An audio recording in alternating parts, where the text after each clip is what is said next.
Netflix presents a classic sci-fi audiobook. Welcome to this audiobook presentation of Planet of the Damned by Harry Harrison, narrated by Brian Kingsley. Originally published in 1962, this classic science fiction novel first appeared in Analog Science Fiction and Fact, a magazine that has long been a staple for fans of the genre. Harry Harrison is widely known for his sharp and adventurous writing, particularly in works like the Stainless Steel Rat series. With Planet of the Damned, he brings us a thrilling blend of action and thought-provoking ideas, transporting us to a distant world on the brink of disaster. In this classic science fiction tale, we follow Brian Brand as he confronts the dangers of the planet Dis, a hostile world where survival depends on wit, courage, and compassion. Sit back, relax, and let your imagination transport you to the Planet of the Damned. A man said to the universe, "Sir, I exist." However, replied the universe, "the fact has not created in me a sense of obligation." Stephen Crane. Chapter 1. Sweat covered Brian's body, trickling into the tight loincloth that was the only garment he wore. The light fencing foil in his hand felt as heavy as a bar of lead to his exhausted muscles, worn out by a month of continual exercise.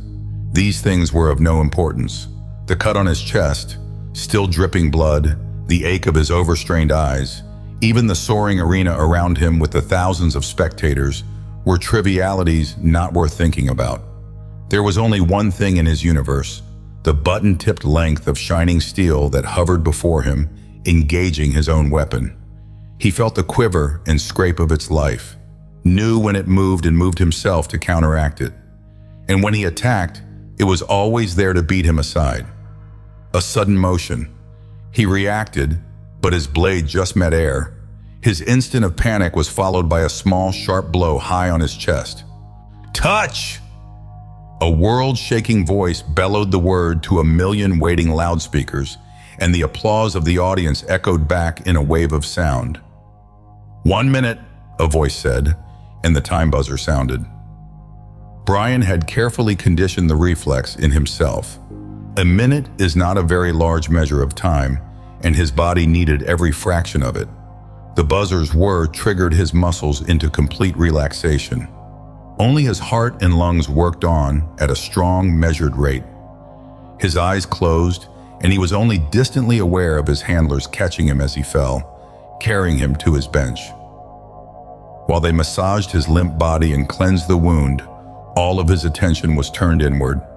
He was in reverie, sliding along the borders of consciousness.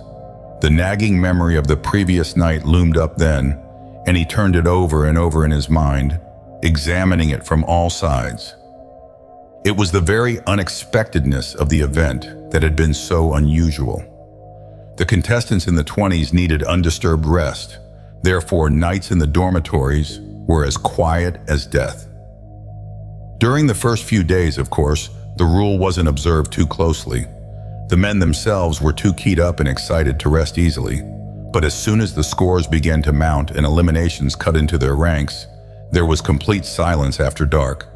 Particularly so on this last night, when only 2 of the little cubicles were occupied, the thousands of others standing with dark, empty doors. Angry words had dragged Brian from a deep and exhausted sleep. The words were whispered but clear, 2 voices just outside the thin metal of his door. Someone spoke his name. Brian Brand. Of course not. Whoever said you could was making a big mistake, and there is going to be trouble. "Don't talk like an idiot," the other voice snapped with a harsh urgency, clearly used to command. "I'm here because the matter is of utmost importance, and Brand is the one I must see. Now stand aside." The 20s? "I don't give a damn about your games, hearty cheers, and physical exercises. This is important or I wouldn't be here." The other didn't speak. He was surely one of the officials, and Brian could sense his outraged anger. He must have drawn his gun, because the intruder said quickly, "Put that away. You're being a fool." "Out!" was the single snarled word of the response. There was silence then, and, still wondering, Brian was once more asleep. 10 seconds. The voice chopped away Brian's memories, and he let awareness seep back into his body. He was unhappily conscious of his total exhaustion. The month of continuous mental and physical combat had taken its toll. It would be hard to stay on his feet, much less summon the strength and skill to fight and win a touch. "How do we stand?" he asked the handler, who was kneading his aching muscles. 4-4. All you need is a touch to win." "That's all he needs too," Brian grunted, opening his eyes to look at the wiry length of the man at the other end of the long mat. No one who had reached the finals in the 20s could possibly be a weak opponent, but this one, Eirolg, was the pick of the lot. A red-haired mountain of a man with an apparently inexhaustible store of energy.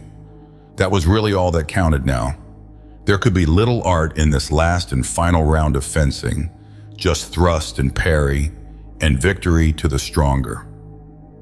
Brian closed his eyes again and knew the moment he had been hoping to avoid had arrived. Every man who entered the 20s had his own training tricks. Brian had a few individual ones that had helped him so far. He was a moderately strong chess player, but he had moved to quick victory in the chess rounds by playing incredibly unorthodox games. This was no accident, but the result of years of work. He had a standing order with off-planet agents for archaic chess books, the older the better. He had memorized thousands of these ancient games and openings. This was allowed. Anything was allowed that didn't involve drugs or machines. Self-hypnosis was an accepted tool. It had taken Brian over 2 years to find a way to tap the sources of hysterical strength. Common as the phenomenon seemed to be in the textbooks, it proved impossible to duplicate. There appeared to be an immediate association with the death trauma, as if the two were inextricably linked into one. Berserkers and Juramentados continue to fight and kill, though carved by scores of mortal wounds.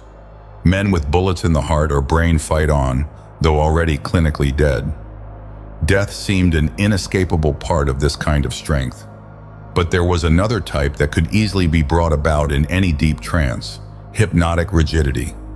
The strength that enables someone in a trance to hold his body stiff and unsupported except at 2 points, the head and heels. This is physically impossible when conscious. Working with this as a clue, Brian had developed a self-hypnotic technique that allowed him to tap this reservoir of unknown strength, the source of second wind, the survival strength that made the difference between life and death. It could also kill, exhaust the body beyond hope of recovery, particularly when in a weakened condition as his was now. But that wasn't important. Others had died before during the 20s, and death during the last round was in some ways easier than defeat.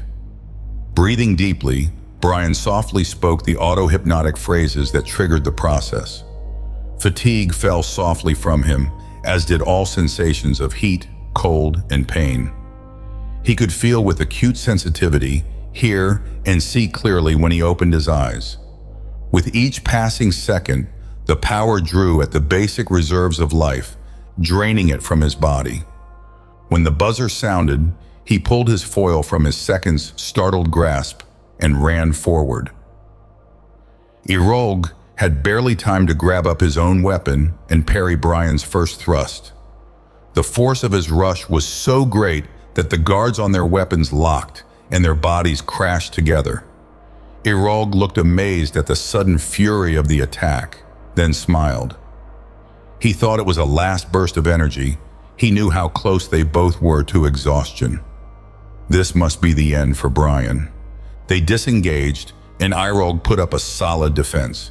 He didn't attempt to attack, just let Brian wear himself out against the firm shield of his defense. Brian saw something close to panic on his opponent's face when the man finally recognized his error. Brian wasn't tiring. If anything, he was pressing the attack. A wave of despair rolled out from Eirolg. Brian sensed it and knew the fifth point was his. Thrust, thrust, and each time the parrying sword a little slower to return. Then the powerful twist that thrust it aside, in and under the guard. the slap of the button on flesh, and the arc of steel that reached out and ended on Erog's chest over his heart. Waves of sound, cheering and screaming, lapped against Brian's private world, but he was only remotely aware of their existence. Erog dropped his foil and tried to shake Brian's hand, but his legs suddenly gave way. Brian had an arm around him, holding him up, walking towards the rushing handlers. Then Erog was gone, and he waved off his own men, walking slowly by himself. Except that something was wrong, and it was like walking through warm glue, walking on his knees. No, not walking, falling, at last. He was able to let go and fall. Chapter 2. Igel gave the doctors exactly 1 day before he went to the hospital. Brian wasn't dead, though there had been some doubt about that the night before. Now, a full day later, he was on the mend, and that was all Igel wanted to know. He bullied and strong-armed his way to the new winner's room, meeting his first stiff resistance at the door. "You're out of order, Winner Igel," the doctor said, "and if you keep on forcing yourself in here, where you are not wanted, rank or no rank, I shall be obliged to break your head." Igel had just begun to tell him, in some detail, just how slim his chances were of accomplishing that, when Brian interrupted them both. He recognized the newcomer's voice from the final night in the barracks. "Let him in, Dr. Collery," he said. "I want to meet a man who thinks there is something more important than the 20s. While the doctor stood undecided, Igel moved quickly around him and closed the door in his flushed face. He looked down at the winner in the bed. There was a drip plugged into each one of Brian's arms. His eyes peered from sooty hollows. The eyeballs were a network of red veins. The silent battle he fought against death had left its mark. His square, jutting jaw now seemed all bone, as did his long nose and high cheekbones. They were prominent landmarks rising from the limp grayness of his skin. Only the erect bristle of his close-cropped hair was unchanged. He had the appearance of having suffered a long and wasting illness. "You look like sin," Igel said, "but congratulations on your victory." "You don't look so very good yourself for a winner," Brian snapped back. His exhaustion and sudden peevish anger at this man let the insulting words slip out. Igel ignored them, but it was true. Winner Igel looked very little like a winner, or even an Anvarian. He had the height and the frame all right, but it was draped in billows of fat, rounded soft tissue that hung loosely from his limbs and made little limp rolls on his neck and under his eyes. There were no fat men on Anvar, and it was incredible that a man so gross could ever have been a winner. If there was muscle under the fat, it couldn't be seen. Only his eyes appeared to still hold the strength that had once bested every man on the planet to win the annual games. Brian turned away from their burning stare, sorry now he had insulted the man without good reason. He was too sick, though, to bother about apologizing. Igel didn't care either. Brian looked at him again and felt the impression of things so important that he himself, his insults, even the 20s were of no more interest than dust motes in the air. It was only a fantasy of a sick mind, Brian knew, and he tried to shake the feeling off. The two men stared at each other, sharing a common emotion. The door opened soundlessly behind Igel, and he wheeled about, moving as only an athlete of Anvar can move. Dr. Collery was halfway through the door, off balance.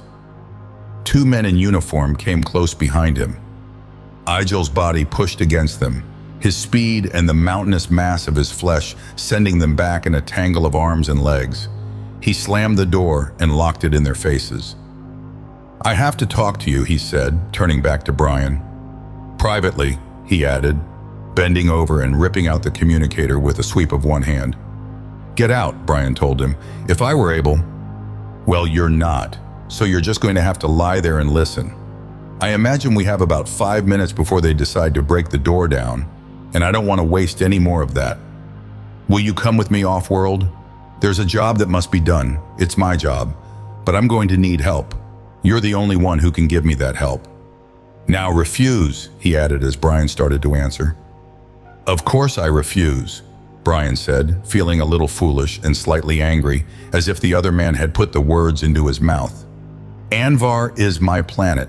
Why should I leave? My life is here, and so is my work. I also might add that I have just won the 20s. I have a responsibility to remain." "Nonsense. I'm a winner, and I left. What you really mean is you would like to enjoy a little of the ego inflation you have worked so hard to get. Off Anvar, no one even knows what a winner is, much less respects one. You will have to face a big universe out there, and I don't blame you for being a little frightened." Someone was hammering loudly on the door. "I haven't the strength to get angry," Brian said hoarsely, "and I can't bring myself to admire your ideas when they permit you to insult a man too ill to defend himself." "I apologize," Igel said with no hint of apology or sympathy in his voice. "But there are more desperate issues involved than your hurt feelings. We don't have much time now, so I want to impress you with an idea." "An idea that will convince me to go off planet with you? That's expecting a lot." "No, this idea won't convince you, but thinking about it will. If you really consider it, you will find a lot of your illusions shattered. Like everyone else on Anvar, you're a scientific humanist, with your faith firmly planted in the 20s. You accept both of these noble institutions without an instant's thought. All of you haven't a single thought for the past, for the untold billions who led the bad life as mankind slowly built up the good life for you to lead. Do you ever think of all the people who suffered and died in misery and superstition while civilization was clicking forward one more slow notch?" "Of course I don't think about them," Brian retorted. "Why should I? I can't change the past." "But you can change the future," Igel said. "You owe something to the suffering ancestors who got you where you are today. If scientific humanism means anything more than just words to you, you must possess a sense of responsibility. Don't you want to try and pay off a bit of this debt by helping others who are just as backward and disease-ridden today as great-grandfather Troglodyte ever was?" The hammering on the door was louder. This and the drug-induced buzzing in Brian's ear made thinking difficult. "Abstractly, I of course agree with you," he said haltingly. "But you know there is nothing I can do personally without being emotionally involved. A logical decision is valueless for action without personal meaning." "Then we have reached the crux of the matter," Igel said gently. His back was braced against the door, absorbing the thudding blows of some heavy object on the outside. "They're knocking, so I must be going soon. I have no time for details, but I can assure you upon my word of honor as a winner that there is something you can do. Only you. If you help me, we might save 7 million human lives. That is a fact." The lock burst and the door started to open. Igel shouldered it back into the frame for a final instant. "Here is the idea I want you to consider. Why is it that the people of Anvar, in a galaxy filled with warring, hate-filled, backward planets, should be the only ones who base their entire existence on a complicated series of games?" Chapter 3. This time there was no way to hold the door. Igel didn't try. He stepped aside and 2 men stumbled into the room. He walked out behind their backs without saying a word. "What happened? What did he do?" the doctor asked, rushing in through the ruined door. He swept a glance over the continuous recording dials at the foot of Brian's bed. Respiration, temperature, heart, blood pressure, all were normal. The patient lay quietly and didn't answer him. For the rest of that day, Brian had much to think about. It was difficult. The fatigue, mixed with the tranquilizers and other drugs, had softened his contact with reality. His thoughts kept echoing back and forth in his mind, unable to escape. What had Igel meant? What was that nonsense about Anvar? Anvar was that way because, well, it just was. It had come about naturally, or had it? The planet had a very simple history. From the very beginning, there had never been anything of real commercial interest on Anvar. Well off the interstellar trade routes, there were no minerals worth digging and transporting the immense distances to the nearest inhabited worlds. Hunting the winter beasts for their pelts was a profitable but very minor enterprise, never sufficient for mass markets. Therefore, no organized attempt had ever been made to colonize the planet. In the end, it had been settled completely by chance. A number of off-planet scientific groups had established observation and research stations, finding unlimited data to observe and record during Anvar's unusual yearly cycle. The long-duration observations encouraged the scientific workers to bring their families and, slowly but steadily, small settlements grew up. Many of the fur hunters settled there as well, adding to the small population. This had been the beginning. Few records existed of those early days, and the first 6 centuries of Anvarian history were more speculation than fact. The breakdown occurred about that time, and in the galaxy-wide disruption, Anvar had to fight its own internal battle. When the Earth Empire collapsed, it was the end of more than an era. Many of the observation stations found themselves representing institutions that no longer existed. The professional hunters no longer had markets for their furs, since Anvar possessed no interstellar ships of its own. There had been no real physical hardship involved in the breakdown as it affected Anvar, since the planet was completely self-sufficient. Once they had made the mental adjustment to the fact that they were now a sovereign world, not a collection of casual visitors with various loyalties, life continued unchanged. Not easy. Living on Anvar is never easy, but at least without difference on the surface. The thoughts and attitudes of the people were, however, going through a great transformation. Many attempts were made to develop some form of stable society and social relationship. Again, little record exists of these early trials, other than the fact of their culmination in the 20s. To understand the 20s, you have to understand the unusual orbit that Anvar tracks around its sun, 70 Ophiuchi. There are other planets in this system, all of them more or less conforming to the plane of the ecliptic. Anvar is obviously a rogue, perhaps a captured planet of another sun. For the greatest part of its 780-day year, it arcs far out from its primary in a high-angled, sweeping cometary orbit. When it returns, there is a brief, hot summer of approximately 80 days before the long winter sets in once more. This severe difference in seasonal change has caused profound adaptations in the native life forms.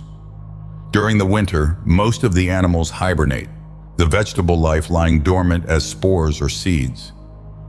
Some of the warm-blooded herbivores stay active in the snow-covered tropics, preyed upon by fur-insulated carnivores.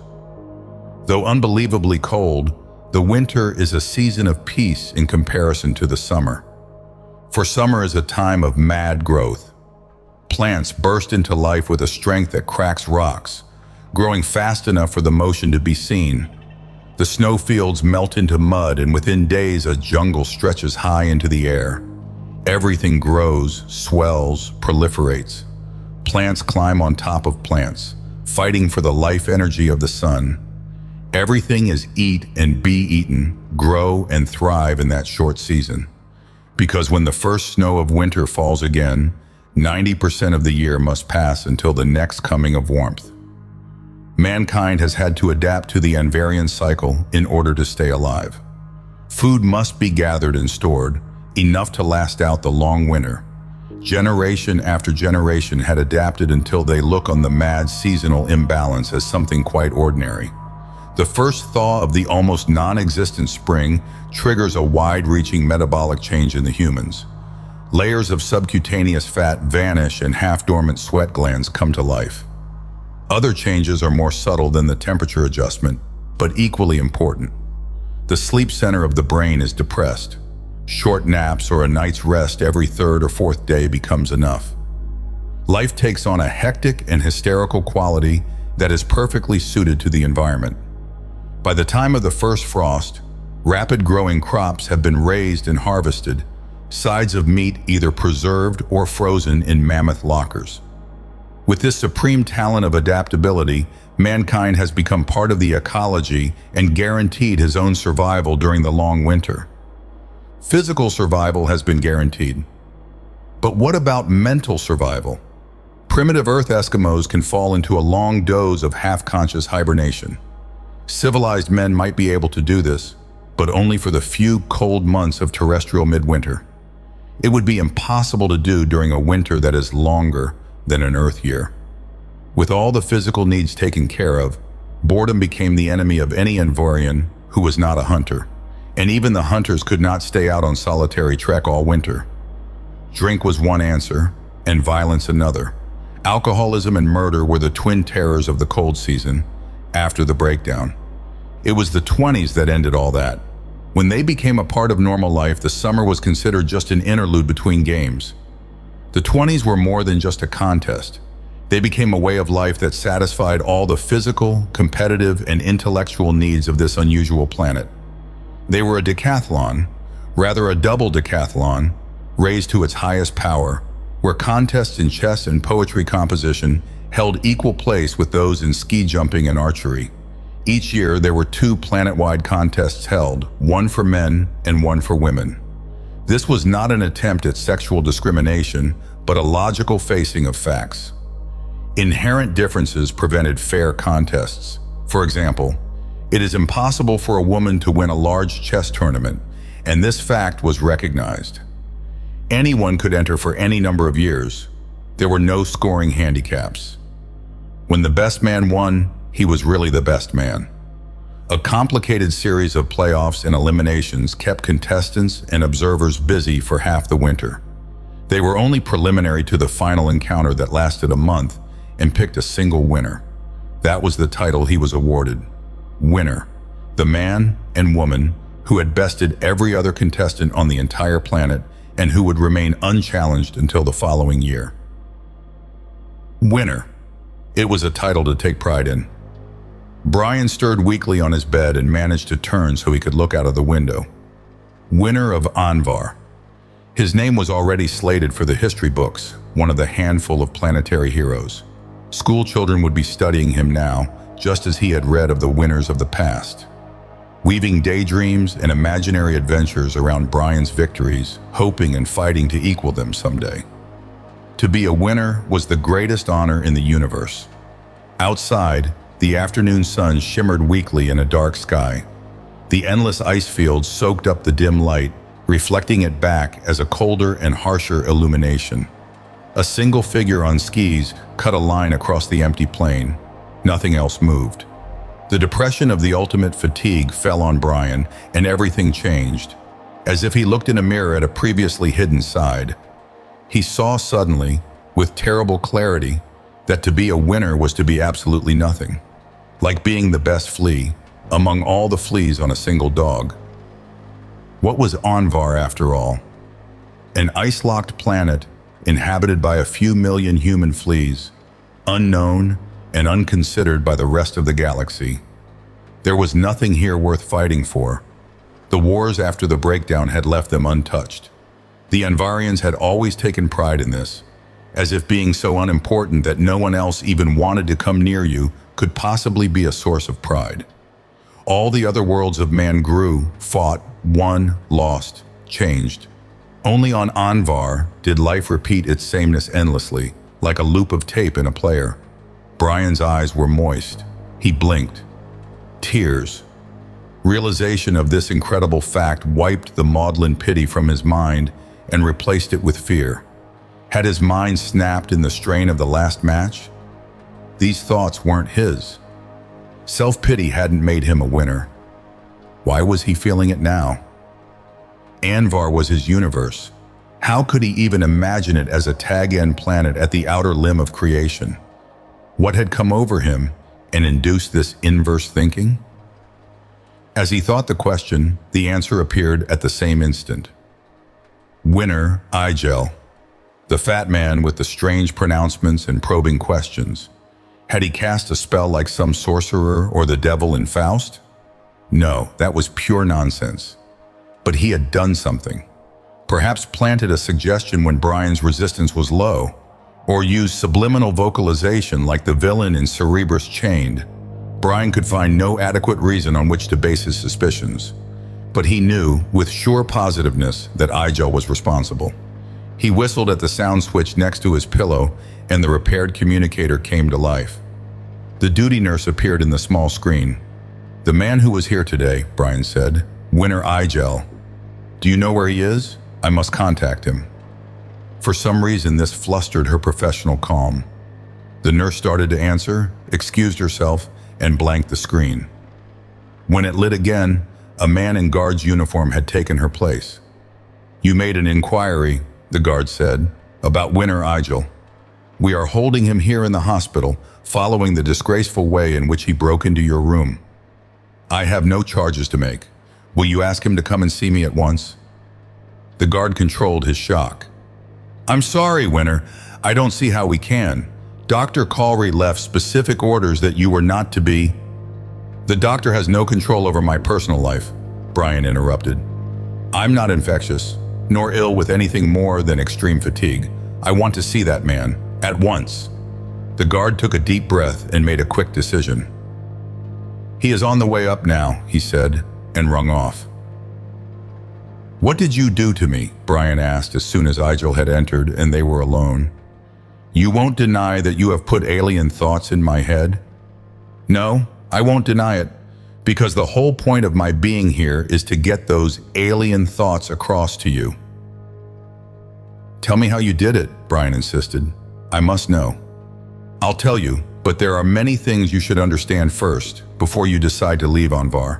You must not only hear them, you will have to believe them. The primary thing, the clue to the rest, is the true nature of your life here. How do you think the 20s originated?" Before he answered, Brian carefully took a double dose of the mild stimulant he was allowed.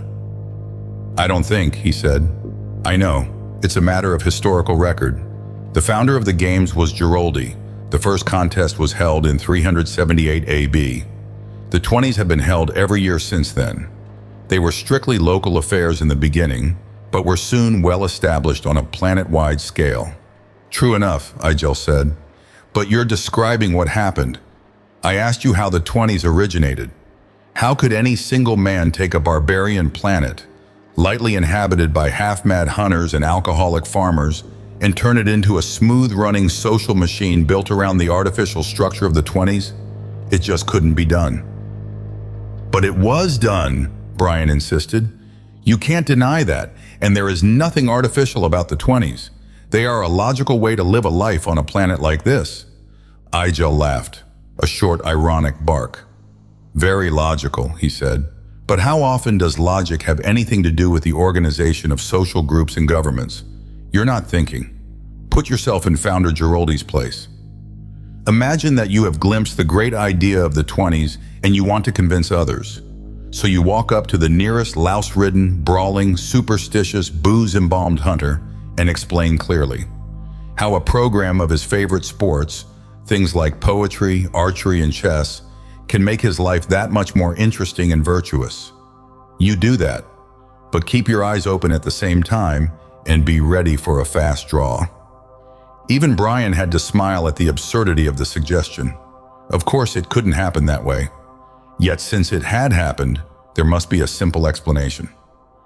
"We can beat this back and forth all day," Igel told him, "and you won't get the right idea unless—" He broke off suddenly, staring at the communicator. The operation light had come on, though the screen stayed dark.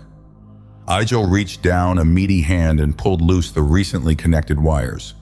"That doctor of yours is very curious, and he's going to stay that way. The truth behind the 20s is none of his business, but it's going to be yours. You must come to realize that the life you lead here is a complete and artificial construction, developed by societics experts and put into application by skilled field workers." "Nonsense," Brian broke in. "Systems of society can't be dreamed up and forced on people like that, not without bloodshed and violence." "Nonsense yourself," Igel told him. "That may have been true in the dawn of history, but not anymore. You have been reading too many of the old Earth classics. You imagine that we still live in the ages of superstition. Just because fascism and communism were once forced on reluctant populations, you think this holds true for all time. Go back to your books. In exactly the same era, democracy and self-government were adapted by former colonial states like India and the Union of North Africa, and the only violence was between local religious groups. Change is the lifeblood of mankind. Everything we today accept as normal was at one time an innovation. And one of the most recent innovations is the attempt to guide the societies of mankind into something more consistent with the personal happiness of individuals. The God complex, Brian said, forcing human lives into a mold whether they want to be fitted into it or not. Societies can be that, Igel agreed. It was in the beginning, and there were some disastrous results of attempts to force populations into a political climate where they didn't belong. They weren't all failures. Anvar here is a striking example of how good the technique can be when correctly applied. It's not done this way anymore, though. As with all of the other sciences, we have found out that the more we know, the more there is to know. We no longer attempt to guide cultures towards what we consider a beneficial goal. There are too many goals, and from our limited vantage point, it is hard to tell the good ones from the bad ones. All we do now is try to protect the growing cultures, give a little jolt to the stagnating ones, and bury the dead ones. When the work was first done here on Anvar, the theory hadn't progressed that far. The understandably complex equations that determine just where in the scale from a type 1 to a type 5 a culture is had not yet been completed. The technique then was to work out an artificial culture that would be most beneficial for a planet, then bend it into the mold. How can that be done? Brian asked. How is it done here? We've made some progress. You're finally asking how. The technique here took a good number of agents and a great deal of money. Personal honor was emphasized in order to encourage dueling, and this led to a heightened interest in the technique of personal combat. When this was well entrenched, Giroldi was brought in, and he showed how organized competitions could be more interesting than haphazard encounters. Tying the intellectual aspects onto the framework of competitive sports was a little more difficult, but not overwhelmingly so. The details aren't important. All we are considering now is the end product, which is you. You're needed very much. Why me? Brian asked. Why am I special? Because I won the 20s? I can't believe that. Taken objectively, there isn't that much difference between myself and the 10 runner-ups. Why don't you ask one of them? They could do your job as well as I. No, they couldn't. I'll tell you later why you are the only man I can use. Our time is running out and I must convince you of some other things first. Igel glanced at his watch. We have less than 3 hours to deadline. Before that time, I must explain enough of our work to you to enable you to decide voluntarily to join us. A very tall order, Brian said. You might begin by telling me just who this mysterious we is that you keep referring to. The Cultural Relationships Foundation, a non-governmental body, privately endowed, existing to promote peace and ensure the sovereign welfare of independent planets, so that all will prosper from the goodwill and commerce thereby engendered. Sounds as if you're quoting, Brian told him. No one could possibly make up something that sounds like that on the spur of the moment. I was quoting from our Charter of Organization, which is all very fine in a general sense, but I'm talking specifically now about you. You are the product of a tightly knit and very advanced society. Your individuality has been encouraged by your growing up in a society so small in population that a mild form of government control is necessary. The normal Anvarian education is an excellent one, and participation in the 20s has given you a general and advanced education second to none in the galaxy. It would be a complete waste of your entire life if you now took all this training and wasted it on some rustic farm. You give me very little credit. I plan to teach. Forget Anvar, Igel cut him off with a chop of his hand. This world will roll on quite successfully whether you're here or not. You must forget it. Think of its relative unimportance on a galactic scale and consider instead the existing suffering hordes of mankind. You must think what you can do to help them. But what can I do as an individual? The day is long past when a single man, like Caesar or Alexander, could bring about world-shaking changes. True, but not true, Igel said. There are key men in every conflict of forces, men who act like catalysts applied at the right instant to start a chemical reaction. You might be one of these men, but I must be honest and say that I can't prove it yet. So in order to save time and endless discussion, I think I will have to spark your personal sense of obligation. Obligation to whom? To mankind, of course. To the countless billions of dead who kept the whole machine rolling along that allows you the full, long, and happy life you enjoy today. What they gave to you, you must pass on to others. This is the keystone of humanistic morals. Agreed. And a very good argument in the long run, but not one that is going to tempt me out of this bed within the next 3 hours. A point of success, Igel said. You agree with the general argument. Now I apply it specifically to you. Here is the statement I intend to prove. There exists a planet with a population of 7 million people. Unless I can prevent it, this planet will be completely destroyed. It is my job to stop that destruction. So that is where I'm going now. I won't be able to do the job alone. In addition to others, I need you. Not anyone like you, but you, and you alone. You have precious little time left to convince me of all that, Brian told him. So let me make the job easier for you. The work you do, this planet, the imminent danger of the people there, these are all facts that you can undoubtedly supply. I'll take a chance that this whole thing is not a colossal bluff and admit that given time, you could verify them all. This brings the argument back to me again. How can you possibly prove that I am the only person in the galaxy who can help you? I can prove it by your singular ability, the thing I came here to find. Ability? I am different in no way from the other men on my planet. You're wrong, Igel said. You are the embodied proof of evolution. Rare individuals with specific talents occur constantly in any species, man included. It has been 2 generations since an empathetic was last born on Anvar, and I have been watching carefully most of that time. What in blazes is an empathetic, and how do you recognize it when you have found it? Brian chuckled. This talk was getting preposterous. I can recognize one because I'm one myself. There is no other way.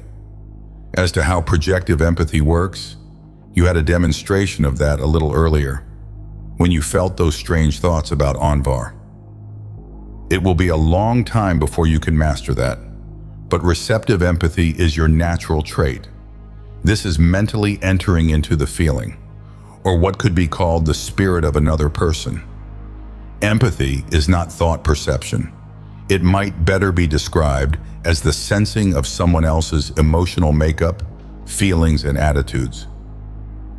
You can't lie to a trained empathetic because he can sense the real attitude behind the verbal lies. Even your undeveloped talent has proved immensely useful in the 20s. You can outguess your opponent because you know his movements even as his body tenses to make them. You accept this without ever questioning it. How do you know? This was Brian's understood, but never voiced secret. Igel smiled. Just guessing. But I won the 20s too, remember? Also without knowing a thing about empathy at the time. On top of our normal training, it's a wonderful trait to have. Which brings me to the proof we mentioned a minute ago. When you said you would be convinced if I could prove you were the only person who could help me. I believe you are. And that is one thing I cannot lie about. It's possible to lie about a belief verbally, to have a falsely based belief, or to change a belief. But you can't lie about it to yourself. Equally important, you can't lie about a belief to an empathetic. Would you like to see how I feel about this? See is a bad word. There is no vocabulary yet for this kind of thing. Better, would you join me in my feelings? Sense my attitudes, memories, and emotions just as I do? Brian tried to protest, but he was too late. The doors of his senses were pushed wide, and he was overwhelmed. Igel said aloud. 7 million people. Hydrogen bombs. Brian Brand. These were just key words, landmarks of association. With each one, Brian felt the rushing wave of the other man's emotions. There could be no lies here. Igel was right in that. This was the raw stuff that feelings are made of, the basic reactions to the things and symbols of memory. Dis. It was a word. It was a planet, and the word thundered. Like a drum. A drum, the sound of its thunder surrounded and was a wasteland. A planet of death. A planet where living was dying, and dying was very better than living. Chapter 4. I've never seen anyone quite as angry as that doctor, Brian said. Can't blame him. Igel shifted his immense weight and grunted from the console, where he was having a coded conversation with the ship's brain. He hit the keys quickly and read the answer from the screen. You took away his medical moment of glory. How many times in his life will he have a chance to nurse back to rugged, smiling health the triumphantly exhausted winner of the 20s? Not many, I imagine. The wonder of it is how you managed to convince him that you and the ship here could take care of me as well as his hospital could. I could never convince him of that, Igel said. But I and the Cultural Relationships Foundation have some powerful friends on Anvar. I'm forced to admit I brought a little pressure to bear. He leaned back and read the course tape as it streamed out of the printer. We have a little time to spare, but I would rather spend it waiting at the other end. We'll blast as soon as I have you tied down in a stasis field. The completeness of the stasis field leaves no impressions on the body or mind. In it, there is no weight, no pressure, no pain, no sensation of any kind. Except for a stasis of very long duration, there is no sensation of time. To Brian's consciousness, Igel flipped the switch off with a continuation of the same motion that had turned it on. The ship was unchanged. Only outside of the port was the red-shot blankness of jump space. How do you feel? Igel asked. Apparently, the ship was wondering the same thing. Its detector unit, hovering impatiently just outside of Brian's stasis field, darted down and settled on his bare forearm. The doctor back on Anvar had given the medical section of the ship's brain a complete briefing. A quick check of a dozen factors of Brian's metabolism was compared to the expected norm. Apparently everything was going well, because the only reaction was the expected injection of vitamins and glucose. I can't say I'm feeling wonderful yet, Brian answered, levering himself higher on the pillows, but every day it's a bit better. Steady progress. I hope so, because we have about 2 weeks before we get to Dis. Do you think you'll be back in shape by that time? No promises, Brian said, giving a tentative squeeze to one bicep. It should be enough time, though. Tomorrow I start mild exercise, and that will tighten me up again. Now tell me more about Dis and what you have to do there. I'm not going to do it twice, so just save your curiosity a while. We're heading for a rendezvous point now to pick up another operator. This is going to be a 3-man team, you, me, and an exobiologist. As soon as he is aboard, I'll do a complete briefing for you both at the same time. What you can do now is get your head into the language box and start working on your Decent. You'll want to speak it perfectly by the time we touch down. With an auto-hypno for complete recall, Brian had no difficulty in mastering the grammar and vocabulary of Dissen. Pronunciation was a different matter altogether. Almost all the word endings were swallowed, muffled, or gargled. The language was rich in glottal stops, clicks, and guttural strangling sounds. Igel stayed in a different part of the ship when Brian used the voice mirror and analysis scope, claiming that the awful noises interfered with his digestion. Their ship angled through jump space along its calculated course. It kept its fragile human cargo warm, fed them and supplied breathable air. It had orders to worry about Brian's health, so it did, checking constantly against its recorded instructions and noting his steady progress.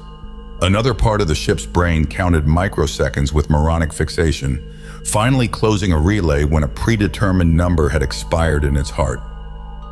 A light flashed and a buzzer hummed gently, but insistently. Igel yawned, put away the report he had been reading, and started for the control room. He shuddered when he passed the room where Brian was listening to a playback of his Dissen efforts. "Turn off that dying brontosaurus and get strapped in," he called through the thin door. "We're coming to the point of optimum possibility and we'll be dropping back into normal space soon." The human mind can ponder the incredible distances between the stars, but cannot possibly contain within itself a real understanding of them. Marked out on a man's hand, an inch is a large unit of measure. In interstellar space, a cubical area with sides 100,000 miles long is a microscopically fine division. Light crosses this distance in a fraction of a second. To a ship moving with a relative speed far greater than that of light, this measuring unit is even smaller. Theoretically, it appears impossible to find a particular area of this size. Technologically, it was a repeatable miracle that occurred too often to even be interesting. Brian and Igel were strapped in when the jump drive cut off abruptly, lurching them back into normal space and time. They didn't unstrap, but just sat and looked at the dimly distant pattern of stars. A single sun, apparently of 5th magnitude, was their only neighbor in this lost corner of the universe. They waited while the computer took enough star sites to triangulate a position in 3 dimensions, muttering to itself electronically while it did the countless calculations to find their position. A warning bell chimed, and the drive cut on and off so quickly that the 2 acts seemed simultaneous. This happened again, twice. Before the brain was satisfied, it had made as good a fix as possible and flashed a navigation power off light. Igel unstrapped, stretched, and made them a meal. Igel had computed their passage time with precise allowances. Less than 10 hours after they arrived, a powerful signal blasted into their waiting receiver. They strapped in again as the navigation power on signal blinked insistently. A ship had paused in flight somewhere relatively near in the vast volume of space. It had entered normal space just long enough to emit a signal of radio query on an assigned wavelength. Igel's ship had detected this and instantly responded with a verifying signal. The passenger spacer had accepted this assurance and gracefully laid a 10-foot metal egg in space. As soon as this had cleared its jump field, the parent ship vanished towards its destination, light years away. Igel's ship climbed up the signal it had received. This signal had been recorded and examined minutely. Angle, strength, and Doppler movement were computed to find course and distance. A few minutes of flight were enough to get within range of the far weaker transmitter in the drop capsule. Homing on this signal was so simple, a human pilot could have done it himself. The shining sphere loomed up, then vanished out of sight of the viewports as the ship rotated to bring the spacelock into line. Magnetic clamps cut in when they made contact. "Go down and let the bug doctor in," Igel said. "I'll stay and monitor the board in case of trouble." "What do I have to do?" "Get into a suit and open the outer lock. Most of the drop sphere is made of inflatable metallic foil, so don't bother to look for the entrance. Just cut a hole in it with the oversized can opener you'll find in the toolbox. After Dr. Maurice gets aboard, jettison the thing. Only get the radio and locator unit out first. It gets used again." The tool did look like a giant can opener. Brian carefully felt the resilient metal skin that covered the lock entrance until he was sure there was nothing on the other side. Then he jabbed the point through and cut a ragged hole in the thin foil. Dr. Maurice boiled out of the sphere, knocking Brian aside. "What's the matter?" Brian asked. There was no radio on the other suit. He couldn't answer. But he did shake his fist angrily. The helmet ports were opaque, so there was no way to tell what expressions went with the gesture. Brian shrugged and turned back to salvaging the equipment pack, pushing the punctured balloon free and sealing the lock. When pressure was pumped back to ship normal, he cracked his helmet and motioned the other to do the same. "You're a pack of dirty, lying dogs," Dr. Maurice said when the helmet came off. Brian was completely baffled. Dr. Lee Maurice had long dark hair, large eyes, and a delicately shaped mouth now taut with anger. Dr. Maurice was a woman. "Are you the filthy swine responsible for this atrocity?" Dr. Maurice asked menacingly. "In the control room," Brian said quickly, knowing when cowardice was preferable to valor. "A man named Igel. There's a lot of him to hate. You can have a good time doing it. I just joined up myself." He was talking to her back as she stormed from the room. Brian hurried after her, not wanting to miss the first human spark of interest in the trip to date. "Kidnapped," lied to, and forced against my will. There is no court in the galaxy that won't give you the maximum sentence, and I'll scream with pleasure as they roll your fat body into solitary. They shouldn't have sent a woman, Igel said, completely ignoring her words. I asked for a highly qualified exobiologist for a difficult assignment, someone young and tough enough to do field work under severe conditions. So the recruiting office sends me the smallest female they can find, one who'll melt in the first rain. I will not, Leah shouted.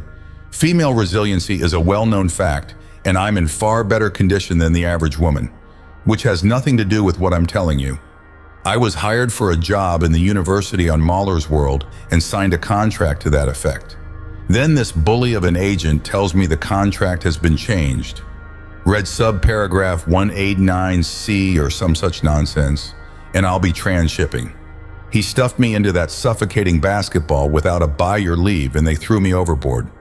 If that is not a violation of personal privacy... Cut a new course, Brian, Igel broke in. Find the nearest settled planet and head us there. We have to drop this woman and find a man for this job.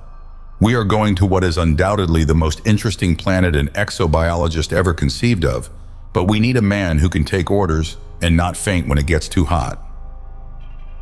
Brian was lost. Igel had done all the navigating and Brian had no idea how to begin a search like this. Oh no you don't, Leah said. You don't get rid of me that easily. I placed first in my class, and most of the 500 other students were male. This is only a man's universe because the men say so. What is the name of this garden planet where we are going? Dis. I'll give you a briefing as soon as I get this ship on course. He turned to the controls, and Leah slipped out of her suit and went into the lavatory to comb her hair. Brian closed his mouth, aware suddenly it had been open for a long time. Is that what you call applied psychology? He asked. Not really. She was going to go along with the job in the end, since she did sign the contract even if she didn't read the fine print, but not until she had exhausted her feelings. I just shortened the process by switching her onto the male superiority hate. Most women who succeed in normally masculine fields have a reflexive antipathy there. They have been hit on the head with it so much. He fed the course tape into the console and scowled. But there was a good chunk of truth in what I said. I wanted a young, fit, and highly qualified biologist from recruiting. I never thought they would find a female one, and it's too late to send her back now. Dis is no place for a woman. Why? Brian asked, as Leah appeared in the doorway.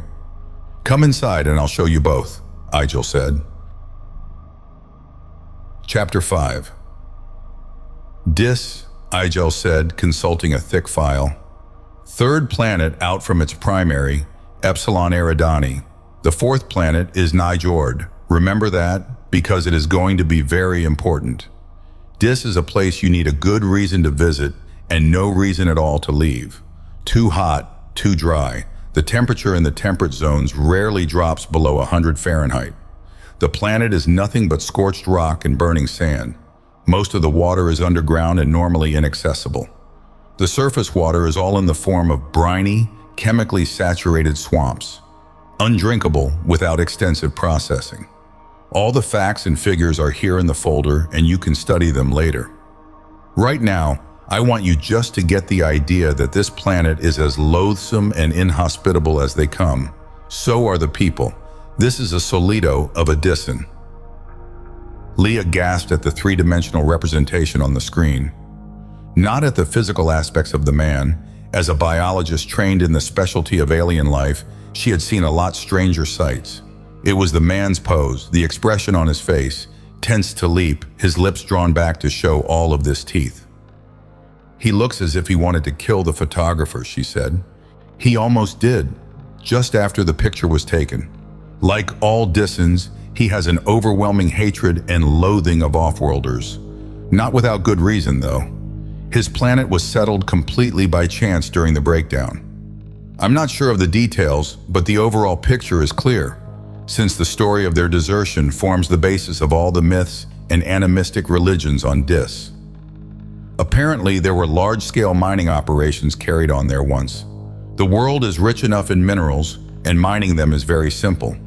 But water came only from expensive extraction processes, and I imagine most of the food came from off-world, which was good enough until the settlement was forgotten, the way a lot of other planets were during the breakdown. All the records were destroyed in the fighting, and the ore carriers were pressed into military service. Dis was on its own. What happened to the people there is a tribute to the adaptation possibilities of Homo sapiens. Individuals died, usually in enormous pain, but the race lived, changed a good deal, but still human. As the water and food ran out and the extraction machinery broke down, they must have made heroic efforts to survive. They couldn't do it mechanically, but by the time the last machine collapsed, enough people were adjusted to the environment to keep the race going. Their descendants are still there, completely adapted to the environment. Their body temperatures are around 130 degrees. They have specialized tissue in the gluteal area for storing water. These are minor changes compared to the major ones they have done in fitting themselves for this planet.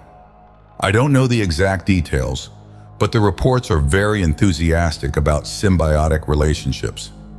They assure us that this is the first time Homo sapiens has been an active part of either commensalism or inquilinism, other than in the role of host. "Wonderful," Leah exclaimed. "Is it?" Igel scowled. "Perhaps from the abstract scientific point of view. If you can keep notes, perhaps you might write a book about it sometime. But I'm not interested. I'm sure all these morphological changes and disgusting intimacies will fascinate you, Dr. Maurice. But while you are counting blood types and admiring your thermometers, I hope you will be able to devote a little time to a study of the Disson's obnoxious personalities. We must either find out what makes these people tick, or we are going to have to stand by and watch the whole lot blown up." "Going to do what?" Leah gasped. "Destroy them? Wipe out this fascinating genetic pool? Why?" "Because they are so incredibly loathsome, that's why," Igel said. "These aboriginal hotheads have managed to lay their hands on some primitive cobalt bombs. They want to light the fuse and drop these bombs on Nijord, the next planet. Nothing said or done can convince them differently. They demand unconditional surrender, or else. This is impossible for a lot of reasons. Most important, because the Nijorders would like to keep their planet for their very own. They have tried every kind of compromise, but none of them works. The Dissons are out to commit racial suicide. A Nijord fleet is now over Dis, and the deadline has almost expired for the surrender of the cobalt bombs. The Nijord ships carry enough H-bombs to turn the entire planet into an atomic pile. That is what we must stop." Brian looked at the Solido on the screen, trying to make some judgment of the man. Bare, horny feet. A bulky, ragged length of cloth around the waist was the only garment. What looked like a piece of green vine was hooked over one shoulder. From a plaited belt were suspended a number of odd devices made of hand-beaten metal, drilled stone, and looped leather. The only recognizable item was a thin knife of unusual design. Loops of piping, flared bells, carved stones tied in senseless patterns of thonging gave the rest of the collection a bizarre appearance. Perhaps they had some religious significance. But the well-worn and handled look of most of them gave Brian an uneasy sensation. If they were used, what in the universe could they be used for? "I can't believe it," he finally concluded. "Except for the exotic hardware, this lowbrow looks as if he has sunk back into the Stone Age. I don't see how his kind can be any real threat to another planet." "The Nijorders believe it, and that's good enough for me," Igel said. "They are paying our Cultural Relationships Foundation a good sum to try and prevent this war. Since they are our employers, we must do what they ask." Brian ignored this large lie, since it was obviously designed as an explanation for Leah. But he made a mental note to query Igel later about the real situation. "Here are the tech reports." Igel dropped them on the table. "Dis has some spacers as well as the cobalt bombs, though these aren't the real threat. A tramp trader was picked up leaving Dis. It had delivered a jump space launcher that can drop those bombs on Nijord while anchored to the bedrock of Dis. While essentially a peaceful and happy people, the Nijorders were justifiably annoyed at this and convinced the tramp's captain to give them some more information. It's all here. Boiled down, it gives a minimum deadline by which time the launcher can be set up and start throwing bombs. When is that deadline? Leah asked. In 10 more days. If the situation hasn't been changed drastically by then, the Nijorders are going to wipe all life from the face of Dis. I assure you, they don't want to do it, but they will drop the bombs in order to assure their own survival. What am I supposed to do? Leah asked, flipping the pages of the report. I don't know a thing about nucleonics or jump space. I'm an exobiologist with a supplementary degree in anthropology. What help could I possibly be? Igel looked down at her, stroking his jaw, fingers sunk deep into the rolls of flesh. My faith in our recruiters is restored, he said. That's a combination that is probably rare, even on Earth. You're as scrawny as an underfed chicken, but young enough to survive if we keep a close eye on you. He cut off Leah's angry protest with a raised hand. No more bickering. There isn't time. The Nijorders must have lost over 30 agents trying to find the bombs. Our foundation has had 6 people killed, including my late predecessor in charge of the project. He was a good man, but I think he went at this problem the wrong way. I think it is a cultural one, not a physical one. Run it through again with the power turned up, Leah said, frowning. All I hear is static. It's the old problem of Genesis. Like Newton and the falling apple, Levy and the hysteresis in the warp field. Everything has a beginning. If we can find out why these people are so hell-bent on suicide, we might be able to change the reasons. Not that I intend to stop looking for the bombs or the jump space generator either. We are going to try anything that will avert this planetary murder. You're a lot brighter than you look, Leah said, rising and carefully stacking the sheets of the report. You can count on me for complete cooperation. Now I'll study all this in bed if one of you overweight gentlemen will show me to a room with a strong lock on the inside of the door. Don't call me. I'll call you when I want breakfast. Brian wasn't sure how much of her barbed speech was humor and how much was serious, so he said nothing. He showed her to an empty cabin. She did lock the door, then looked for Igel. The winner was in the galley, adding to his girth with an immense gelatin dessert that filled a good-sized tureen. Is she short for a native Terran? Brian asked. The top of her head is below my chin. That's the norm. Earth is a reservoir of tired genes, weak backs, vermiform appendixes, bad eyes. If they didn't have the universities and the trained people we need, I would never use them. Why did you lie to her about the Foundation? Because it's a secret. Isn't that reason enough? Igel rumbled angrily, scraping the last dregs from the bowl. Better eat something. Build up the strength. The Foundation has to maintain its undercover status if it is going to accomplish anything. If she returns to Earth after this, it's better that she should know nothing of our real work. If she joins up, there'll be time enough to tell her, but I doubt if she will like the way we operate, particularly since I plan to drop some H-bombs on Dis myself, if we can't turn off the war. I don't believe it. You heard me correctly. Don't bulge your eyes and look moronic. As a last resort, I'll drop the bombs myself rather than let the Nijorders do it. That might save them. Save them? They'd all be radiated and dead. Brian's voice rose in anger. Not the Dissens. I want to save the Nijorders. Stop clenching your fists and sit down and have some of this cake. It's delicious. The Nijorders are all that counts here. They have a planet blessed by the laws of chance. When Dis was cut off from outside contact, the survivors turned into a gang of swamp-crawling homicidals. It did the opposite for Nijord. You can survive there just by pulling fruit off a tree. The population was small, educated, intelligent. Instead of sinking into an eternal siesta, they matured into a vitally different society. Not mechanical. They weren't even using the wheel when they were rediscovered. They became sort of cultural specialists, digging deep into the philosophical aspects of interrelationship, the thing that machine societies never have had time for. Of course, this was ready-made for the Cultural Relationships Foundation, and we have been working with them ever since, not guiding so much as protecting them from any blows that might destroy this growing idea. But we've fallen down on the job. Nonviolence is essential to these people. They have vitality without needing destruction. But if they are forced to blow up DIS for their own survival, against every one of their basic tenets, their philosophy won't endure. Physically, they'll live on, as just one more dog-eat-dog planet with an A-bomb for any of the competition who drop behind. Sounds like paradise now. Don't be smug. It's just another world full of people with the same old likes, dislikes, and hatreds. But they are evolving a way of living together, without violence, that may someday form the key to mankind's survival. They are worth looking after. Now get below and study your DISN and read the reports. Get it all pat before we land. Chapter 6. Identify yourself, please. The quiet words from the speaker in no way appeared to coincide with the picture on the screen.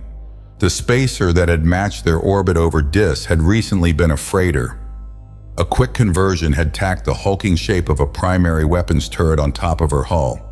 The black disc of the immense muzzle pointed squarely at them. Igel switched open the ship-to-ship communication channel. This is Igel. Retinal pattern 490BJ467, which is also the code that is supposed to get me through your blockade. Do you want to check that pattern? There will be no need, thank you. If you will turn on your recorder, I have a message relayed to you from Prime 4. Recording and out, Igel said. Damn, trouble already and 4 days to blow up. Prime 4 is our headquarters on DIS. This ship carries a cover cargo so we can land at the spaceport. This is probably a change of plan and I don't like the smell of it. There was something behind Igel's grumbling this time, and without conscious effort, Brian could sense the chilling touch of the other man's angst. Trouble was waiting for them on the planet below. When the message was typed by the decoder, Igel hovered over it, reading each word as it appeared on the paper. When it was finished, he only snorted and went below to the galley. Brian pulled the message out of the machine and read it. Spaceport landing danger. Night landing preferable. Coordinates map 46 J92 MN75. Remote your ship. Vayan will meet. End. Dropping into the darkness was safe enough. It was done on instruments, and the DISNs were thought to have no detection apparatus. The altimeter dial spun backwards to 0, and a soft vibration was the only indication they had landed. All of the cabin lights were off except for the fluorescent glow of the instruments. A white speckled gray filled the infrared screen, radiation from the still warm sand and stone. There were no moving blips on it, not the characteristic shape of a shielded atomic generator. We're here first, Igel said, opaquing the ports and turning on the cabin lights. They blinked at each other, faces damp with perspiration. Must you have the ship this hot? Leah asked, patting her forehead with an already sodden kerchief. Stripped of her heavier clothing, she looked even tinier to Brian, but the thin cloth tunic, reaching barely halfway to her knees, concealed very little. Small she may have appeared to him, unfeminine she was not. Her breasts were full and high, her waist tiny enough to offset the outward curve of her hips. Shall I turn around so you can stare at the back too? She asked Brian. 5 days' experience had taught him that this type of remark was best ignored. It only became worse if he tried to make an intelligent answer. "Dis is hotter than this cabin," he said, changing the subject. "By raising the interior temperature, we can at least prevent any sudden shock when we go out." "I know the theory, but it doesn't stop me from sweating," she said curtly. "Best thing you can do is sweat," Igel said. He looked like a glistening captive balloon in shorts. Finishing a bottle of beer, he took another from the freezer. "Have a beer." "No, thank you. I'm afraid it would dissolve the last shreds of tissue and my kidneys would float completely away. On Earth, we never—" "Get Professor Maury's luggage for her," Igel interrupted. "Vion's coming. There's his signal. I'm sending this ship up before any of the locals spot it." When he cracked the outer port, The puff of air struck them like the exhaust from a furnace, dry and hot as a tongue of flame. Brian heard Leah's gasp in the darkness. She stumbled down the ramp, and he followed her slowly, careful of the weight of packs and equipment he carried. The sand, still hot from the day, burned through his boots. Igel came last, the remote control unit in his hand. As soon as they were clear, he activated it, and the ramp slipped back like a giant tongue. As soon as the lock had swung shut, the ship lifted and drifted upwards silently towards its orbit, a shrinking darkness against the stars. There was just enough starlight to see the sandy wastes around them, as wave-filled as a petrified sea. The dark shape of a sandcar drew up over a dune and hummed to a stop. When the door opened, Igel stepped towards it, and everything happened at once. Igel broke into a blue nimbus of crackling flame, his skin blackening, charred. He was dead in an instant. A second pillar of flame bloomed next to the car, and a choking scream was cut off at the moment it began. Igel died silently. Brian was diving even as the electrical discharges still crackled in the air. The boxes and packs dropped from him, and he slammed against Leah, knocking her to the ground. He hoped she had the sense to stay there and be quiet. This was his only conscious thought. The rest was reflex. He was rolling over and over as fast as he could. The spitting electrical flames flared again, playing over the bundles of luggage he had dropped. This time, Brian was expecting it, pressed flat on the ground a short distance away. He was facing the darkness away from the sandcar and saw the brief blue glow of the ion rifle discharge. His own gun was in his hand. When Igel had given him the missile weapon, he had asked no questions, but had just strapped it on. There had been no thought that he would need it this quickly. Holding it firmly before him in both hands, he let his body aim at the spot where the glow had been. A whiplash of explosive slugs ripped the night air. They found their target, and something thrashed voicelessly and died. In the brief instant after he fired, a jarring weight landed on his back, and a line of fire circled his throat. Normally, he fought with a calm mind, with no thoughts other than of the contest. But Igel, a friend, a man of Anvar, had died a few seconds before, and Brian found himself welcoming this physical violence and pain. There are many foolish and dangerous things that can be done, such as smoking next to high-octane fuel and putting fingers into electrical sockets. Just as dangerous, and equally deadly, is physically attacking a winner of the 20s. Two men hit Brian together, though this made very little difference. The first died suddenly as hands like steel claws found his neck, and in a single spasmodic contraction, did such damage to the large blood vessels there that they burst and tiny hemorrhages filled his brain.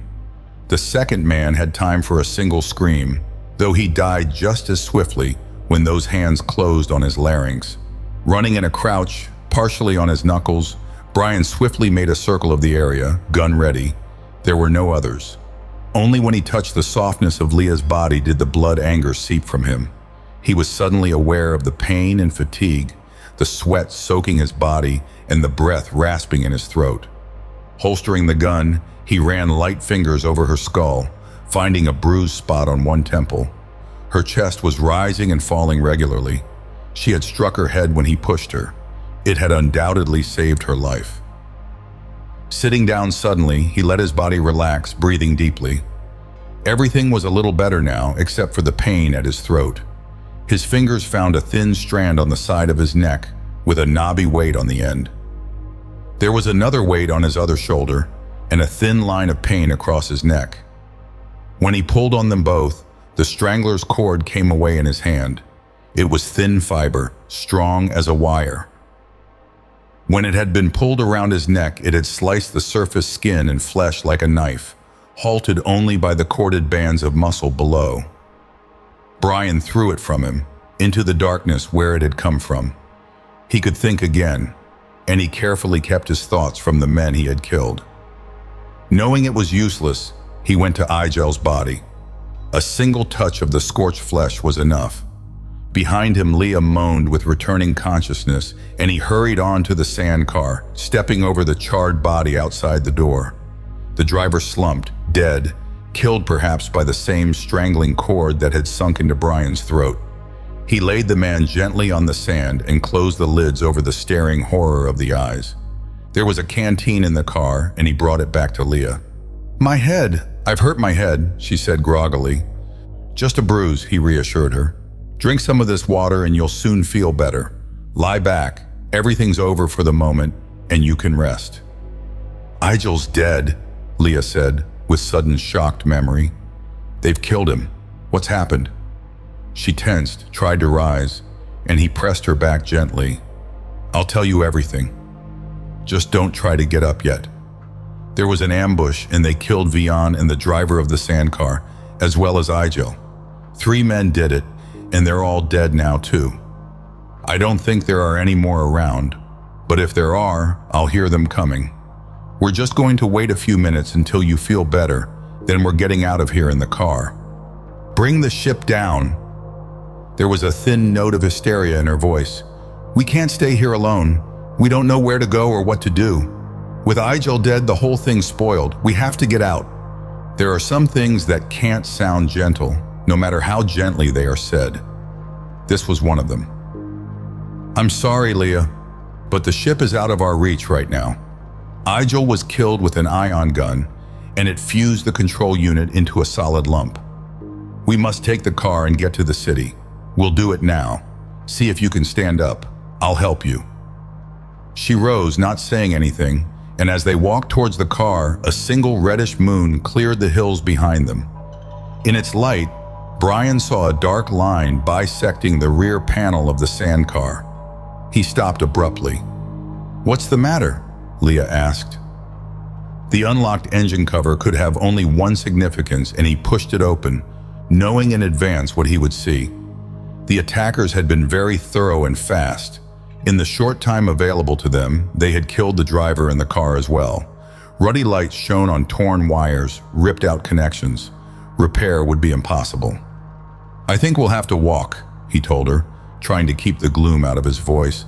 "This spot is roughly 150 kilometers from the city of Hovedstad, where we have to go. We should be able to. We're going to die. We can't walk anywhere. This whole planet is a death trap. Let's get back in the ship." The shrillness of hysteria was at the edge of her voice, as well as a subtle slurring of sounds. Brian didn't try to reason with her, or bother to explain. She had a concussion from the blow. That much was obvious. He had her sit and rest, while he made what preparations he could for the long walk. Clothing first. With each passing minute, the desert air was growing colder as the day's heat ebbed away. Leah was beginning to shiver, and he took some heavier clothing from her charred bag and made her pull it on over her light tunic. There was little else that was worth carrying: the canteen from the car and a first aid kit he found in one of the compartments. There were no maps and no radio. Navigation was obviously done by compass on this almost featureless desert. The car was equipped with an electrically operated gyro compass, of no use to him now. But he did use it to check the direction of Hovedstad, as he remembered it from the map, and found it lined up perfectly with the tracks the car had cut into the sand. It had come directly from the city. They could find their way by backtracking. Time was slipping away. He would have liked to bury Igel and the men from the car, but the night hours were too valuable to be wasted. The best he could do was put the 3 corpses in the car for protection from the Disan animals. He locked the door and threw the key as far as he could into the blackness. Leah had slipped into a restless sleep, and he carefully shook her awake. "Come," Brian said. "We have a little walking to do." Chapter 7. With the cool air and firmly packed sand underfoot, walking should have been easy. Leah spoiled that. The concussion seemed to have temporarily cut off the reasoning part of her brain, leaving a direct connection to her vocal cords. As she stumbled along, only half conscious, she mumbled all of her darkest fears that were better left unvoiced. Occasionally, there was relevancy in her complaints. They would lose their way, never find the city, die of thirst, freezing, heat, or hunger. Interspersed and entwined with these were fears from her past that still floated, submerged in the timeless ocean of her subconscious. Some Brian could understand, though he tried not to listen.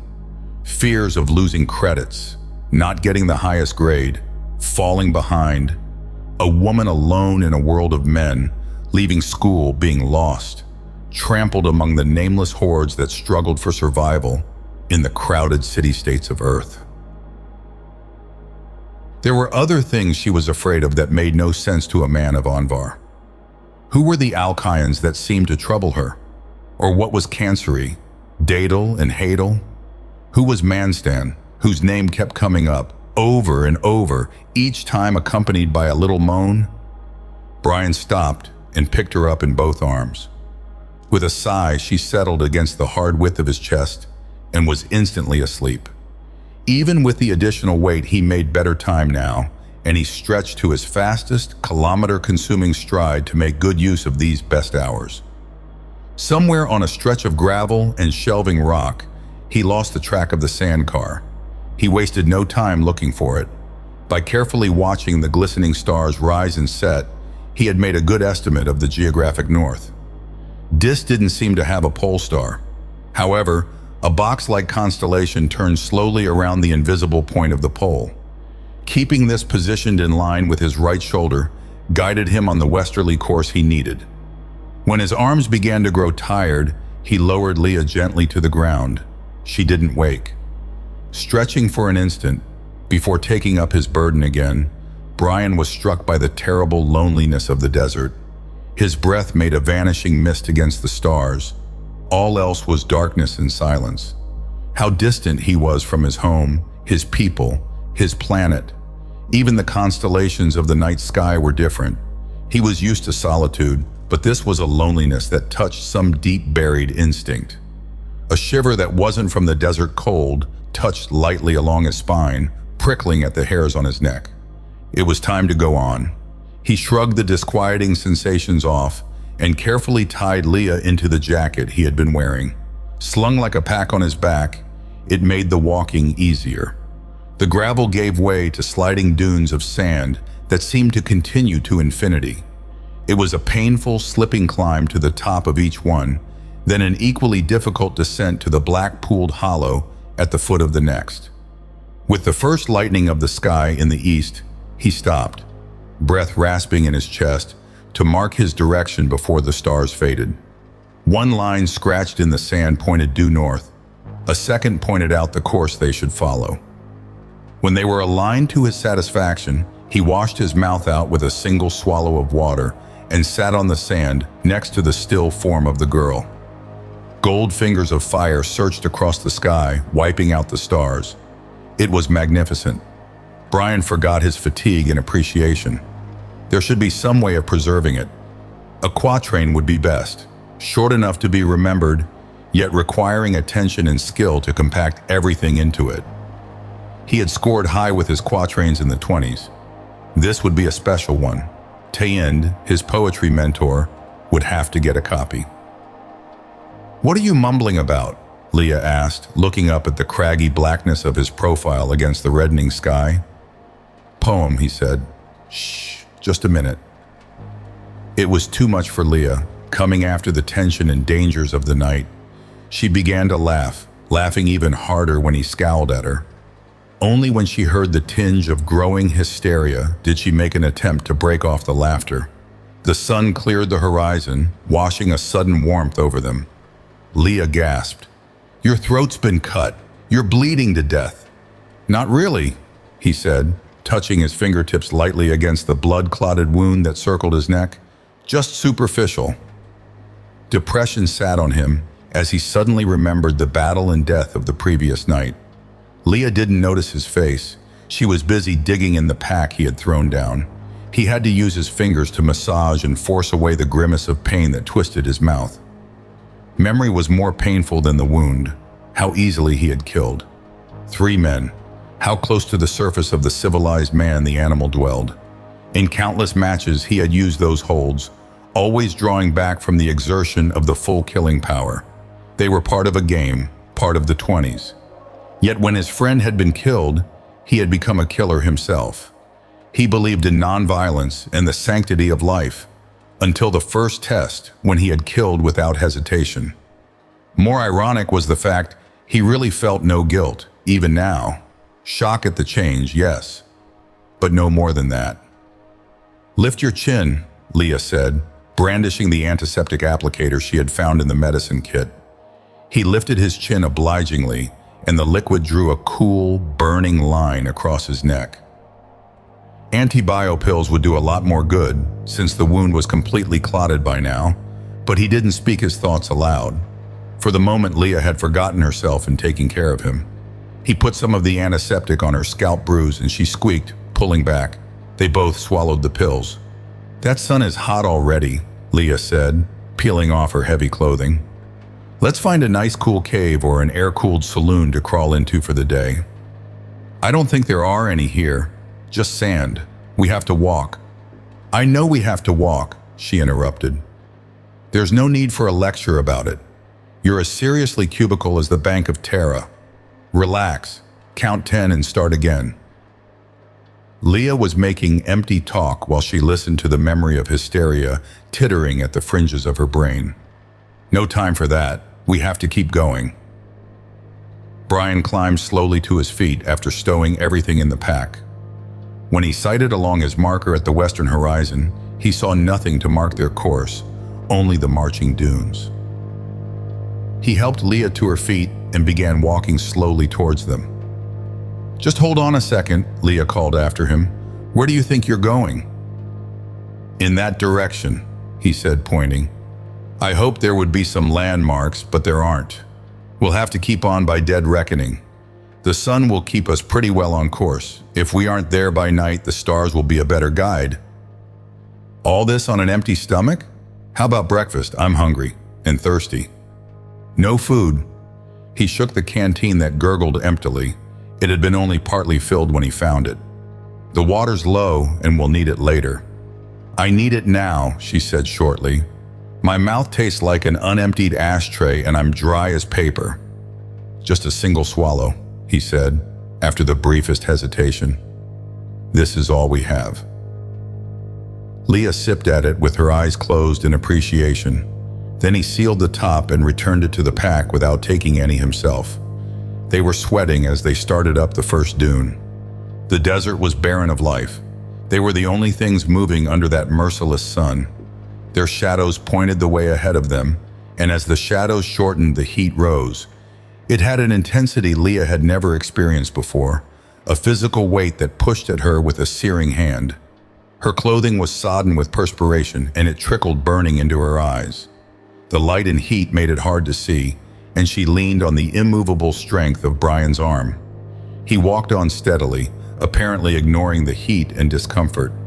"I wonder if those things are edible, or store water." Brian's voice was a harsh rasp. Leah blinked and squinted at the leathery shape on the summit of the dune. Plant or animal, it was hard to tell. It was the size of a man's head, wrinkled and gray as dried-out leather, knobbed with thick spikes. Brian pushed it up with his toe, and they had a brief glimpse of a white roundness, like a shiny taproot, going down into the dune. Then the thing contracted, pulling itself lower into the sand. At the same instant, something thin and sharp lashed out through a fold in the skin, striking at Brian's boot and withdrawing. There was a scratch on the hard plastic, beaded with drops of green liquid. "Probably poison," he said, digging his toe into the sand. "This thing is too mean to fool with, without a good reason. Let's keep going." It was before noon when Leah fell down. She really wanted to go on, but her body wouldn't obey. The thin soles of her shoes were no protection against the burning sand, and her feet were lumps of raw pain. Heat hammered down, poured up from the sand, and swirled her in an oven of pain. The air she gasped in was molten metal that dried and cracked her mouth. Each pulse of her heart throbbed blood to the wound in her scalp until it seemed her skull would burst with the agony. She had stripped down to the short tunic, in spite of Brian's insistence that she keep her body protected from the sun, and that clung to her, soaked with sweat. She tore at it in a desperate effort to breathe. There was no escape from the unending heat. Though the baked sand burned torture into her knees and hands, she couldn't rise. It took all her strength not to fall further. Her eyes closed and everything swirled in immense circles. Brian, blinking through slitted eyes, saw her go down. He lifted her and carried her again as he had the night before. The hot touch of her body shocked his bare arms. Her skin was flushed pink. The tunic was torn open, and one pointed breast rose and fell unevenly with the irregularity of her breathing. Wiping his palm free of sweat and sand, he touched her skin and felt the ominous hot dryness. Heat shock, all the symptoms. Dry, flushed skin, the ragged breathing. Her temperature rising quickly as her body stopped fighting the heat and succumbed. There was nothing he could do here to protect her from the heat. He measured a tiny portion of the remaining water into her mouth, and she swallowed convulsively. Her thin clothing was a little protection from the sun. He could only take her in his arms and keep on towards the horizon. An outcropping of rock threw a tiny patch of shade, and he walked towards it. The ground here, shielded from the direct rays of the sun, felt almost cool by contrast. Leah opened her eyes when he put her down, peering up at him through a haze of pain. She wanted to apologize to him for her weakness, but no words came from the dried membrane of her throat. His body above her seemed to swim back and forth in the heat waves, swaying like a tree in a high wind. Shock drove her eyes open, cleared her mind for an instant. He really was swaying. Suddenly she realized how much she had come to depend on the unending solidity of his strength. And now it was failing. All over his body, the corded muscles contracted in ridges, striving to keep him erect. She saw his mouth pulled open by the taut cords of his neck, and the gaping, silent scream was more terrible than any sound. Then she herself screamed as his eyes rolled back, leaving only the empty white of the eyeballs staring terribly at her. He went over, back, down, like a felled tree, thudding heavily on the sand. Unconscious or dead, she couldn't tell. She pulled limply at his leg, but couldn't drag his immense weight into the shade. Brian lay on his back in the sun, sweating. Leah saw this and knew that he was still alive. Yet what was happening? She groped for memory in the red haze of her mind, but could remember nothing from her medical studies that would explain this. On every square inch of his body, the sweat glands seethed with sudden activity. From every pore oozed great globules of oily liquid, far thicker than normal perspiration. Brian's arms rippled with motion, and Leah gaped, horrified as the hairs there writhed and stirred as though endowed with separate life.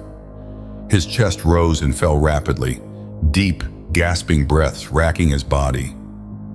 Leah could only stare through the dim redness of unreality and wonder if she was going mad before she died. A coughing fit broke the rhythm of his rasping breath, and when it was over, his breathing was easier. The perspiration still covered his body, the individual beads touching and forming tiny streams that trickled down his body and vanished in the sand. He stirred and rolled onto his side, facing her. His eyes were open and normal now as he smiled. "Didn't mean to frighten you. It caught me suddenly coming at the wrong season and everything. It was a bit of a jar to my system. I'll get you some water now. There's still a bit left." "What happened? When you looked like that, when you fell?" "Take 2 swallows, no more," he said, holding the open canteen to her mouth. "Just summer change, that's all. It happens to us every year on Anvar, only not that violently, of course. In the winter, our bodies store a layer of fat under the skin for insulation, and sweating almost ceases completely. There are a lot of internal changes too. When the weather warms up, the process is reversed. The fat is metabolized, and the sweat glands enlarge and begin working overtime as the body prepares for 2 months of hard work, heat, and little sleep. I guess the heat here triggered off the summer change early."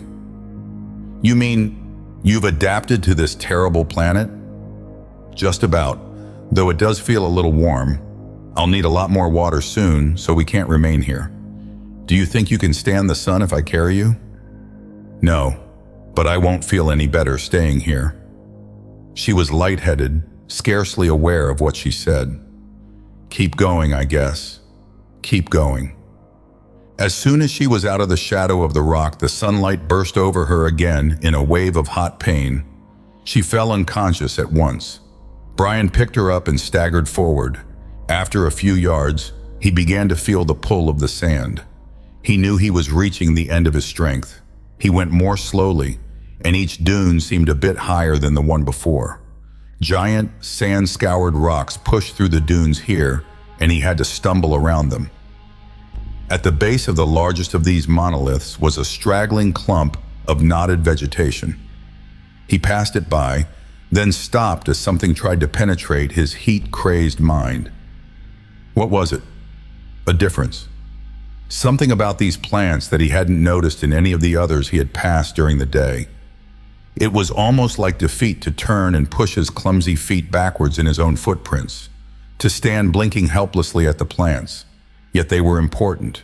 Some of them had been cut off close to the sand, not broken by any natural cause, but cut sharply and squarely by a knife or blade of some sort. The cut plants were long dried and dead, but a tiny hope flared up in him. This was the first sign that other people were actually alive on this heat-blasted planet. And whatever the plants had been cut for, they might be of aid to him. Food, perhaps drink. His hands trembled at the thought as he dropped Leah heavily into the shade of the rock. She didn't stir. His knife was sharp, but most of the strength was gone from his hands. Breath rasping in his dried throat, he sawed at the tough stem, finally cutting it through. Raising up the shrub, he saw a thick liquid dripping from the severed end. He braced his hand against his leg so it wouldn't shake and spill, until his cupped palm was full of sap. It was wet, even a little cool as it evaporated. Surely it was mostly life-giving water. He had a moment's misgiving as he raised it to his lips, and instead of drinking it, merely touched it with the tip of his tongue. At first nothing, then a searing pain. It stabbed deep into his throat and choked him. His stomach heaved and he vomited bitter bile. On his knees, fighting the waves of pain, he lost body fluid he vitally needed. Despair was worse than the pain. The plant juice must have some use. There must be a way of purifying it or neutralizing it. But Brian, a stranger on this planet, would be dead long before he found out how to do this. Weakened by the cramps that still tore at him, he tried not to realize how close to the end he was. Getting the girl on his back seemed an impossible task, and for an instant he was tempted to leave her there. Yet even as he considered this, he shouldered her leaden weight and once more went on. Each footstep and effort, he followed his own track up the dune. Painfully, he forced his way to the top and looked at the Dissons standing a few feet away. They were both too surprised by the sudden encounter to react at once. For a breath of time, they stared at each other, unmoving. When they reacted, it was the same defense of fear. Brian dropped the girl, bringing the gun up from the holster in the return of the same motion. The Disson jerked a belled tube from his waistband and raised it to his mouth. Brian didn't fire. A dead man had taught him how to train his empathetic sense and to trust it. In spite of the fear that wanted him to jerk the trigger, a different sense read the unvoiced emotions of the native Disson. There was fear there, and hatred. Welling up around these was a strong desire not to commit violence, this time to communicate instead. Brian felt and recognized all this in a fraction of a second. He had to act instantly to avoid a tragic happening. A jerk of his wrist threw the gun to one side. As soon as it was gone, he regretted its loss. He was gambling their lives on an ability he still was not sure of. The Disson had the tube to his mouth when the gun hit the ground. He held the pose, unmoving, thinking. Then he accepted Brian's action and thrust the tube back into his waistband. "Do you have any water?" Brian asked, the guttural Disson words hurting his throat. "I have water," the man said. He still didn't move. "Who are you? What are you doing here?" "We're from off-planet. We had an accident. We want to go to the city, the water." The Disson looked at the unconscious girl and made his decision. Over one shoulder, he wore one of the green objects that Brian remembered from the Solido. He pulled it off, and the thing writhed slowly in his hands. It was alive, a green length a meter long, like a noduled section of a thick vine. One end flared out into a petal-like formation. The Dissen took a hook-shaped object from his waist and thrust it into the petaled orifice.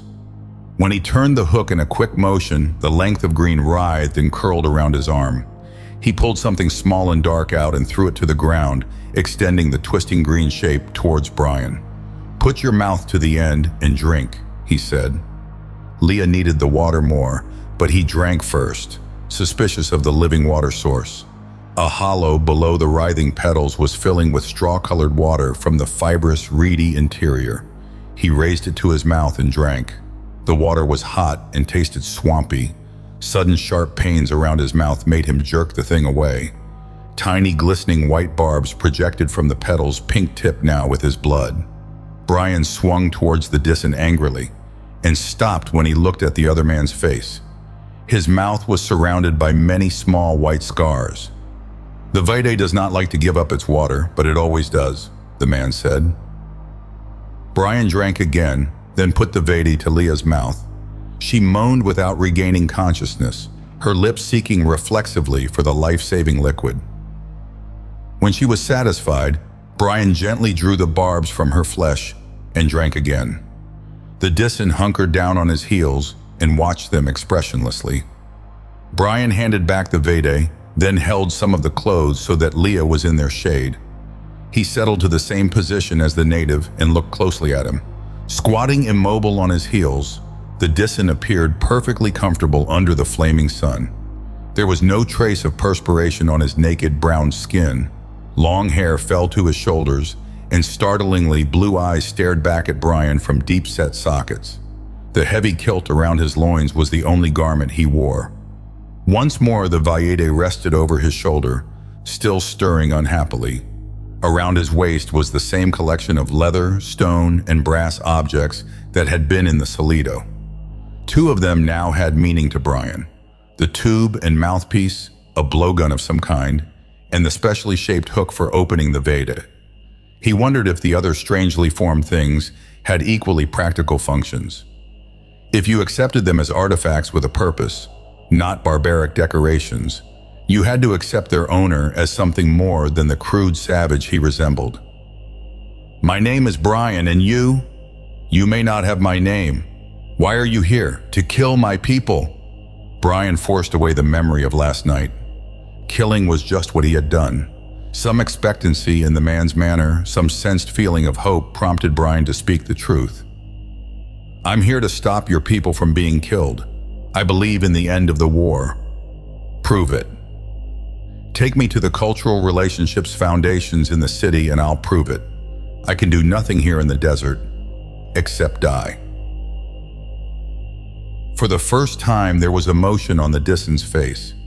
He frowned and muttered something to himself. There was a fine beading of sweat above his eyebrows now as he fought an internal battle. Coming to a decision, he rose and Brian stood too. "Come with me. I'll take you to Hovedstad. But first you will tell me, are you from Nijord?" "No." The nameless Dissen merely grunted and turned away. Brian shouldered Leah's unconscious body and followed him. They walked for 2 hours, the Dissen setting a cruel pace, before they reached a wasteland of jumbled rock. The native pointed to the highest tower of sand-eroded stone. "Wait near this," he said. "Someone will come for you." He watched while Brian placed the girl's still body in the shade and passed over the Vade for the last time. Just before leaving, he turned back, hesitating. "My name is Ulv," he said. Then he was gone. Brian did what he could to make Leah comfortable, but it was very little. If she didn't get medical attention soon, she would be dead. Dehydration and shock were uniting to destroy her. Just before sunset, he heard clanking and the throbbing whine of a sandcar's engine coming from the west. Chapter 8.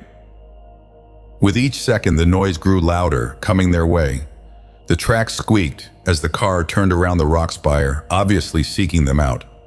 A large carrier, big as a truck, it stopped before them in a cloud of its own dust, and the driver kicked the door open. "Get in here and fast," the man shouted. "You're letting in all the heat." He gunned the engine, ready to kick in the gears, and looked at them irritatedly. Ignoring the driver's nervous instructions, Brian carefully placed Leah on the rear seat before he pulled the door shut. The car surged forward instantly, a blast of icy air pouring from the air-cooling vents. It wasn't cold in the vehicle, but the temperature was at least 40 degrees lower than the outer air. Brian covered Leah with all their extra clothing to prevent any further shock to her system. The driver, hunched over the wheel and driving with an intense speed, hadn't said a word to them since they had entered. Brian looked up as another man stepped from the engine compartment in the rear of the car. He was thin, harried looking, and he was pointing a gun. "Who are you?" he said, without a trace of warmth in his voice. It was a strange reception, but Brian was beginning to realize that this was a strange planet. The other man chewed at his lip nervously while Brian sat, relaxed and unmoving. He didn't want to startle him into pulling the trigger, and he kept his voice pitched low as he answered. "My name is Brand. We landed from space 2 nights ago and have been walking in the desert ever since. Now don't get excited and shoot the gun when I tell you this, but both Vian and Igel are dead." The man with the gun gasped, his eyes widened. The driver threw a single frightened look over his shoulder, then turned quickly back to the wheel. Brian's probe had hit its mark. If these men weren't from the Cultural Relationships Foundation, they at least knew a lot about it. It seemed safe to assume they were CRF men. "When they were shot, the girl and I escaped. We were trying to reach the city and contact you. You are from the Foundation, aren't you?" "Yes." "Of course," the man said, lowering the gun. He stared glassy-eyed into space for a moment, nervously working his teeth against his lip. Startled at his own inattention, he raised the gun again. "If you're Brand, there's something I want to know." Rummaging in his breast pocket with his free hand, he brought out a yellow message form. He moved his lips as he reread the message. "Now answer me, if you can. What are the last 3 events in the..." He took a quick look at the paper again. "In the 20s? Chess finals, rifle prone position, and fencing playoffs. Why?" The man grunted and slid the pistol back into its holder, satisfied. "I'm Fossil," he said, and waved the message at Brian. "This is Igel's last will and testament, relayed to us by the Nijord blockade control. He thought he was going to die, and he sure was right. Passed on his job to you. You're in charge. I was Merv's second in command, until he was poisoned. I was supposed to work for Igel, and now I guess I'm yours. At least until tomorrow, when we'll have everything packed and get off this hell planet." "What do you mean tomorrow?" Brian asked. "It's 3 days to deadline, and we still have a job to do." Fossil had dropped heavily into one of the seats, and he sprang to his feet again, clutching the seat back to keep his balance in the swaying car. 3 days, 3 weeks, 3 minutes. What difference does it make? His voice rose shrilly with each word, and he had to make a definite effort to master himself before he could go on. "Look, you don't know anything about this. You just arrived, and that's your bad luck. My bad luck is being assigned to this death trap and watching the depraved and filthy things the natives do, and trying to be polite to them even when they are killing my friends, and those Nijord bombers up there with their hands on the triggers. One of those bombardiers is going to start thinking about home and about the cobalt bombs down here, and he's going to press that button, deadline or no deadline." "Sit down, Fossil. Sit down and take a rest." There was sympathy in Brian's voice, but also the firmness of an order. Fossil swayed for a second longer, then collapsed. He sat with his cheek against the window, eyes closed. A pulse throbbed visibly in his temple, and his lips worked. He had been under too much tension for too long a time. This was the atmosphere that hung heavily in the air at the CRF building when they arrived. Despair and defeat. The doctor was the only one who didn't share this mood as he bustled Leah off to the clinic with prompt efficiency. He obviously had enough patience to keep his mind occupied. With the others, the feeling of depression was unmistakable. From the instant they had driven through the automatic garage door, Brian had swum in this miasma of defeat. It was omnipresent and hard to ignore. As soon as he had eaten, he went with Fossil into what was to have been Igel's office. Through the transparent walls, he could see the staff packing the records, crating them for shipment. Fossil seemed less nervous now that he was no longer in command. Brian rejected any idea he had of letting the man know that he himself was only a novice in the Foundation. He was going to need all the authority he could muster, since they would undoubtedly hate him for what he was going to do. Better take notes of this, Fossil, and have it typed. I'll sign it. The printed word always carried more weight. All preparations for leaving are to be stopped at once. Records are to be returned to the files. We are going to stay here just as long as we have clearance from the Nijorders. If this operation is unsuccessful, we will all leave together when the time expires. We will take whatever personal baggage we can carry by hand. Everything else stays here. Perhaps you don't realize we are here to save a planet, not file cabinets full of papers. Out of the corner of his eye, he saw Fossil flushed with anger. As soon as that is typed, bring it back. And all the reports as to what has been accomplished on this project. That will be all for now. Fossil stamped out, and a minute later Brian saw the shocked, angry looks from the workers in the outer office. Turning his back to them, he opened the drawers in the desk, one after another. The top drawer was empty, except for a sealed envelope. It was addressed to Winner Igel. Brian looked at it thoughtfully, then ripped it open. The letter inside was handwritten. Igel, I've had the official word that you are on the way to relieve me, and I am forced to admit I feel only an intense satisfaction. You've had the experience on these outlaw planets and can get along with the odd types. I have been specializing in research for the last 20 years, and the only reason I was appointed planetary supervisor on Nijord was because of the observation and application facilities. I'm the research type, not the office type. No one has ever denied that. You're going to have trouble with the staff, so you had better realize that they are all compulsory volunteers. Half are clerical people from my staff. The others a mixed bag of whoever was close enough to be pulled in on this crash assignment. It developed so fast we never saw it coming. And I'm afraid we've done little or nothing to stop it. We can't get access to the natives here, not in the slightest. It's frightening. They don't fit. I've done Poisson distributions on a dozen different factors, and none of them can be equated. The Pareto extrapolations don't work. Our field men can't even talk to the natives, and 2 have been killed trying. The ruling class is unapproachable, and the rest just keep their mouths shut and walk away. I'm going to take a chance and try to talk to Ligmagte. Perhaps I can make him see sense. I doubt if it will work, and there is a chance he will try violence with me. The nobility here are very prone to violence.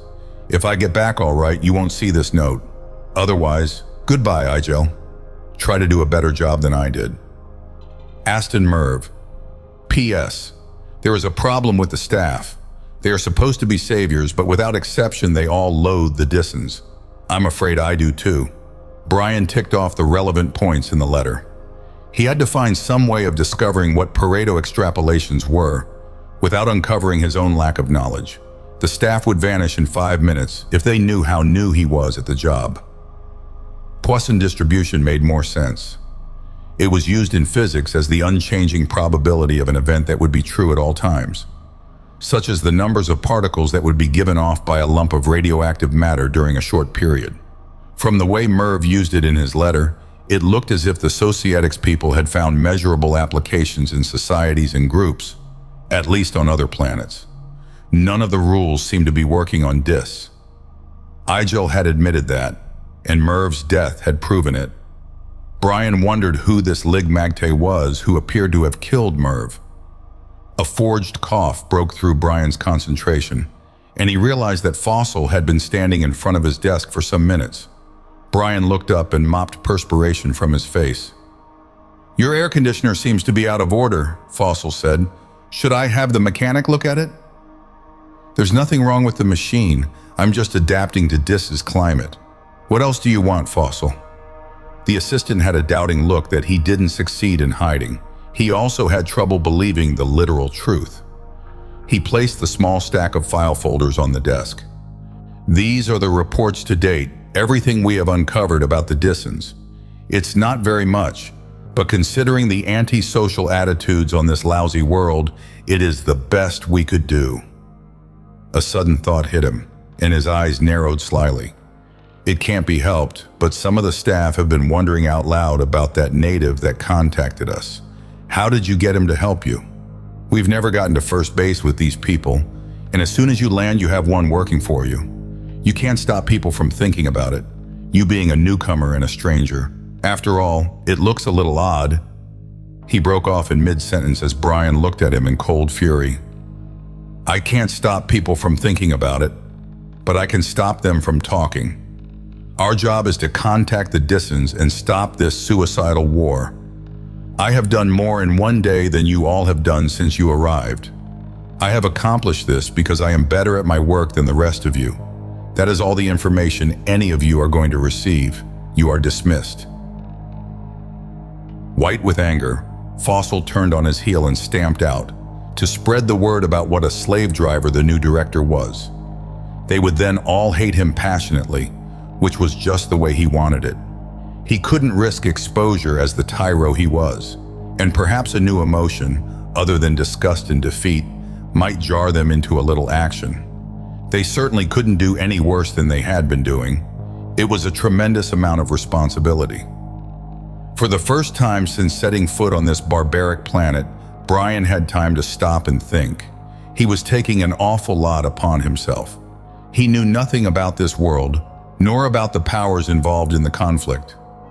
Here he sat pretending to be in charge of an organization he had first heard about only a few weeks earlier. It was a frightening situation. Should he slide out from under? There was just one possible answer, and that was no. Until he found someone else who could do better, he seemed to be the one best suited for the job. And Igel's opinion had to count for something. Brian had felt the surety of the man's conviction that Brian was the only one who might possibly succeed in this difficult spot. Let it go at that. If he had any qualms, it would be best to put them behind him. Aside from everything else, there was a primary bit of loyalty involved. Igel had been an Anvarian and a winner. Maybe it was a provincial attitude to hold in this big universe. Anvar was certainly far enough away from here. But honor is very important to a man who must stand alone. He had a debt to Igel, and he was going to pay it off. Once the decision had been made, he felt easier.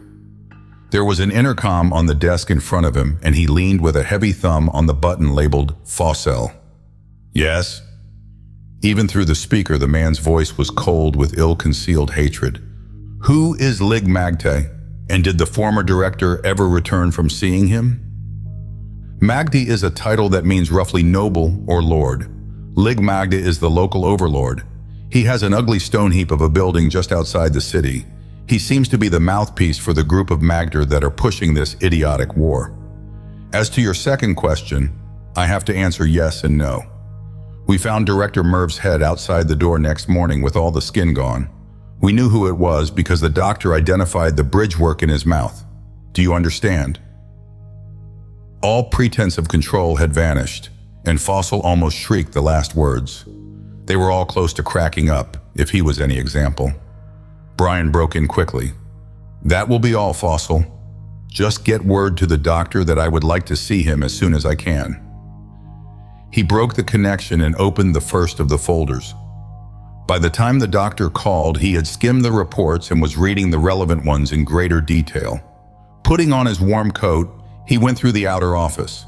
The few workers still on duty turned their backs in frigid silence. Dr. Stein had a pink and shiny bald head that rose above a thick black beard. Brian had liked him at once.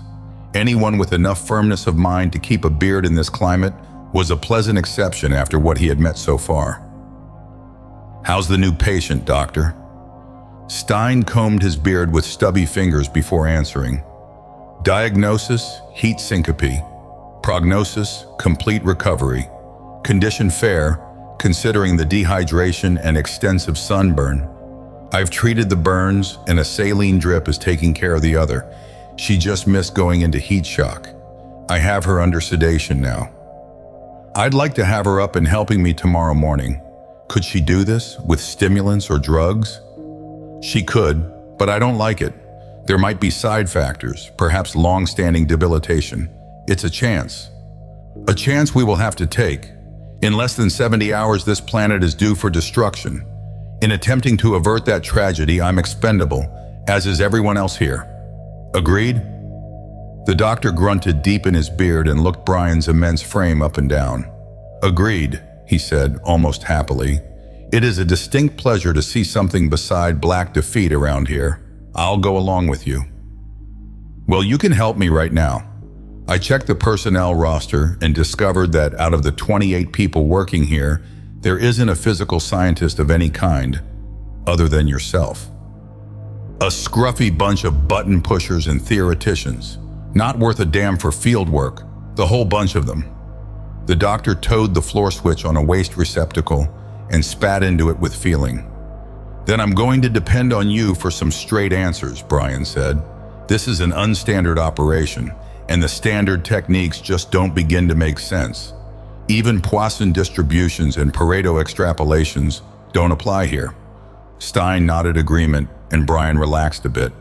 He had just relieved himself of his entire knowledge of societics, and it had sounded authentic. The more I look at it, the more I believe that this is a physical problem, something to do with the exotic and massive adjustments the Dissens have made to this hellish environment. Could this tie up in any way with their absolutely suicidal attitude towards the cobalt bombs? Could it? Could it? Dr. Stein paced the floor rapidly on his stocky legs, twining his fingers behind his back. You are bloody well right, it could. Someone is thinking at last and not just punching bloody numbers into a machine and sitting and scratching his behind while waiting for the screen to light up with the answers. Do you know how Dissens exist? Brian shook his head. The fools here think it disgusting, but I call it fascinating. They have found ways to join a symbiotic relationship with the life forms on this planet, even a parasitic relationship. You must realize that living organisms will do anything to survive. Castaways at sea will drink their own urine in their need for water.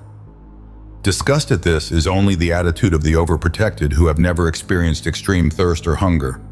Well, here on Dis, you have a planet of castaways. Stein opened the door of the pharmacy. This talk of thirst makes me dry. With economically efficient motions, he poured grain alcohol into a beaker, thinned it with distilled water, and flavored it with some crystals from a bottle. He filled 2 glasses and handed Brian one. It didn't taste bad at all. What do you mean by parasitic, Doctor? Aren't we all parasites of the lower life forms? Meat animals, vegetables, and such? No, you missed the point. I speak of parasitic in the exact meaning of the word. You must realize that to a biologist, there is no real difference between parasitism, symbiosis, mutualism, biontergasy, commensalism. Stop, Brian said. Those are just meaningless sounds to me. If that is what makes this planet tick, I'm beginning to see why the rest of the staff has that lost feeling. It is just a matter of degree of the same thing. Look, you have a kind of crustacean living in the lakes here, very much like an ordinary crab. It has large claws in which it holds anemones, tentacled sea animals with no power of motion. The crustacean waves these around to gather food and eats the pieces they capture that are too big for them. This is biontergasy, 2 creatures living and working together, yet each capable of existing alone.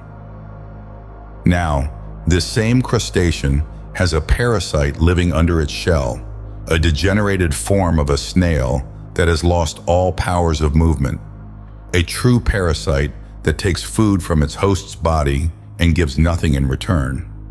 Inside this snail's gut, there is a protozoan that lives off the snail's ingested food. Yet this little organism is not a parasite, as you might think at first, but a symbiote. It takes food from the snail, but at the same time it secretes a chemical that aids the snail's digestion of the food. Do you get the picture? All these life forms exist in a complicated interdependence. Brian frowned in concentration, sipping at the drink. It's making some kind of sense now. Symbiosis, parasitism, and all the rest are just ways of describing variations of the same basic process of living together. And there is probably a grading and shading between some of these that make the exact relationship hard to define. Precisely. Existence is so difficult on this world that the competing forms have almost died out. There are still a few left, preying off the others. It was the cooperating and interdependent life forms that really won out in the race for survival. I say life forms with intent. The creatures here are mostly a mixture of plant and animal, like the lichens you have elsewhere. The Dissens have a creature they call a Vieidae that they use for water when traveling. It has rudimentary powers of motion from its animal part, yet uses photosynthesis and stores water like a plant. When the Dissens drink from it, the thing taps their bloodstreams for food elements. I know, Brian said wryly. I drank from one. You can see my scars. I'm beginning to comprehend how the Dissens fit into the physical pattern of their world, and I realize it must have all kinds of psychological effects on them. Do you think this has any effect on their social organization? An important one, but maybe I'm making too many suppositions now. Perhaps your researchers upstairs can tell you better. After all, this is their field. Brian had studied the reports on the social setup, and not one word of them made sense. They were a solid maze of unknown symbols and cryptic charts. Please continue, Doctor, he insisted. The Societics reports are valueless so far. There are factors missing. You are the only one I have talked to so far who can give me any intelligent reports or answers. All right then, be it on your own head. The way I see it, you've got no society here at all, just a bunch of rugged individualists, each one for himself, getting nourishment from the other life forms of the planet.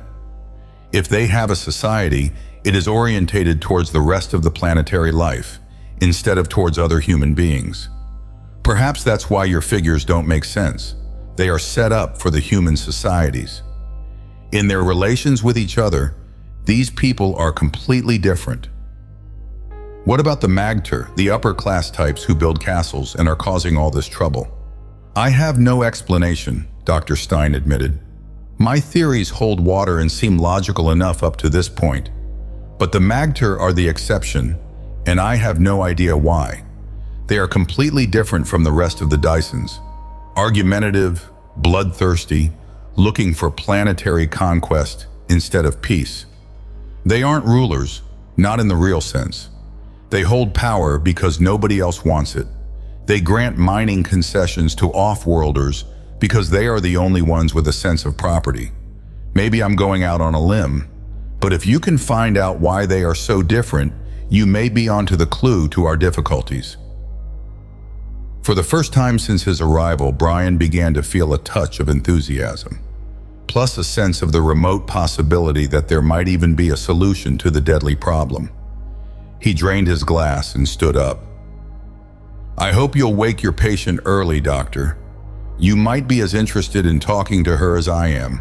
If what you told me is true, she could well be our key to the answer. She is Professor Leah Maurice, and she is just out from Earth with degrees in exobiology and anthropology, and has a head stuffed with vital facts.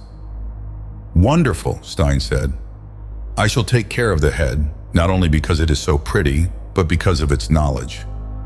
Though we totter on the edge of atomic destruction, I have a strange feeling of optimism. For the first time since I landed on this planet. Chapter 9. The guard inside the front entrance of the Foundation building jumped at the thunderous noise and reached for his gun. He dropped his hand sheepishly when he realized it was only a sneeze, though a gargantuan one. Brian came up, sniffling, huddling down into his coat. I'm going out before I catch pneumonia, he said. The guard saluted dumbly, and after checking his proximity detector screens, he slipped out and the heavy portal thudded shut behind him. The street was still warm from the heat of the day, and he sighed happily and opened his coat. This was partly a reconnaissance trip, and partly a way of getting warmed up. There was little else he could do in the building. The staff had long since retired. He had slept for a half an hour and had waked refreshed and ready to work. All of the reports he could understand had been read and reread until they were memorized. He could use the time now, while the rest of them were asleep, to get better acquainted with the main city of Dis. As he walked the dark streets, he realized how alien the Dissen way of life was to everything he knew. This city, Hovedstad literally meant main place in the native language, and that's all it was. It was only the presence of the off-worlders that made it into a city. Building after building, standing deserted, bore the names of mining companies, traders, space transporters. None of them was occupied now.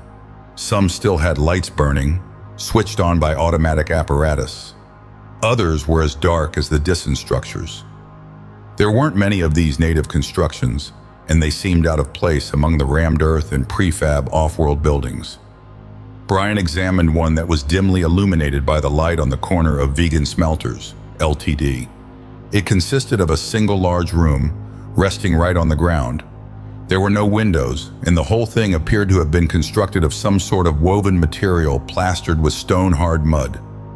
Nothing was blocking the door, and he was thinking seriously of going in when he became aware that he was being followed. It was only a slight noise, almost lost in the night. Normally, it would never have been noticed, but tonight Brian was listening with his entire body. Someone was behind him, swallowed up in the pools of darkness. Brian shrank back against the wall. There was very little chance this could be anyone but a Dyson. He had a sudden memory of Merv's severed head as it had been discovered outside the door. Igel had helped him train his empathetic sense, and he reached out with it. It was difficult working in the dark. He could be sure of nothing. Was he getting a reaction, or just wishing for one? Why did it have a ring of familiarity to it? A sudden idea struck him. "Olv," he said very softly. "This is Brian." He crouched, ready for any attack. "I know," a voice said softly in the night. "Do not talk. Walk in the direction you were going before. Asking questions now would accomplish nothing." Brian turned instantly and did as he was bidden. The buildings grew further apart until he realized from the sand underfoot that he was back in the planet-wide desert. It could be a trap. He hadn't recognized the voice behind the whisper, yet he had to take this chance. A darker shape appeared in the dark night near him, and a burning hot hand touched his arm lightly. "I will walk ahead. Follow close behind me." The words were louder, and this time Brian recognized the voice.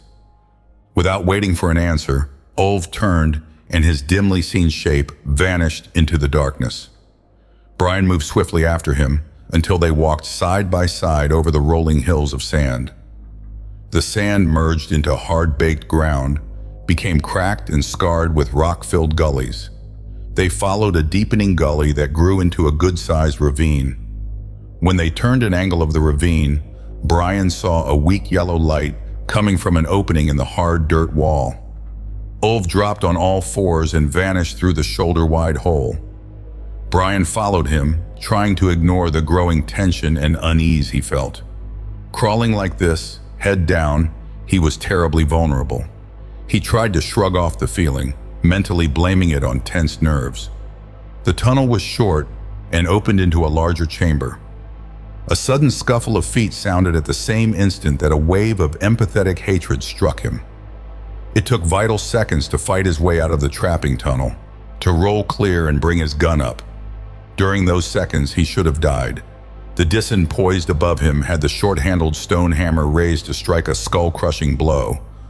Olv was clutching the man's wrist, fighting silently to keep the hammer from falling.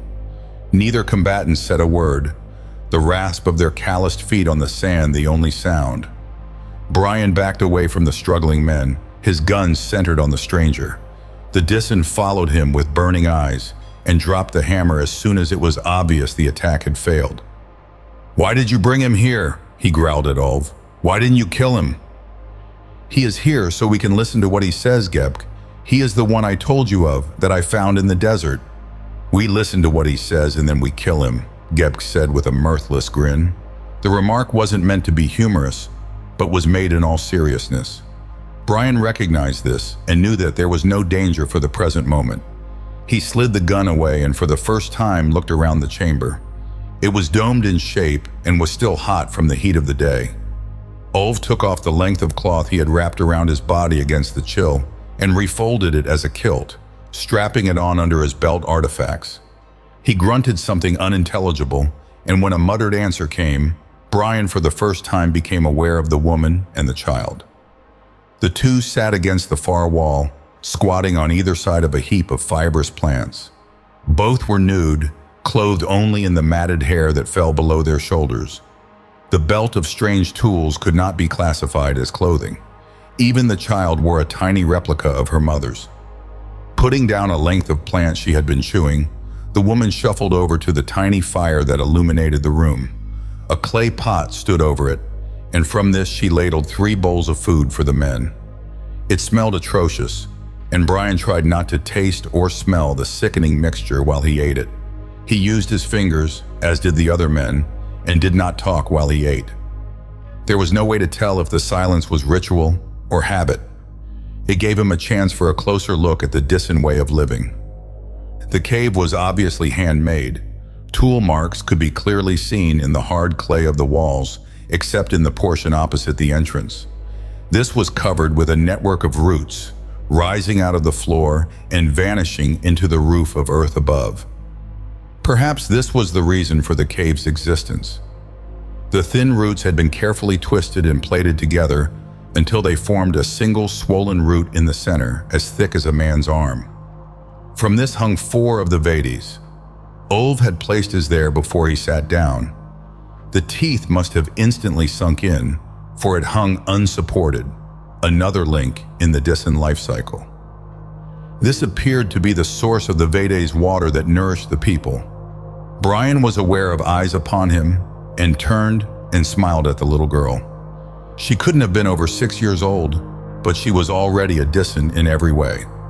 She neither returned his smile nor changed her expression, unchildlike in its stolidity. Her hands and jaw never stopped as she worked on the lengths of fibrous plant her mother had placed before her. The child split them with a small tool and removed a pod of some kind. This was peeled, partially by scraping with a different tool and partially by working between her teeth. It took long minutes to remove the tough rind. The result seemed scarcely worth it. A tiny wriggling object was finally disclosed, which the girl instantly swallowed. She then began working on the next pod. Ulv put down his clay bowl and belched. "I brought you to the city as I told you I would," he said. "Have you done as you said you would?" "What did he promise?" Gep asked. "That he would stop the war. Have you stopped it?" "I am trying to stop it," Brian said, "but it is not that easy. I'll need some help. It is your life that needs saving, yours and your family's. If you would help me." "What is the truth?" Ulv broke in savagely. "All I hear is difference, and there is no longer any way to tell truth. For as long as always, we have done as the Magter say. We bring them food, and they give us the metal and sometimes water when we need it. As long as we do as they ask, they do not kill us. They live the wrong way, but I have had bronze from them for my tools. They have told us that they are getting a world for us from the Sky People, and that is good. It has always been known that the Sky People are evil in every way, and only good can come from killing them," Gib said. Brian stared back at the 2 Dissens and their obvious hatred. "Then why didn't you kill me, Ulv?" he asked. "That first time in the desert, or tonight when you stopped Gebk?" "I could have, but there was something more important. What is the truth? Can we believe as we have always done, or should we listen to this?" He threw a small sheet of plastic to Brian, no bigger than the palm of his hand. A metal button was fastened to one corner of the wafer, and a simple drawing was embedded in the wafer. Brian held it to the light and saw a picture of a man's hand squeezing the button between thumb and forefinger. It was a sub-miniaturized playback. Mechanical pressure on the case provided enough current to play the recorded message. The plastic sheet vibrated, acting as a loudspeaker. Though the voice was thin and scratchy, the words were clearly audible. It was an appeal for the Dissen people not to listen to the Magter. It explained that the Magter had started a war that could have only one ending: the destruction of Dis. Only if the Magter were thrown down and their weapons discovered could there be any hope. "Are these words true?" Ulv asked. "Yes," Brian said. "They are perhaps true," Geb said, "but there is nothing that we can do. I was with my brother when these word things fell out of the sky, and he listened to one and took it to the Magter to ask them. They killed him as he should have known they would do. The Magter kill us if they know we listen to the words. And the words tell us we will die if we listen to the Magter, Ulf shouted, his voice cracking. Not with fear, but with frustration at the attempt to reconcile two opposite points of view. Up until this time, his world had consisted of black and white values, with very few shadings of difference in between. There are things you can do that will stop the war without hurting yourself or the Magter, Brian said, searching for a way to enlist their aid. Tell us, Ulf grunted. There would be no war if the Magter could be contacted, made to listen to reason. They are killing you all. You could tell me how to talk to the Magter, how I could understand them. No one can talk to the Magter, the woman broke in. If you say something different, they will kill you as they killed Gebg's brother. So they are easy to understand. That is the way they are. They do not change. She put the length of plant she had been softening for the child back into her mouth. Her lips were deeply grooved and scarred from a lifetime of this work, her teeth at the sides worn almost to the bone. Mor is right, Ulf said. You do not talk to Magter. What else is there to do? Brian looked at the two men before he spoke and shifted his weight. The motion brought his fingertips just a few inches from his gun. The Magter have bombs that will destroy Nijord. This is the next planet, a star in your sky. If I can find where the bombs are, I will have them taken away and there will be no war. You want to aid the devils in the sky against our own people, Gebg shouted, half rising. Ulf pulled him back to the ground, but there was no more warmth in his voice as he spoke. You are asking too much. You will leave now. Will you help me, though? Will you help stop the war? Brian asked, aware he had gone too far, but unable to stop. Their anger was making them forget the reasons for his being there. You asked too much, Ulf said again. Go back now. We will talk about it. Will I see you again? How can I reach you? We will find you if we wish to talk to you, was all Ulf said. If they decided he was lying, he would never see them again. There was nothing he could do about it. I have made up my mind, Gebg said, rising to his feet and drawing his cloth up until it covered his shoulders. You are lying, and this is all a lie of the Sky People. If I see you again, I will kill you. He stepped to the tunnel and was gone. There was nothing more to be said. Brian went out next, checking carefully to be sure that Gebg really had left, and Ulf guided him to the spot where the lights of Hovedstad were visible. He did not speak during their return journey and vanished without a word. Brian shivered in the night chill of the air and wrapped his coat more tightly around himself. Depressed, he walked back towards the warmer streets of the city. It was dawn when he reached the Foundation building. A new guard was at the front entrance. No amount of hammering or threats could convince the man to open until Fossil came down, yawning and blinking with sleep. He was starting some complaint when Brian cut him off curtly and ordered him to finish dressing and report for work at once. Still feeling elated, Brian hurried into his office and cursed the overly efficient character who had turned on his air conditioner to chill the room again. When he turned it off this time, he removed enough vital parts to keep it out of order for the duration. When Fossil came in, he was still yawning behind his fist, obviously a low morning sugar type. Before you fall on your face, go out and get some coffee, Brian said. 2 cups. I'll have a cup too. That won't be necessary, Fossil said, drawing himself up stiffly. I'll call the canteen if you wish some. He said it in the iciest tone he could manage this early in the morning. In his enthusiasm, Brian had forgotten the hate campaign he had directed against himself. Suit yourself, he said shortly, getting back into the role. But the next time you yawn, there'll be a negative entry in your service record. If that's clear, you can brief me on this organization's visible relations with the Dissens. How do they take us? Fossil choked and swallowed a yawn. I believe they look on the CRF people as some species of simpletons, sir.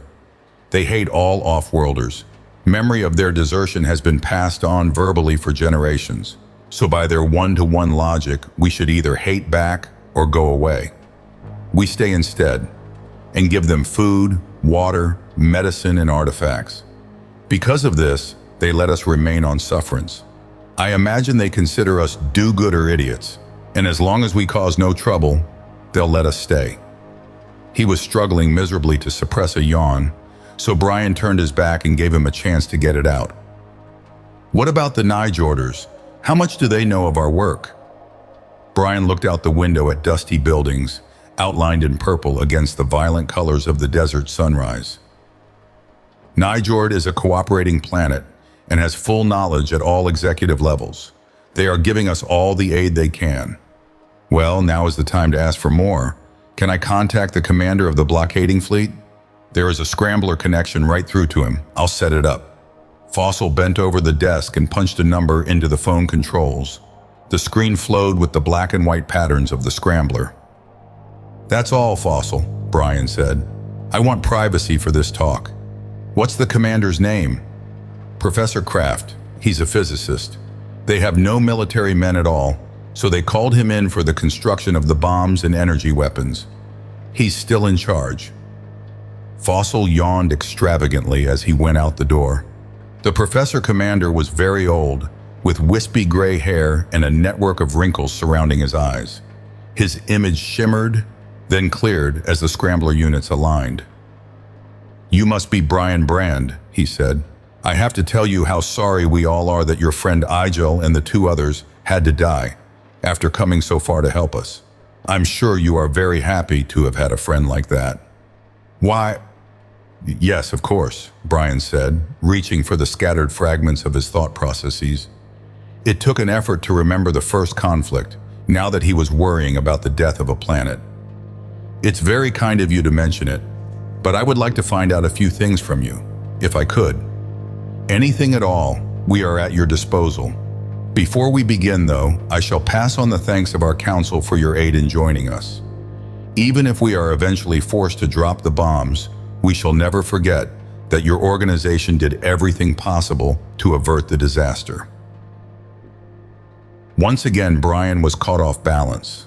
For an instant, he wondered if Kraft was being insincere, then recognized the baseness of this thought. The completeness of the man's humanity was obvious and compelling. The thought passed through Brian's mind that now he had an additional reason for wanting the war ended without destruction on either side. He very much wanted to visit Nijord and see these people on their home grounds. Professor Kraft waited patiently and silently while Brian pulled his thoughts together and answered. I still hope that this thing can be stopped in time. That's what I wanted to talk to you about. I want to see Lig Magdi, and I thought it would be better if I had a legitimate reason. Are you in contact with him? Kraft shook his head. No, not really in contact. When this trouble started, I sent him a transceiver so we could talk directly. But he has delivered his ultimatum, speaking for the Magter. The only terms he will hear are unconditional surrender. His receiver is on, but he has said that is the only message he will answer. Not much chance of him ever being told that, Brian said. There was, at one time. I hope you realize, Brian, that the decision to bomb Dis was not easily arrived at. A great many people, myself included, voted for unconditional surrender. We lost the vote by a very small margin. Brian was getting used to these philosophical body blows, and he rolled with the punches now. Are there any of your people left on this planet? Or do you have any troops I can call on for help? This is still a remote possibility, but if I do find out where the bombs or the launchers are, a surprise raid would knock them out. We have no people left in Hovedstad now. All the ones who weren't evacuated were killed. But there are commando teams standing by here to make a landing if the weapons are detected.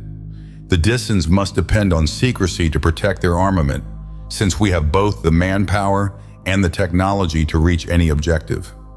We also have technicians and other volunteers looking for the weapon sites. They have not been successful as yet, and most of them were killed soon after landing. Kraft hesitated for a moment. There is another group you should know about. You will need all the factors. Some of our people are in the desert outside of Hovedstad. We do not officially approve of them. though they have a good deal of popular support. They are mostly young men operating as raiders, killing and destroying with very little compunction. They are attempting to uncover the weapons by sheer strength of arms. This was the best news yet. Brian controlled his voice and kept his expression calm when he spoke. I don't know how far I can stretch your cooperation, but could you possibly tell me how to get in touch with them? Kraft allowed himself a small smile. I'll give you the wavelength on which you can reach their radio. They call themselves the Nijord Army. When you talk to them, you can do me a favor. Pass on a message. Just to prove things aren't bad enough, they've become a little worse. One of our technical crews has detected jump space energy transmissions in the planetary crust. The Dissens are apparently testing their projector sooner than we had estimated. Our deadline has been revised by 1 day. I'm afraid there are only 2 days left before you must evacuate. His eyes were large with compassion. I'm sorry. I know this will make your job that much harder. Brian didn't want to think about the loss of a full day from his already close deadline. Have you told the Dissens this yet? No, Kraft told him. The decision was reached a few minutes before your call. It is going on the radio to Lig Magte now. Can you cancel the transmission and let me take the message in person? I can do that. Kraft thought for a moment. But it would surely mean your death at their hands. They have no hesitation in killing any of our people. I would prefer to send it by radio. If you do that, you will be interfering with my plans and perhaps destroying them under the guise of saving my life. Isn't my life my own, to dispose of as I will? For the first time, Professor Kraft was upset. I'm sorry, terribly sorry. I'm letting my concern and worry wash over into my public affairs. Of course you may do as you please. I could never think of stopping you. He turned and said something inaudible off-screen. The call is canceled. The responsibility is yours. All our wishes for success go with you. End of transmission. End of transmission, Brian said, and the screen went dark. Fossil, he shouted into the intercom. Get me the best and fastest sand car we have, a driver who knows his way around, and 2 men who can handle a gun and know how to take orders. We're going to get some positive action at last. Chapter 10. It's suicide, the taller guard grumbled. Mine, not yours, so don't worry about it, Brian barked at him. Your job is to remember your orders and keep them straight. Now, let's hear them again. The guard rolled his eyes up in silent rebellion and repeated in a toneless voice, We stay here in the car and keep the motor running while you go inside the stone pile there. We don't let anybody in the car and we try and keep them clear of the car, short of shooting them, that is. We don't come in no matter what happens or what it looks like, but wait for you here. Unless you call on the radio, in which case we come in with the automatics going and shoot the place up, and it doesn't matter who we hit. This will be done only as a last resort. See if you can't arrange that last resort thing, the other guard said, patting the heavy blue barrel of his weapon. I meant that last resort, Brian said angrily. If any guns go off without my permission, you will pay for it and pay with your necks.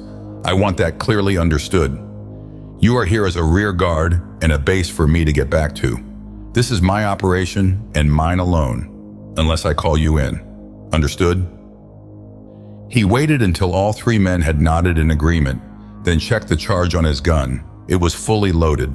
It would be foolish to go in unarmed, but he had to. 1 gun wouldn't save him. He put it aside. The button radio on his collar was working and had a strong enough signal to get through any number of walls. He took off his coat, threw open the door, and stepped out into the searing brilliance of the Dissen noon. There was only the desert silence broken by the steady throb of the car's motor behind him. Stretching away to the horizon in every direction was the eternal desert of sand. The keep stood nearby, solitary, a massive pile of black rock. Brian plodded closer, watching for any motion from the walls. Nothing stirred. The high-walled, irregularly shaped construction sat in a ponderous silence. Brian was sweating now, only partially from the heat. He circled the thing, looking for a gate. There wasn't one at ground level. A slanting cleft in the stone could be climbed easily, but it seemed incredible that this might be the only entrance. A complete circuit proved that it was. Brian looked unhappily at the slanting and broken ramp, then cupped his hands and shouted loudly, "I'm coming up. Your radio doesn't work anymore. I'm bringing the message from Nijord that you have been waiting to hear." This was a slight bending of the truth without fracturing it.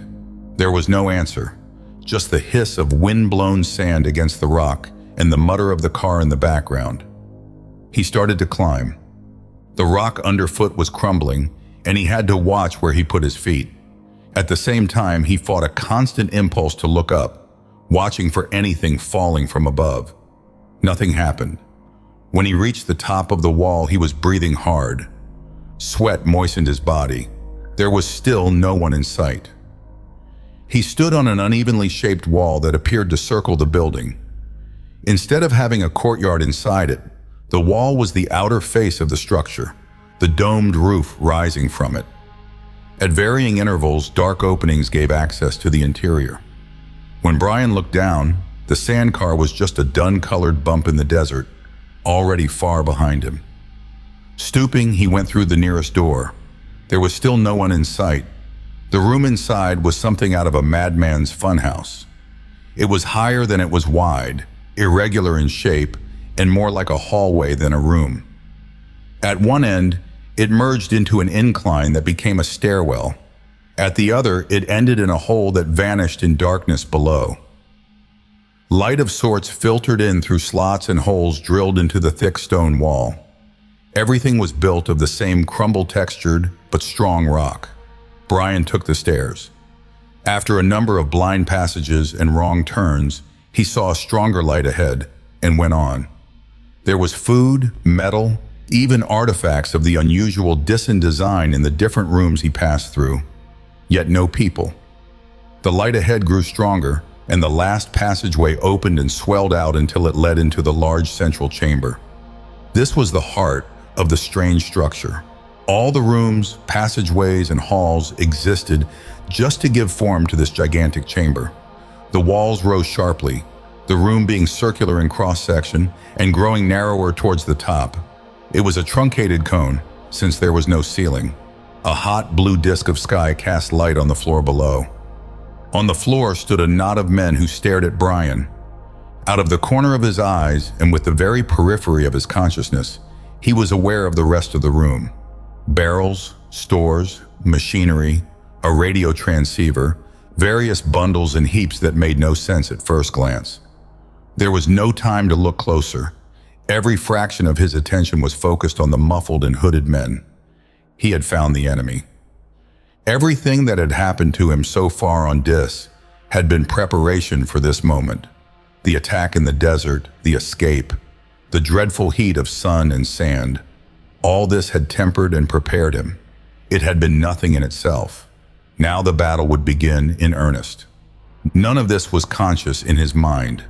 His fighter's reflexes bent his shoulders, curved his hands before him as he walked softly in balance, ready to spring in any direction. Yet none of this was really necessary. All the danger so far was non-physical. When he did give conscious thought to the situation, he stopped, startled. What was wrong here? None of the men had moved or made a sound. How could he even know they were men? They were so muffled and wrapped in cloth that only their eyes were exposed. No doubt, however, existed in Brian's mind. In spite of muffled cloth and silence, he knew them for what they were. The eyes were empty of expression and unmoving, yet were filled with the same negative emptiness as those of a bird of prey. They could look on life, death, and the rending of flesh with the same lack of interest and compassion. All this Brian knew in an instant of time, without words being spoken. Between the time he lifted one foot and walked a step, he understood what he had to face. There could be no doubt, not to an empathetic. From the group of silent men poured a frost-white wave of unemotion. An empathetic shares what other men feel. He gets his knowledge of their reaction by sensing lightly their emotions, the surges of interest, hate, love, fear, desire, the sweep of large and small sensations that accompany all thought and action. The empathetic is always aware of this constant and silent surge, whether he makes the effort to understand it or not. He is like a man glancing across the open pages of a table full of books.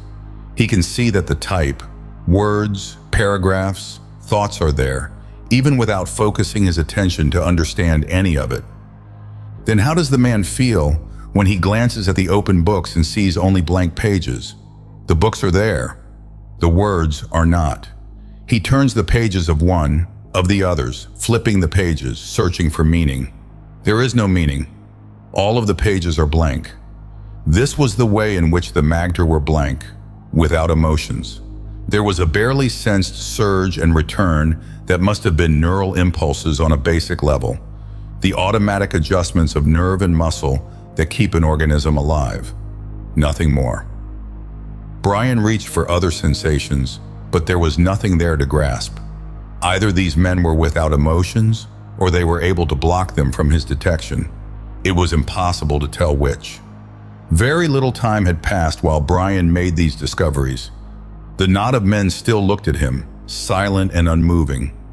They weren't expectant, their attitude could not have been called one of interest. But he had come to them and now they waited to find out why. Any questions or statements they spoke would be superfluous, so they didn't speak. The responsibility was his. "I have come to talk with Lig Magte. Who is he?" Brian didn't like the tiny sound his voice made in the immense room. One of the men gave a slight motion to draw attention to himself. None of the others moved. They still waited. "I have a message for you," Brian said, speaking slowly to fill the silence of the room and the emptiness of his thoughts. This had to be handled right. But what was right? "I'm from the Foundation in the city, as you undoubtedly know. I've been talking to the people of Nijord. They have a message for you." The silence grew longer. Brian had no intention of making this a monologue. He needed facts to operate, to form an opinion. Looking at the silent forms was telling him nothing. Time stretched taut, and finally Lig Magte spoke. "The Nijorders are going to surrender." It was an impossibly strange sentence. Brian had never realized before how much of the content of speech was made up of emotion. If the man had given it a positive emphasis, perhaps said it with enthusiasm, it would have meant success. The enemy is going to surrender. This wasn't the meaning. With a rising inflection on the end, it would have been a question. Are they going to surrender? It was neither of these. The sentence carried no other message than that contained in the simplest meanings of the separate words. It had intellectual connotations, but these could only be gained from past knowledge, not from the sound of the words. There was only one message they were prepared to receive from Nijord. Therefore, Brian was bringing the message. If that was not the message Brian was bringing, the men here were not interested. This was the vital fact. If they were not interested, he could have no further value to them. Since he came from the enemy, he was the enemy. Therefore, he would be killed. Because this was vital to his existence, Brian took the time to follow the thought through. It made logical sense, and logic was all he could depend on now. He could be talking to robots or alien creatures for all the human response he was receiving. "You can't win this war. All you can do is hurry your own deaths." He said this with as much conviction as he could, realizing at the same time that it was wasted effort. No flicker of response stirred in the men before him. "The Nijorders know you have the cobalt bombs, and they have detected your jump space projector. They can't take any more chances. They have pushed the deadline closer by an entire day. There are 1.5 days left before the bombs fall, and you are all destroyed. Do you realize what that means?" "Is that the message?" Lig Magte asked. "Yes," Brian said. 2 things saved his life then. He had guessed what would happen as soon as they had his message, though he hadn't been sure. But even the suspicion had put him on his guard. This, combined with the reflexes of a winner of the 20s, was barely enough to enable him to survive. From frozen mobility, Lig Magte had catapulted into headlong attack. As he leaped forward, he drew a curved, double-edged blade from under his robes. It plunged unerringly through the spot where Brian's body had been an instant before. There had been no time to tense his muscles and jump, just the space of time to relax them and fall to one side. His reasoning mind joined the battle as he hit the floor. Lig Magte plunged by him, turning and bringing the knife down at the same time. Brian's foot lashed out and caught the other man's leg, sending him sprawling. They were both on their feet at the same instant, facing each other. Brian now had his hands clasped before him in the unarmed man's best defense against a knife, the two arms protecting the body, the two hands joined to beat aside the knife arm from whichever direction it came. The Dissen hunched low, flipped the knife quickly from hand to hand, then thrust it again at Brian's midriff. Only by the merest fractional margin did Brian evade the attack for the second time. Lig Magte fought with utter violence. Every action was as intense as possible, deadly and thorough. There could be only one end to this unequal contest if Brian stayed on the defensive. The man with the knife had to win. With the next charge, Brian changed tactics. He leaped inside the thrust, clutching for the knife arm. A burning slice of pain cut across his arm. Then his fingers clutched the tendoned wrist. They clamped down hard, grinding shut, compressing with the tightening intensity of a closing vise. It was all he could do, simply to hold on. There was no science in it, just his greater strength from exercise and existence on a heavier planet. All of this strength went to his clutching hand because he held his own life in that hand, forcing away the knife that wanted to terminate it forever. Nothing else mattered. Neither the frightening force of the knees that thudded into his body, nor the hooked fingers that reached for his eyes to tear them out. He protected his face as well as he could, while the nails tore furrows through his flesh and the cut on his arm bled freely. These were only minor things to be endured. His life depended on the grasp of the fingers of his right hand. There was a sudden immobility as Brian succeeded in clutching Lig Magte's other arm. It was a good grip, and he could hold the arm immobilized. They had reached stasis, standing knee to knee, their faces only a few inches apart. The muffling cloth had fallen from the Dissen's face during the struggle, and empty, frigid eyes stared into Brian's. No flicker of emotion crossed the harsh planes of the other man's face. A great puckered white scar covered one cheek and pulled up a corner of the mouth in a cheerless grimace. It was false. There was still no expression here, even when the pain must be growing more intense. Brian was winning, if none of the watchers broke the impasse. His greater weight and strength counted now. The Dissen would have to drop the knife before his arm was dislocated at the shoulder. He didn't do it. With sudden horror, Brian realized that he wasn't going to drop it, no matter what happened. A dull, hideous snap jerked through the Dissen's body, and the arm hung limp and dead. No expression crossed the man's face. The knife was still locked in the fingers of the paralyzed hand. With his other hand, Lig Magte reached across and started to pry the blade loose, ready to continue the battle one-handed. Brian raised his foot and kicked the knife free, sending it spinning across the room. Lig Magte made a fist of his good hand and crashed it into Brian's groin. He was still fighting, as if nothing had changed. Brian backed slowly away from the man. "Stop it," he said. "You can't win now. It's impossible." He called to the other men who were watching the unequal battle with expressionless immobility. No one answered him. With a terrible sinking sensation, Brian then realized what would happen and what he had to do. Lig Magte was as heedless of his own life as he was of the life of his planet. He would press the attack no matter what damage was done to him.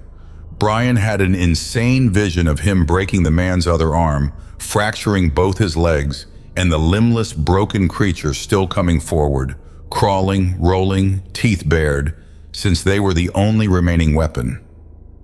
There was only one way to end it. Brian fainted and the Lig Magte's arm moved clear of his body.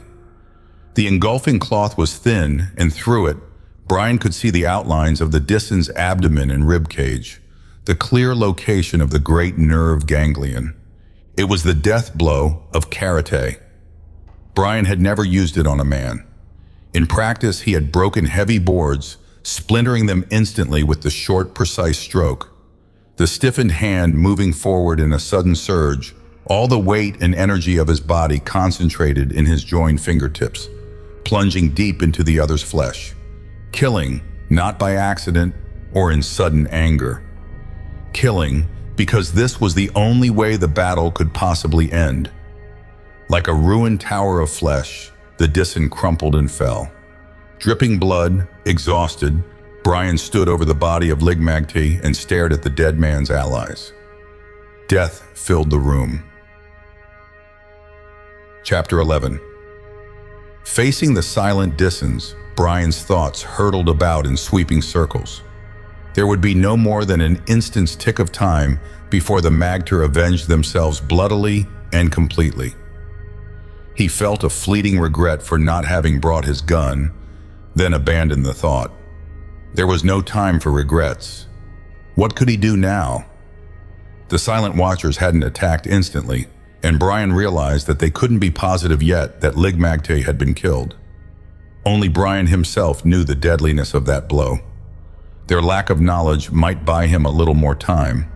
Ligmagte is unconscious, but he will revive quickly, Brian said, pointing at the huddled body. As the eyes turned automatically to follow his finger, he began walking slowly towards the exit. I did not want to do this, but he forced me to, because he wouldn't listen to reason. Now I have something else to show you, something that I hoped it would not be necessary to reveal. He was saying the first words that came into his head, trying to keep them distracted as long as possible. He must appear to be only going across the room. That was the feeling he must generate.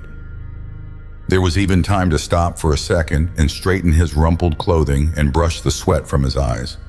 Talking easily, walking slowly towards the hall that led out of the chamber. He was halfway there when the spell broke and the rush began. One of the Magter knelt and touched the body and shouted a single word: dead. Brian hadn't waited for the official announcement. At the first movement of feet, he dived headlong for the shelter of the exit. There was a spatter of tiny missiles on the wall next to him, and he had a brief glimpse of raised blowguns before the wall intervened. He went up the dimly lit stairs 3 at a time. The pack was just behind him, voiceless and deadly. He could not gain on them. If anything, they were closing the distance as he pushed his already tired body to the utmost. There was no subtlety or trick he could use now, just straightforward flight back the way he had come. A single slip on the irregular steps and it would be all over. There was someone ahead of him. If the woman had waited a few seconds more, he would certainly have been killed. But instead of slashing at him as he went by the doorway, she made the mistake of rushing to the center of the stairs, the knife ready to impale him as he came up. Without slowing, Brian fell onto his hands and easily dodged under the blow. As he passed, he twisted and seized her around the waist, picking her from the ground. When her legs lifted from under her, the woman screamed, the first human sound Brian had heard in this human anthill. His pursuers were just behind him, and he hurled the woman into them with all his strength. They fell in a tangle, and Brian used the precious seconds gained to reach the top of the building. There must have been other stairs and exits, because one of the Magter stood between Brian and the way down out of this trap, armed and ready to kill him if he tried to pass. As he ran towards the executioner, Brian flicked on his collar radio and shouted into it, "I'm in trouble here, can you?" The guards in the car must have been waiting for this message. Before he had finished, there was the thud of a high-velocity slug hitting flesh, and the Disan spun and fell, blood soaking his shoulder. Brian leaped over him and headed for the ramp. "The next one is me. Hold your fire," he called. Both guards must have had their telescopic sights zeroed on the spot. They let Brian pass, then threw in a hail of semi-automatic fire that tore chunks from the stone and screamed away in noisy ricochets. Brian didn't try to see if anyone was braving this hail of covering fire. He concentrated his energies on making as quick and erratic a descent as he could. Above the sounds of the firing, he heard the car motor howl as it leaped forward. With their careful aim spoiled, the gunners switched to full automatic and unleashed a hailstorm of flying metal that bracketed the top of the tower. "Cease! Firing!" Brian gasped into the radio as he ran. The driver was good, and timed his arrival with exactitude. The car reached the base of the tower at the same instant Brian did, and he burst through the door while it was still moving. No orders were necessary. He fell headlong onto a seat as the car swung in a dust-raising turn and ground into high gear back to the city. Reaching over carefully, the tall guard gently extracted a bit of pointed wood and fluff from a fold of Brian's pants. He cracked open the car door and just as delicately threw it out. "I knew that thing didn't touch you," he said, "since you are still among the living. They've got a poison on those blowgun darts that takes all of 12 seconds to work. Lucky." Lucky? Brian was beginning to realize just how lucky he was to be out of the trap alive, and with information. Now that he knew more about the Magter, he shuddered at his innocence in walking alone and unarmed into the tower. Skill had helped him survive, but better than average luck had been necessary. Curiosity had gotten him in, brashness and speed had taken him out. He was exhausted, battered and bloody, but cheerfully happy. The facts about the Magter were arranging themselves into a theory that might explain their attempt at racial suicide. It just needed a little time to be put into shape. A pain cut across his arm and he jumped, startled, pieces of his thoughts crashing into ruin around him. The gunner had cracked the first aid box and was swabbing his arm with antiseptic. The knife wound was long but not deep. Brian shivered while the bandage was going on, then quickly slipped into his coat. The air conditioner whined industriously, bringing down the temperature. There was no attempt to follow the car. When the black tower had dropped over the horizon, the guards relaxed, ran cleaning rods through their guns, and compared marksmanship. All of their antagonism towards Brian was gone. They actually smiled at him. He had given them the first chance to shoot back since they had been on this planet. The ride was uneventful, and Brian was scarcely aware of it. A theory was taking form in his mind. It was radical and startling, yet it seemed to be the only one that fitted the facts. He pushed at it from all sides, but if there were any holes, he couldn't find them. What it needed was dispassionate proving or disproving. There was only one person on DIS who was qualified to do this. Leah was working in the lab when he came in, bent over a low-power binocular microscope. Something small, limbless, and throbbing was on the slide. She glanced up when she heard his footsteps, smiling warmly when she recognized him. Fatigue and pain had drawn her face. Her skin, glistening with burn ointment, was chapped and peeling. "I must look a wreck," she said, putting the back of her hand to her cheek. "Something like a well-oiled and lightly cooked piece of beef." She lowered her arm suddenly and took his hand in both of hers. Her palms were warm and slightly moist. "Thank you, Brian," was all she could say. Her society on Earth was highly civilized and sophisticated, able to discuss any topic without emotion and without embarrassment. This was fine in most circumstances, but made it difficult to thank a person for saving your life. However you tried to phrase it, it came out sounding like a last act speech from a historical play. There was no doubt, however, as to what she meant. Her eyes were large and dark, the pupils dilated by the drugs she had been given. They could not lie, nor could the emotions he sensed. He did not answer, just held her hand an instant longer. "How do you feel?" he asked, concerned. His conscience twinged as he remembered that he was the one who had ordered her out of bed and back to work today. "I should be feeling terrible," she said, with an airy wave of her hand. "But I'm walking on top of the world. I'm so loaded with painkillers and stimulants that I'm high as the moon. All the nerves to my feet feel turned off. It's like walking on 2 balls of fluff. Thanks for getting me out of that awful hospital and back to work." Brian was suddenly sorry for having driven her from her sickbed. "Don't be sorry," Leah said, apparently reading his mind, but really seeing only his sudden ashamed expression. "I'm feeling no pain. Honestly, I feel a little lightheaded and foggy at times, nothing more. And this is the job I came here to do. In fact, well, it's almost impossible to tell you just how fascinating it all is. It was almost worth getting baked and parboiled for."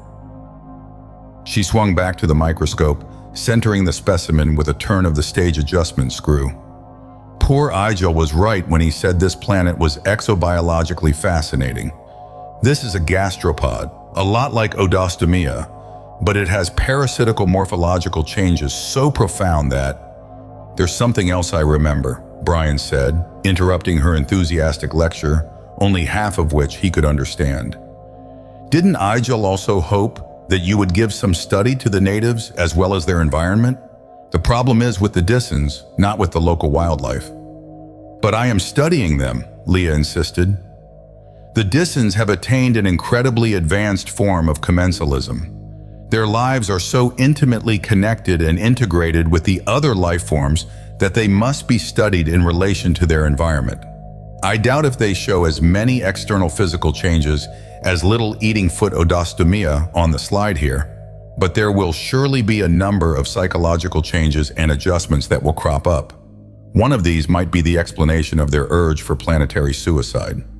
That may be true, but I don't think so, Brian said. I went on a little expedition this morning and found something that has more immediate relevancy. For the first time, Leah became aware of his slightly battered condition. Her drug-grooved mind could only follow a single idea at a time and had overlooked the significance of the bandage and dirt. I've been visiting, Brian said, forestalling the question on her lips. The Magter are the ones who are responsible for causing the trouble, and I had to see them up close before I could make any decisions. It wasn't a very pleasant thing, but I found out what I wanted to know. They are different in every way from the normal Dissons. I've compared them. I've talked to Olv, the native who saved us in the desert, and I can understand him. He is not like us in many ways. He certainly couldn't be, living in this oven. But he is still undeniably human. He gave us drinking water when we needed it, then brought help. The Magter, the upper-class lords of Dis, are the direct opposite. As cold-blooded and ruthless a bunch of murderers as you can possibly imagine. They tried to kill me when they met me, without reason. Their clothes, habits, dwellings, manners, everything about them differs from that of the normal Disson. More important, the Magter are as coldly efficient and inhuman as a reptile. They have no emotions, no love, no hate, no anger, no fear, nothing. Each of them is a chilling bundle of thought processes and reactions, with all the emotions removed. Aren't you exaggerating? Leah asked. After all, you can't be sure. It might just be part of their training not to reveal any emotional state. Everyone must experience emotional states, whether they like it or not. That's my main point. Everyone does, except the Magter. I can't go into all the details now, so you'll just have to take my word for it. Even at the point of death, they have no fear or hatred. It may sound impossible, but it is true. Leah tried to shake the knots from her drug-hazed mind. I'm dull today, she said. You'll have to excuse me. If these rulers had no emotional responses, that might explain their present suicidal position. But an explanation like this raises more new problems than it supplies answers to the old ones. How did they get this way? It doesn't seem humanly possible to be without emotions of some kind. Just my point, not humanly possible. I think these ruling class Dissons aren't human at all, like the other Dissons. I think they are alien creatures, robots or androids, anything except men. I think they are living in disguise among the normal human dwellers. At first, Leah started to smile, then her feeling changed when she saw his face. You are serious? She asked. Never more so. I realize it must sound as if I've had my brains bounced around too much this morning. Yet this is the only idea I can come up with that fits all of the facts. Look at the evidence yourself. One simple thing stands out clearly and must be considered first if any theory is to hold up. That is the Magter's complete indifference to death, their own or anyone else's. Is that normal to mankind? No, but I can find a couple of explanations that I would rather explore first, before dragging in an alien life form. There may have been a mutation or an inherited disease that has deformed or warped their minds. Wouldn't that be sort of self-eliminating? Brian asked. Anti-survival? People who die before puberty would find it a little difficult to pass on a mutation to their children. But let's not beat this one point to death. It's the totality of these people that I find so hard to accept. Any one thing might be explained away, but not the collection of them. What about their complete lack of emotion, or their manner of dress and their secrecy in general? The ordinary Decen wears a cloth kilt, while the Magter cover themselves as completely as possible. They stay in their black towers and never go out except in groups. Their dead are always removed so they can't be examined. In every way they act like a race apart, and I think they are. Granted for the moment that this outlandish idea might be true, how did they get here? And why doesn't anyone know about it besides them? Easily enough explained, Brian insisted. There are no written records on this planet. After the breakdown, when the handful of survivors were just trying to exist here, the aliens could have landed and moved in. Any interference could have been wiped out. Once the population began to grow, the invaders found they could keep control by staying separate, so their alien difference wouldn't be noticed. Why should that bother them? Leah asked. If they are so indifferent to death, they can't have any strong thoughts on public opinion or alien body odor. Why would they bother with such a complex camouflage? And if they arrived from another planet, what has happened to the scientific ability that brought them here? Peace, Brian said. I don't know enough to be able even to guess at answers to half your questions. I'm just trying to fit a theory to the facts, and the facts are clear. The Magter are so inhuman they would give me nightmares if I were sleeping these days. What we need is more evidence. Then get it, Leah said with finality. I'm not telling you to turn murderer, but you might try a bit of grave digging. Give me a scalpel and one of your friends stretched out on a slab, and I'll quickly tell you what he is or is not. She turned back to the microscope and bent over the eyepiece. That was really the only way to hack the Gordian knot. Dis had only 36 more hours to live, so individual deaths shouldn't be of any concern. He had to find a dead Magter, and if none was obtainable in the proper condition, he had to get one of them by violence. For a planetary savior, he was personally doing in an awful lot of the citizenry. He stood behind Leah, looking down at her thoughtfully while she worked. The back of her neck, lightly covered with gently curling hair, was turned toward him. With one of the about-face shifts the mind is capable of, his thoughts flipped from death to life, and he experienced a strong desire to caress this spot lightly, to feel the yielding texture of female flesh. Plunging his hands deep into his pockets, he walked quickly to the door. Get some rest soon, he called to her. I doubt if those bugs will give you the answer. I'm going now to see if I can get the full-size specimen you want. The truth could be anywhere. I'll stay on these until you come back, she said, not looking up from the microscope. Up under the roof was a well-equipped communications room. Brian had taken a quick look at it when he had first toured the building. The duty operator had earphones on, though only one of the phones covered an ear, and was monitoring through the bands.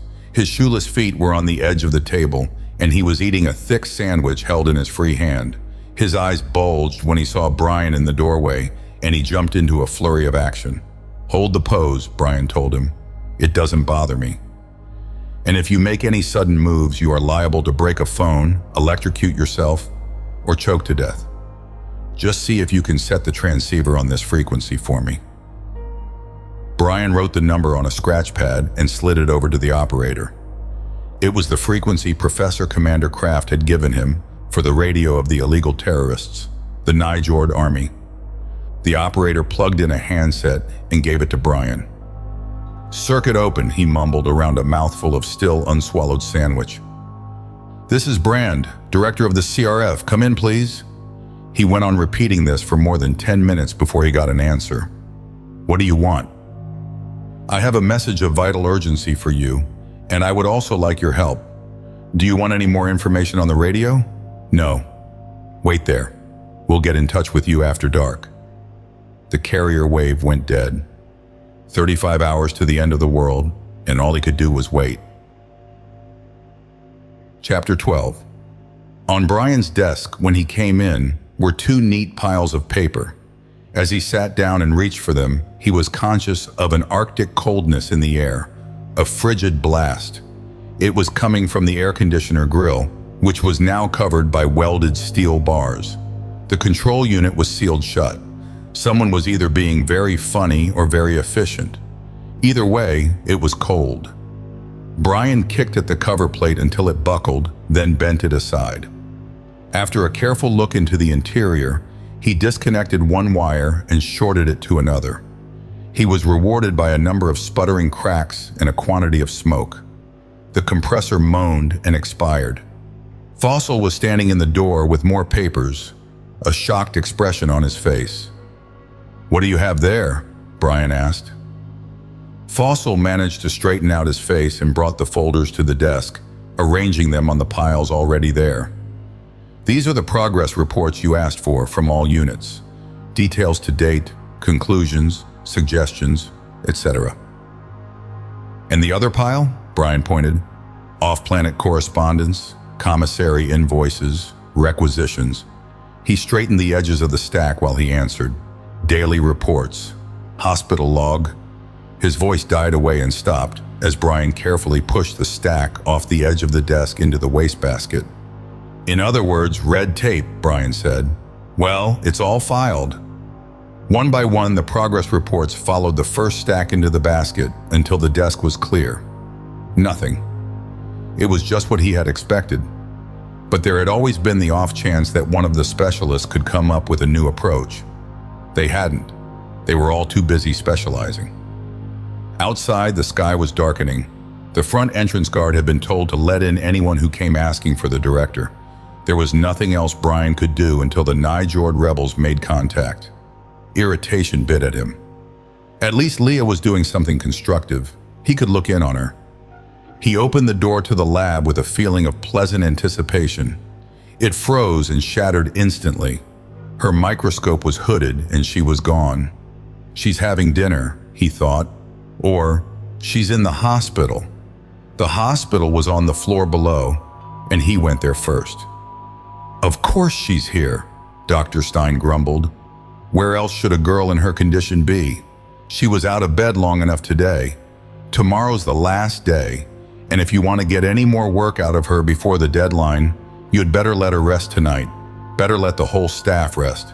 I've been handing out tranquilizers like aspirin all day. They're falling apart." The world's falling apart. How is Leah doing? Considering her shape, she's fine. Go in and see for yourself if you won't take my word for it. I have other patients to look at. "Are you that worried, doctor?" "Of course I am. I'm just as prone to the weakness of the flesh as the rest of you. We're sitting on a ticking bomb and I don't like it. I'll do my job as long as it is necessary, but I'll also be damn glad to see the ships land to pull us out.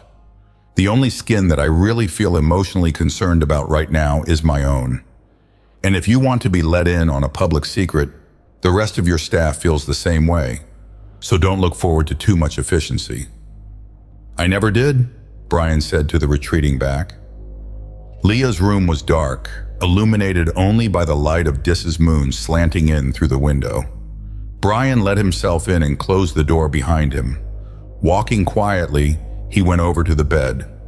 Leah was sleeping soundly, her breathing gentle and regular. A night's sleep now would do as much good as all the medication. He should have gone then. Instead, he sat down in the chair placed next to the head of the bed. The guards knew where he was. He could wait here just as well as any place else. It was a stolen moment of peace on a world at the brink of destruction. He was grateful for it. Everything looked less harsh in the moonlight, and he rubbed some of the tension from his eyes. Leah's face was iron smooth by the light, beautiful and young, a direct contrast to everything else on this poisonous world. Her hand was outside of the covers, and he took it in his own, obeying a sudden impulse. Looking out of the window at the desert in the distance, he let the peace wash over him, forcing himself to forget for the moment that in one more day, life would be stripped from this planet. Later, when he looked back at Leah, he saw that her eyes were open, though she hadn't moved. How long had she been awake? He jerked his hand away from hers, feeling suddenly guilty. "Is the boss man looking after the serfs to see if they're fit for the treadmills in the morning?" she asked. It was the kind of remark she had used with such frequency in the ship, though it didn't sound quite as harsh now, and she was smiling. Yet it reminded him too well of her superior attitude towards rubes from the Stellar Sticks. Here he might be the director, but on ancient Earth he would be only one more gaping, lead-footed yokel. "How do you feel?" he asked, realizing and hating the triteness of the words, even as he said them. "Terrible. I'll be dead by morning. Reach me a piece of fruit from that bowl, will you? My mouth tastes like an old boot heel. I wonder how fresh fruit ever got here. Probably a gift to the working classes from the smiling planetary murderers on Nijord." She took the apple Brian gave her and bit into it. "Did you ever think of going to Earth?" Brian was startled. This was too close to his own thoughts about planetary backgrounds. There couldn't possibly be a connection, though. "Never," he told her. "Up until a few months ago, I never even considered leaving Anvar. The 20s are such a big thing at home that it is hard to imagine that anything else exists while you are still taking part in them." "Spare me the 20s, she pleaded. "After listening to you and Igel, I know far more about them than I shall ever care to know. But what about Anvar itself? Do you have big city-states, as Earth does?" "Nothing like that. For its size, it has a very small population. No big cities at all. I guess the largest centers of population are around the schools, packing plants, things like that." "Any exobiologists there?" Leah asked, with a woman's eternal ability to make any general topic personal. "At the universities, I suppose, though I wouldn't know for sure. And you must realize that when I say no big cities, I also mean no little cities. We aren't organized that way at all. I imagine the basic physical unit is the family and the circle of friends. Friends get important quickly, since the family breaks up when children are still relatively young. Something in the genes, I suppose. We all enjoy being alone. I suppose you might call it an inbred survival trait." "Up to a point," she said, biting delicately into the apple. "Carry that sort of thing too far, and you end up with no population at all. A certain amount of proximity is necessary for that. Of course it is. And there must be some form of recognized relationship or control, that or complete promiscuity. On Anvar, the emphasis is on personal responsibility, and that seems to take care of the problem. If we didn't have an adult way of looking at things, our kind of life would be impossible. Individuals are brought together either by accident or design, and with this proximity must be some certainty of relations." "You're losing me," Leah protested. "Either I'm still foggy from the dope, or you are suddenly unable to speak a word of less than 4 syllables. You know, whenever this happens with you, I get the distinct impression that you are trying to cover up something. For Occam's sake, be specific. Bring me together 2 of these hypothetical individuals and tell me what happens." Brian took a deep breath. He was in over his head and far from shore. "Well, take a bachelor like myself. Since I like cross-country skiing, I make my home in this big house our family has, right at the edge of the Broken Hills. In summer, I looked after a drum-tum herd, but after slaughtering, my time was my own all winter. I did a lot of skiing and used to work for the 20s. Sometimes I would go visiting. Then again, people would drop in on me. Houses are few and far between on Anvar. We don't even have locks on our doors. You accept and give hospitality without qualification. Whoever comes, male, female, in groups, or just traveling alone. I get the drift. Life must be dull for a single girl on your iceberg planet. She must surely have to stay home a lot. Only if she wants to. Otherwise, she can go wherever she wishes and be welcomed as another individual. I suppose it is out of fashion in the rest of the galaxy and would probably raise a big laugh on Earth, but a platonic, disinterested friendship between man and woman is an accepted thing on Anvar. Sounds exceedingly dull. If you are all such cool and distant friends, how do babies get made?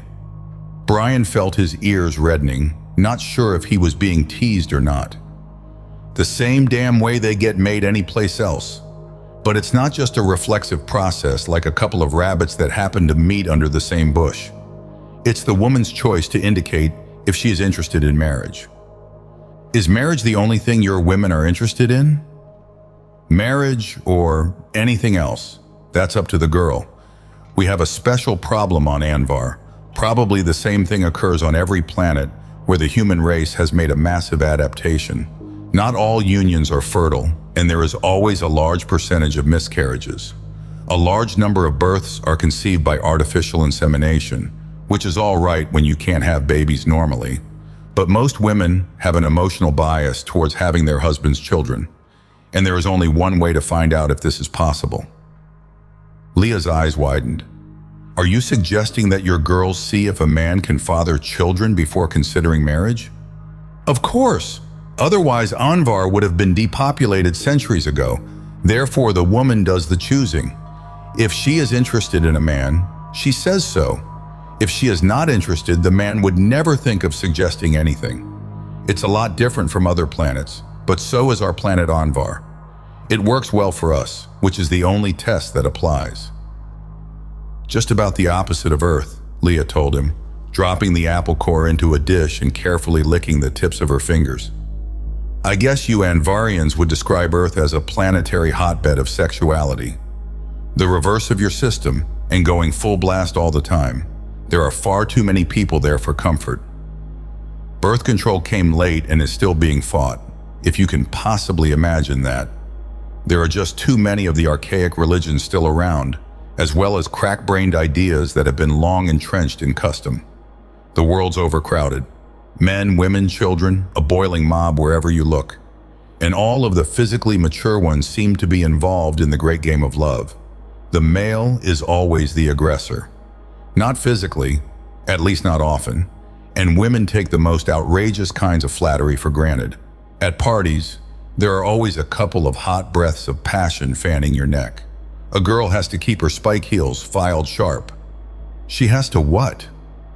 A figure of speech, Brian, meaning you fight back all the time if you don't want to be washed under by the flood.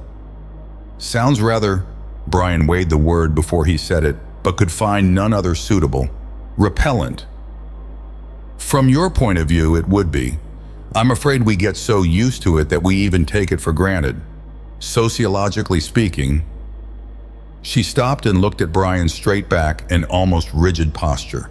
Her eyes widened and her mouth opened in an unspoken O of sudden realization. I'm being a fool, she said. You weren't speaking generally at all. You had a very specific subject in mind, namely me. Please, Leah, you must understand.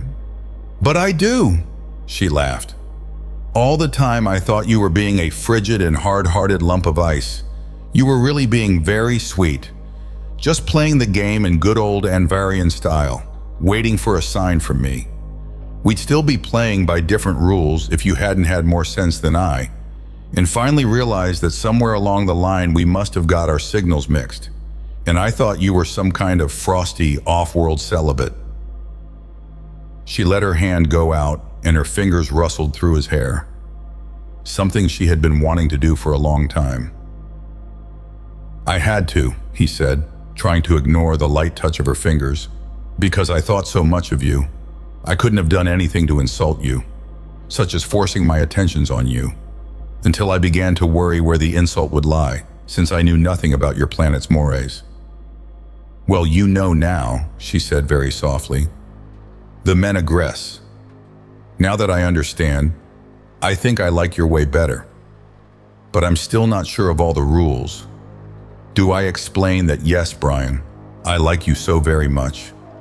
You are more man, in one great big wide-shouldered lump, than I have ever met before. It's not quite the time or the place to discuss marriage, but I would certainly like... His arms were around her, holding her to him. Her hands clasped him, and their lips sought each other's in the darkness. Gently, she whispered. I bruise easily. Chapter 13. He wouldn't come in, sir, just hammered on the door and said, I'm here, tell Brand. Good enough, Brian said, fitting his gun in the holster and sliding the extra clips into his pocket. I'm going out now, and I should return before dawn. Get one of the wheeled stretchers down here from the hospital. I'll want it waiting when I get back. Outside, the street was darker than he remembered. Brian frowned, and his hand moved towards his gun. Someone had put all the nearby lights out of commission. There was just enough illumination from the stars to enable him to make out the dark bulk of a sandcar. "Brian Brand?" A voice spoke harshly from the car. "Get in." The motor roared as soon as he had closed the door. Without lights, the sandcar churned a path through the city and out into the desert. Though the speed picked up, the driver still drove in the dark, feeling his way with a light touch on the controls. The ground rose, and when they reached the top of a mesa, he killed the engine. Neither the driver nor Brian had spoken a word since they left. A switch snapped, and the instrument lights came on. In their dim glow, Brian could just make out the other man's hawk-like profile.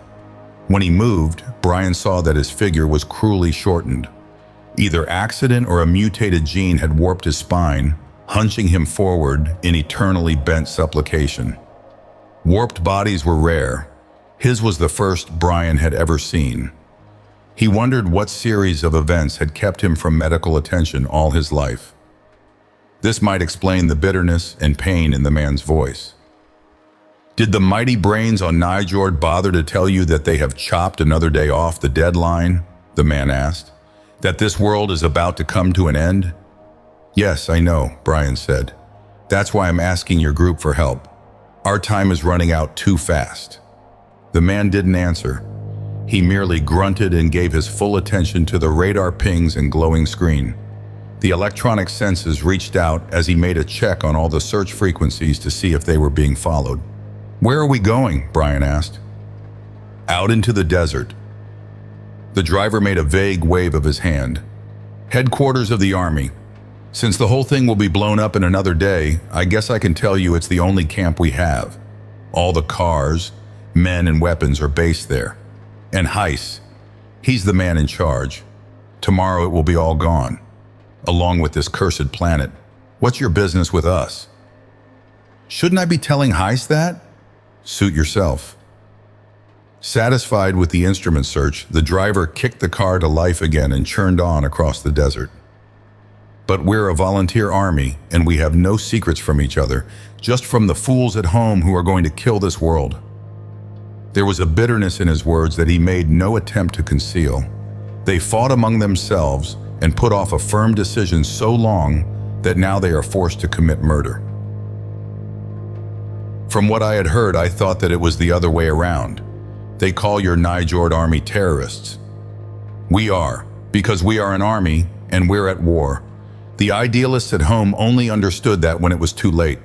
If they had backed us in the beginning, we would have blown open every black castle on Dis, searched until we found those bombs. But that would have meant wanton destruction and death. They wouldn't consider that. Now they are going to kill everyone, destroy everything. He flicked on the panel lights just long enough to take a compass bearing, and Brian saw the tortured unhappiness in his twisted body. "It's not over yet," Brian said. "There is more than a day left, and I think I'm onto something that might stop the war without any bombs being dropped. You're in charge of the Cultural Relationships Free Bread and Blankets Foundation, aren't you? What good can your bunch do when the shooting starts?" "None, but maybe we can put off the shooting. If you are trying to insult me, don't bother. My irritation quotient is very high." The driver merely grunted at this, slowing down as they ran through a field of broken rock. "What is it you want?" he asked. "We want to make a detailed examination of one of the Magter. Alive or dead, it doesn't make any difference. You wouldn't happen to have one around?" "No. We've fought with them often enough, but always on their home grounds. They keep all their casualties, and a good number of ours. What good will it do you anyway? A dead one won't tell you where the bombs or the jump space projector is." "I don't see why I should explain that to you, unless you are in charge. You are Heiss, aren't you?" The driver gave an angry sound and then was silent while he drove. Finally, he asked, "What makes you think that?" "Call it a hunch. You don't act very much like a sandcar driver, for one thing. Of course, your army may be all generals and no privates, but I doubt it. I also know that time has almost run out for all of us. This is a long ride, and it would be a complete waste of time if you just sat out in the desert and waited for me. By driving me yourself, you could make your mind up before we arrived. Could have a decision ready as to whether you are going to help me or not. Are you? Yes, I'm Hees, but you still haven't answered my question. What do you want the body for? We're going to cut it open and take a good long look. I don't think the Magter are human. They are something living among men and disguised as men, but still not human. Secret aliens? Heiss exploded the words in a mixture of surprise and disgust. Perhaps. The examination will tell us that. You're either stupid or incompetent, Heiss said bitterly. The heat of Dis has cooked your brains in your head. I'll be no part of this kind of absurd plan. You must, Brian said, surprised at his own calmness. He could sense the other man's interest hidden behind his insulting manner. I don't even have to give you my reasons. In another day, this world ends and you have no way to stop it. I just might have an idea that could work, and you can't afford to take any chances. Not if you are really sincere. Either you are a murderer, killing distance for pleasure, or you honestly want to stop the war. Which is it? You'll have your body all right, Heiss grated, hurling the car viciously around a spire of rock. Not that it will accomplish anything, but I can find no fault with killing another Magter. We can fit your operation into our plans without any trouble. This is the last night, and I have sent every one of my teams out on raids. We're breaking into as many Magter towers as possible before dawn. There is a slim chance that we might uncover something. It's really just shooting in the dark, but it's all we can do now. My own team is waiting, and you can ride along with us. The others left earlier. We're going to hit a small tower on this side of the city. We raided it once before and captured a lot of small arms they had stored there. There is a good chance that they may have been stupid enough to store something there again. Sometimes the Magter seem to suffer from a complete lack of imagination. You have no idea just how right you are, Brian told him. The sandcar slowed down now as they approached a slab-sided mesa that rose vertically from the desert. They crunched across broken rocks, leaving no tracks. A light blinked on the dashboard, and Heiss stopped instantly and killed the engine. They climbed out, stretching and shivering in the cold desert night. It was dark, walking in the shadow of the cliff, and they had to feel their way along a path through the tumbled boulders. A sudden blaze of light made Brian wince and shield his eyes. Near him on the ground was the humming shape of a cancellation projector, sending out a fan-shaped curtain of vibration that absorbed all the light rays falling upon it. This incredible blackness made a light-proof wall for the recessed hollow at the foot of the cliff. In this shelter, under the overhang of rock, were 3 open sand cars.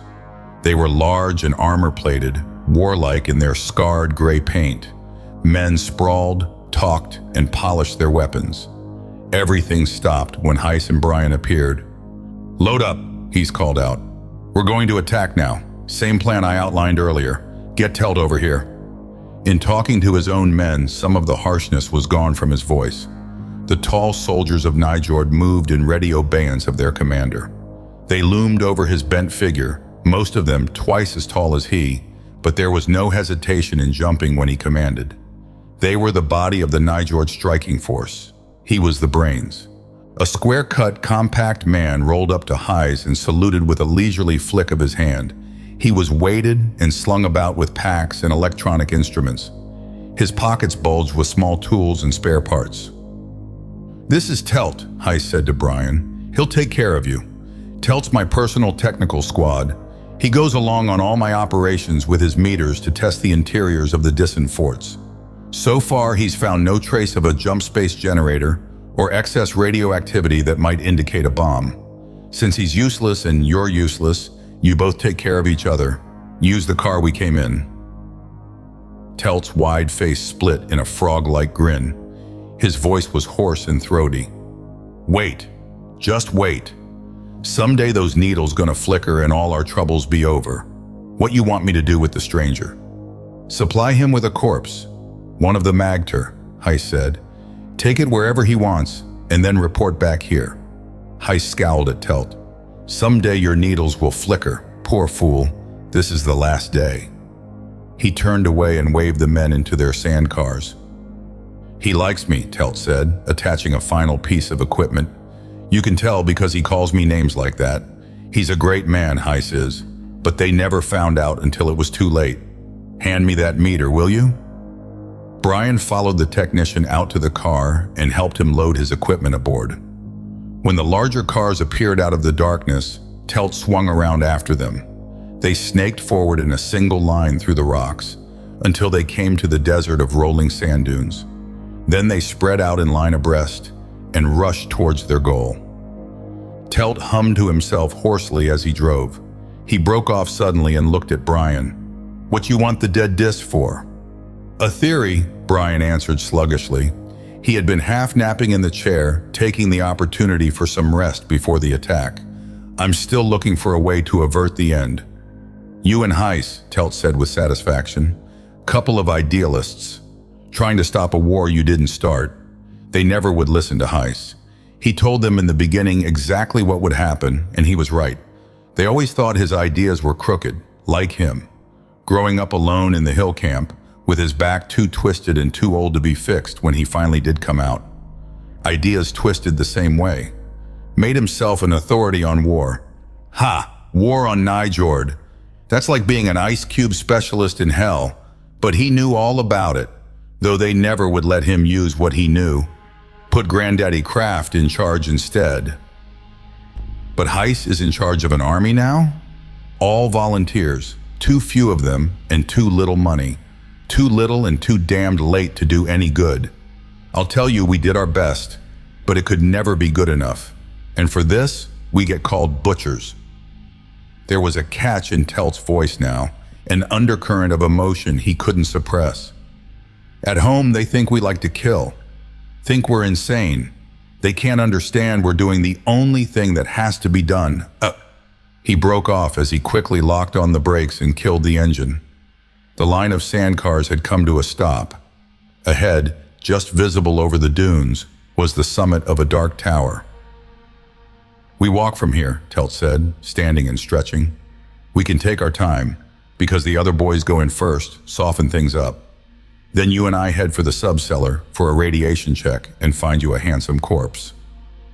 Walking at first, then crawling when the dunes no longer shielded them, they crept up on the Dissen Keep. Dark figures moved ahead of them, stopping only when they reached the crumbling black walls. They didn't use the ascending ramp, but made their way up the sheer outside face of the ramparts. "Line throwers," Telt whispered, "anchor themselves when the missile hits, have some kind of quick-setting goo. Then we go up the filament with a line-climbing motor. Heiss invented them." "Is that the way you and I are going in?" Brian asked. "No, we get out of the climbing. I told you we hit this rock once before. I know the layout inside." He was moving while he talked, carefully pacing the distance around the base of the tower. "Should be right about here." High-pitched keening sliced the air, and the top of the Magter building burst into flame. Automatic weapons hammered above them. Something fell silently through the night and hit heavily on the ground near them. "Attack started," Telt shouted. "We have to get through now while all the creepies are fighting it out on top." He pulled a plate-shaped object from one of his bags and slapped it hard against the wall. It hung there. He twisted the back of it, pulled something, and waved Brian to the ground. "Shape charge. Should blow straight in, but you never can tell." The ground jumped under them, and the ringing thud was a giant fist punching through the wall. A cloud of dust and smoke rolled clear, and they could see the dark opening in the rock, a tunnel driven into the wall by the directional force of the explosion. Telt shone a light through the hole at the crumbled chamber inside. "Nothing to worry about from anybody who was leaning against this wall, but let's get in and out of this black beehive before the ones upstairs come down to investigate." Shattered rock was thick on the floor, and they skidded and tumbled over it. Telt pointed the way with his light down a sharply angled ramp. Underground chambers in the rock. They always store their stuff down there. A smoking, black sphere arced out of the tunnel's mouth, hitting at their feet. Telt just gaped, But even as it hit the floor, Brian was jumping forward. He caught it with the side of his foot, kicking it back into the dark opening of the tunnel. Telt hit the ground next to him as the orange flame of an explosion burst below. Bits of shrapnel rattled from the ceiling and wall behind them. "Grenades!" Telt gasped. "They've only used them once before. Can't have many. Gotta warn Heiss." He plugged a throat mic into the transmitter on his tack and spoke quickly into it. There was a stirring below and Brian poured a rain of fire into the tunnel. "They're catching it bad on top too. We gotta pull out. Go first and I'll cover you." "I came for my Dissen. I'm not leaving until I get one."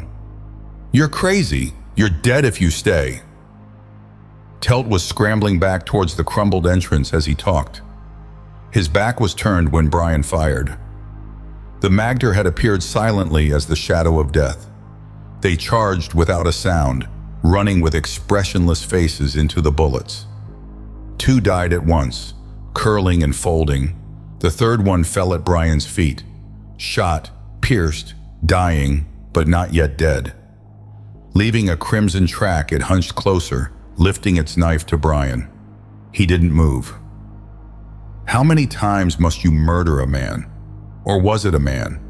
His mind and body rebelled against the killing, and he was almost ready to accept death himself rather than kill again. Telt's bullets tore through the body, and it dropped with grim finality. "There's your corpse. Now get it out of here," Telt screeched. Between them, they worked the sodden weight of the dead Magter through the hole, their exposed backs crawling with the expectation of instant death. No further attack came as they ran from the tower, other than a grenade that exploded too far behind them to do any harm. One of the armored sandcars circled the keep, headlights blazing, keeping up a steady fire from its heavy weapons. The attackers climbed into it as they beat a retreat. Telt and Brian dragged the Dissen behind them, struggling through the loose sand towards the circling car. Telt glanced over his shoulder and broke into a shambling run. "They're following us," he gasped. "The first time they ever chased us after a raid." "They must know we have the body," Brian said. "Leave it behind." Telt choked. "Too heavy to carry. Anyway." "I'd rather leave you," Brian said sharply. "Let me have it." He pulled the corpse away from the unresisting Telt and heaved it across his own shoulders. "Now use your gun to cover us." Telt threw a rain of slugs back towards the dark figures following them. The driver of the sandcar must have seen the flare of their fire, because the truck turned and started towards them. It braked in a choking cloud of dust and ready hands reached to pull them up. Brian pushed the body in ahead of himself and scrambled after it. The truck engine throbbed and they churned away into the blackness, away from the gutted tower. "You know, that was more like kind of a joke when I said I'd leave the corpse behind," Telt told Brian. "You didn't believe me, did you?" "Yes," Brian said, holding the dead weight of the Magter against the truck's side. "I thought you meant it." "Ah," Telt protested, "you're as bad as Heiss. You take things too seriously." Brian suddenly realized that he was wet with blood, his clothing sodden. His stomach rose at the thought and he clutched the edge of the sandcar. Killing like this was too personal. Talking abstractedly about a body was one thing, but murdering a man, then lifting his dead flesh and feeling his blood warm upon you is an entirely different matter. But the Magter weren't human, he knew that. The thought was only mildly comforting. After they had reached the other waiting sandcars, the raiding party split up. "Each one goes in a different direction," Telt said, "so they can't track us to the base." He clipped a piece of paper next to the compass and kicked the motor into life. "We'll make a big U in the desert and end up in Hovedstad. I got the course here. Then I'll dump you and your friends and beat it back to our camp. You're not still burned at me for what I said, are you? Are you?" Brian didn't answer. He was staring fixedly out of the side window. "What's doing?" Telt asked. Brian pointed out at the rushing darkness. "Over there," he said, pointing to the growing light on the horizon. "Dawn," Telt said. "Lot of rain on your planet. Didn't you ever see the sun come up before?" "Not on the last day of a world." "Lock it up," Telt grumbled. "You give me the crawls. I know they're going to be blasted, but at least I know I did everything I could to stop it. How do you think they are going to be feeling at home, on Nijord, from tomorrow on?" Maybe we can still stop it, Brian said, shrugging off the feeling of gloom. Telt's only answer was a wordless sound of disgust. By the time they had cut a large loop in the desert, the sun was well up in the sky, the daily heat begun. Their course took them through a chain of low, flinty hills that cut their speed almost to zero. They ground ahead in low gear while Telt sweated and cursed, struggling with the controls. Then they were on firm sand and picking up speed towards the city. As soon as Brian saw Hovedstad clearly, he felt a clutch of fear. From somewhere in the city, a black plume of smoke was rising. It could have been one of the deserted buildings aflame, a minor blaze. Yet the closer they came, the greater his tension grew. Brian didn't dare put it into words himself. It was Telt who vocalized the thought. A fire or something, coming from your area, somewhere close to your building. Within the city, they saw the first signs of destruction. Broken rubble on the streets, the smell of greasy smoke in their nostrils. More and more people appeared, going in the same direction they were. The normally deserted streets of Hovedstad were now almost crowded.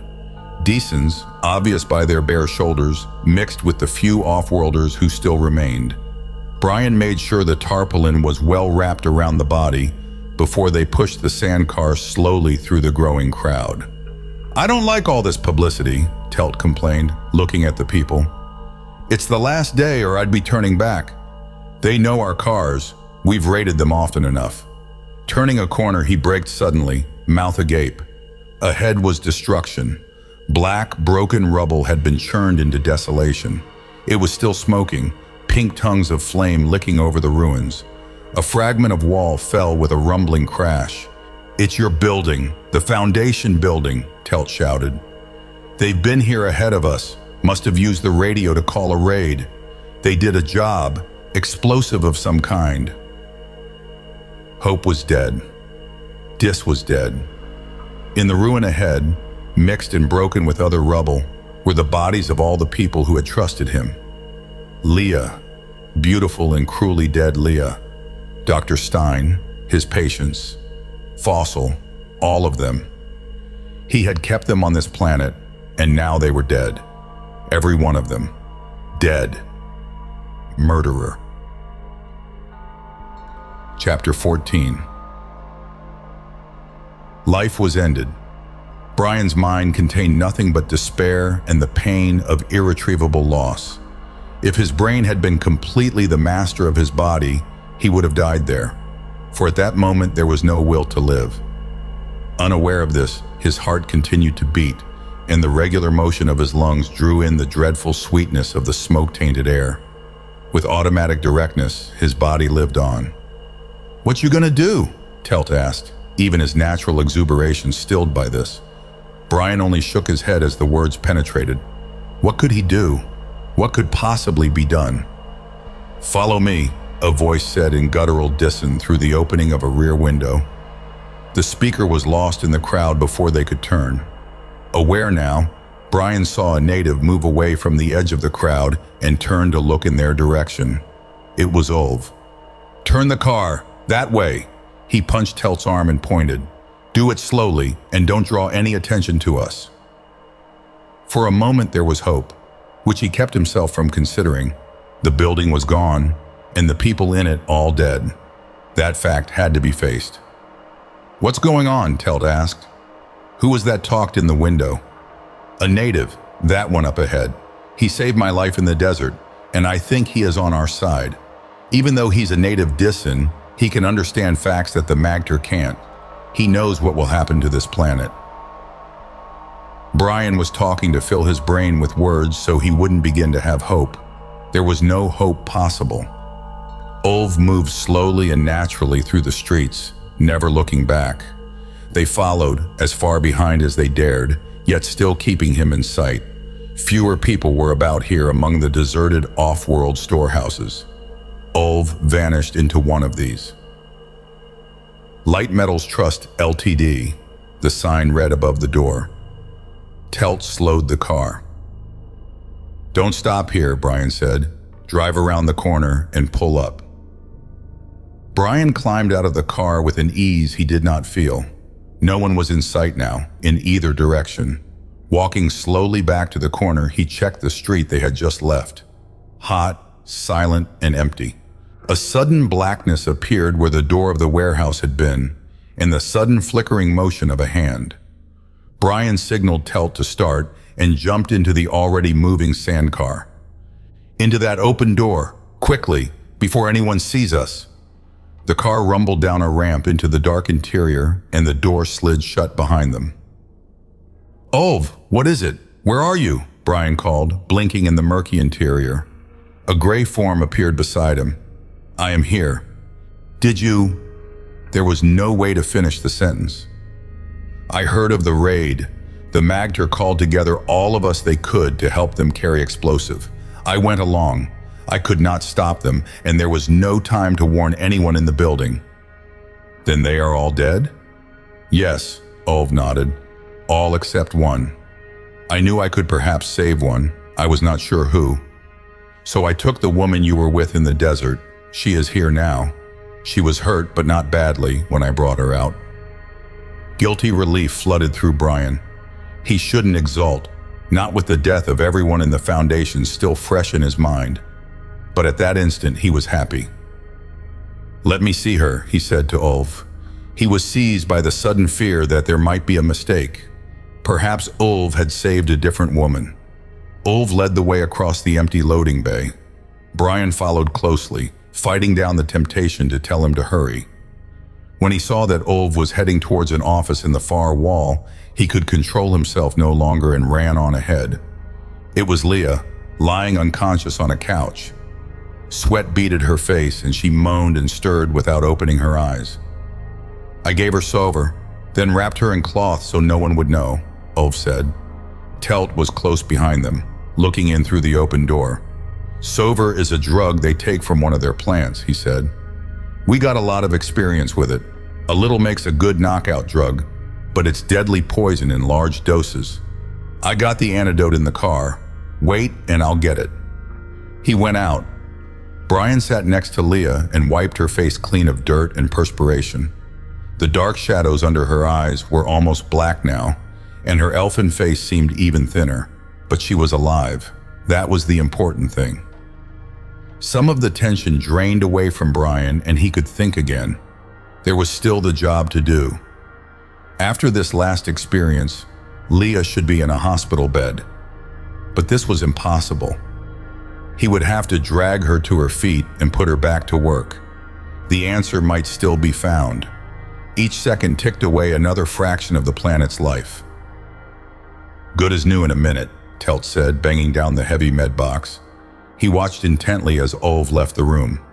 "Hyes should know about this renegade. Might be useful as a spy or for information. Though of course it's too late now to do anything, so the hell with it." He pulled a pistol-shaped hypodermic gun from the box and dialed a number on the side. "Now if you'll roll her sleeve up, I'll bring her back to life." He pressed the bell-shaped sterilizing muzzle against her skin and pulled the trigger. The hypo gun hummed briefly, ending its cycle with a loud click. "Does it work fast?" Brian asked. "Couple of minutes. Just let her be and she'll come to by herself." Ulf was in the doorway. "Kill her," he hissed. His blowgun was in his hand, half raised to his mouth. "He's been in the car. He's seen it," Telt shouted and grabbed for his gun. Brian sprang between them, raising his hands. "Stop it! No more killing," he shouted in Disan. Then he shook his fist at Telt. "Fire that gun and I'll stuff it down your throat. I'll handle this." He turned to face Ulf, who hadn't brought the blowgun any closer to his lips. This was a good sign. The Disan was still uncertain. "You have seen the body in the car, Ulf, so you must have seen that it is that of a Magter. I killed him myself, because I would rather kill 1 or 10 or even 100 men than have everyone on this planet destroyed.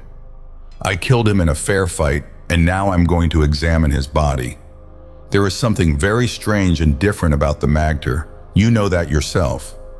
If I can find out what it is, perhaps we can make them stop this war and not bomb Nijord." Ulf was still angry, but he lowered the blowgun a little. "I wish there were no off-worlders," he said. "I wish that none of you had ever come. Nothing was wrong until you started coming. The Magter were the strongest, and they killed, but they also helped. Now they want to fight a war with your weapons, and for this, you are going to kill my world, and you want me to help you. Not me, yourself, Brian said wearily. There's no going back. That's the one thing we can't do. Maybe Dis would have been better off without off-planet contact. Maybe not. In any case, you have to forget about that. You have contact now with the rest of the galaxy, for better or for worse. You've got a problem to solve, and I'm here to help you solve it. Seconds ticked by as Ulv, unmoving, fought with questions that were novel to his life. Could killing stop death? Could he help his people by helping strangers to fight and kill them? His world had changed, and he didn't like it. He must make a giant effort to change with it. Abruptly, he pushed the blowgun into a thong at his waist, turned and strode out. Too much for my nerves, Telt said, settling his gun back in the holster. You don't know how happy I'm going to be when this whole damn thing is over. Even if the planet goes bang, I don't care. I'm finished. He walked out to the sandcar, keeping a careful eye on the Dissen crouched against the wall. Brian turned back to Leah, whose eyes were open, staring at the ceiling. He went to her. Running, she said, and her voice had a toneless emptiness that screamed louder than any emotion. They ran by the open door of my room, and I could see them when they killed Dr. Stein. Just butchered him like an animal, chopping him down. Then one came into the room, and that's all I remember. She turned her head slowly and looked at Brian. What happened? Why am I here? They're dead, he told her. All of them. After the raid, the Dissens blew up the building. You're the only one that survived. That was Ulv who came into your room, the Dissen we met in the desert. He brought you away and hid you here in the city. When do we leave? She asked in the same empty tones, turning her face to the wall. When do we get off this planet? Today is the last day. The deadline is midnight. Kraft will have a ship pick us up when we are ready. But we still have our job to do. I've got that body. You're going to have to examine it. We must find out about the Magter. Nothing can be done now except leave. Her voice was a dull monotone. There is only so much that a person can do, and I've done it. Please have the ship come. I want to leave now. Brian bit his lip in helpless frustration. Nothing seemed to penetrate the apathy into which she had sunk. Too much shock, too much terror in too short a time. He took her chin in his hand and turned her head to face him. She didn't resist, but her eyes were shining with tears. Tears trickled down her cheeks. Take me home, Brian. Please take me home. He could only brush her sodden hair back from her face and force himself to smile at her. The moments of time were running out faster and faster, and he no longer knew what to do. The examination had to be made, yet he couldn't force her. He looked for the med box and saw that Telt had taken it back to the sandcar. There might be something in it that could help, a tranquilizer perhaps. Telt had some of his instruments open on the chart table and was examining a tape with a pocket magnifier when Brian entered. He jumped nervously and put the tape behind his back, then relaxed when he saw who it was. I thought you were the creepy out there coming for a look, he whispered. Maybe you trust him, but I can't afford to. Can't even use the radio. I'm getting out of here now. I have to tell Heiss. Tell him what? Brian asked sharply. What is all the mystery about? Telt handed him the magnifier and tape. Look at that. Recording tape from my scintillation counter. Red verticals are 5-minute intervals. The wiggly black horizontal line is the radioactivity level. All this where the line goes up and down, that's when we were driving out to the attack. Varying hot level of the rock and ground. What's the big peak in the middle? That coincides exactly with our visit to the House of Horrors. When we went through the hole in the bottom of the tower, he couldn't keep the excitement out of his voice. Does it mean that... I don't know, I'm not sure. I have to compare it with the other tapes back at base.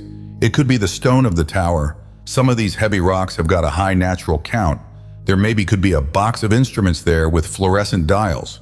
Or it might be one of those tactical atom bombs they threw at us already. Some arms runner sold them a few.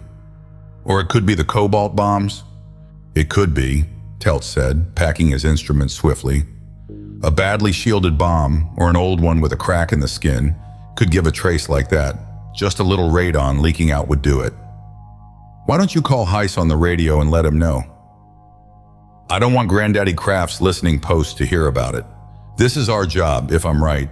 And I have to check my old tapes to make sure. But it's going to be worth a raid. I can feel that in my bones. Let's unload your corpse.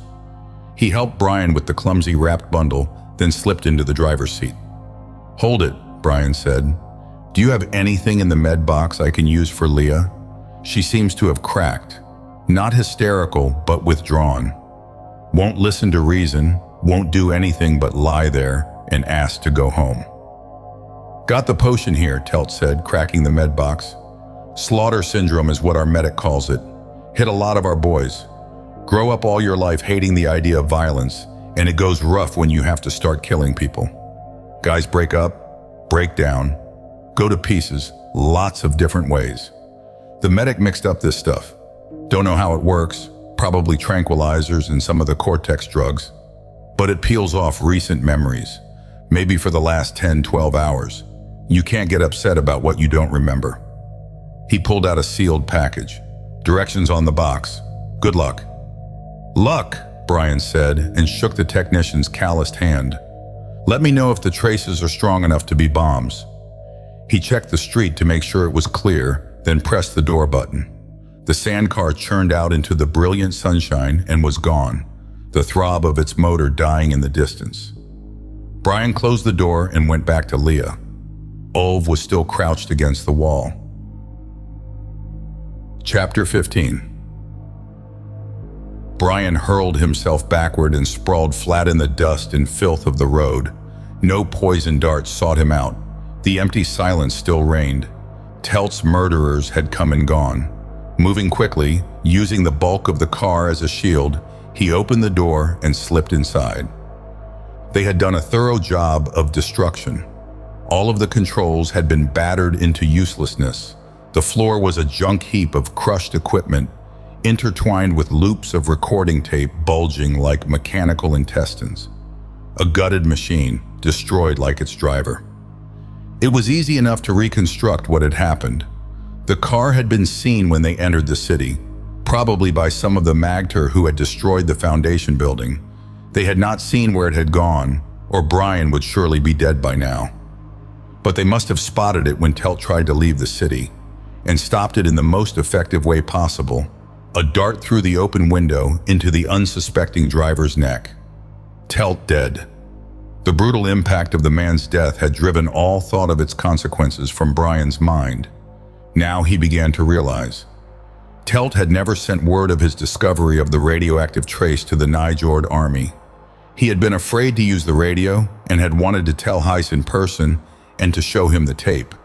Only now the tape was torn and mixed with all the others, the brain that could have analyzed it dead. Brian looked at the dangling entrails of the radio and spun for the door. Running swiftly and erratically, he fled from the sandcar. His own survival and the possible survival of Dis depended on his not being seen near it. He must contact Heiss and pass on the information. Until he did that, he was the only off-worlder on Dis who knew which Magter tower might contain the world-destroying bombs. Once out of sight of the sandcar, he went more slowly, wiping the sweat from his streaming face. He hadn't been seen leaving the car, and he wasn't being followed. The streets here weren't familiar, but he checked his direction by the sun and walked at a steady, fast pace towards the destroyed building. More of the native Dissens were in the streets now. They all noticed him. Some even stopped and scowled fiercely at him. With his emphatic awareness, he felt their anger and hatred. A knot of men radiated death, and he put his hand on his gun as he passed them. Two of them had their blowguns ready, but didn't use them. By the time he had turned the next corner, he was soaked with nervous perspiration. Ahead was the rubble of the destroyed building. Grounded next to it was the tapered form of a spacer's pinnace. Two men had come from the open lock and were standing at the edge of the burnt area. Brian's boots grated loudly on the broken wreckage. The men turned quickly towards him, guns raised. Both of them carried ion rifles. They relaxed when they saw his off-world clothes. "Bloody damn savages," one of them growled. He was a heavy planet man, a squashed-down column of muscle and gristle whose head barely reached Brian's chest. A pushed-back cap had the crossed slide rule symbol of ship's computer man. "Can't blame them, I guess," the second man said. He wore Purser's insignia. His features were different, but with the same compacted body, the two men were as physically alike as twins, probably from the same home planet. They're gonna get their whole world blown out from under them at midnight. Looks as if the poor slob in the streets finally realized what is happening. Hope we're in jump space by then. I saw Estrada's world get it, and I don't want to see that again, not twice in one lifetime.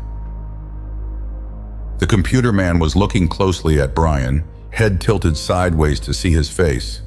"You need transportation off-world?" he asked.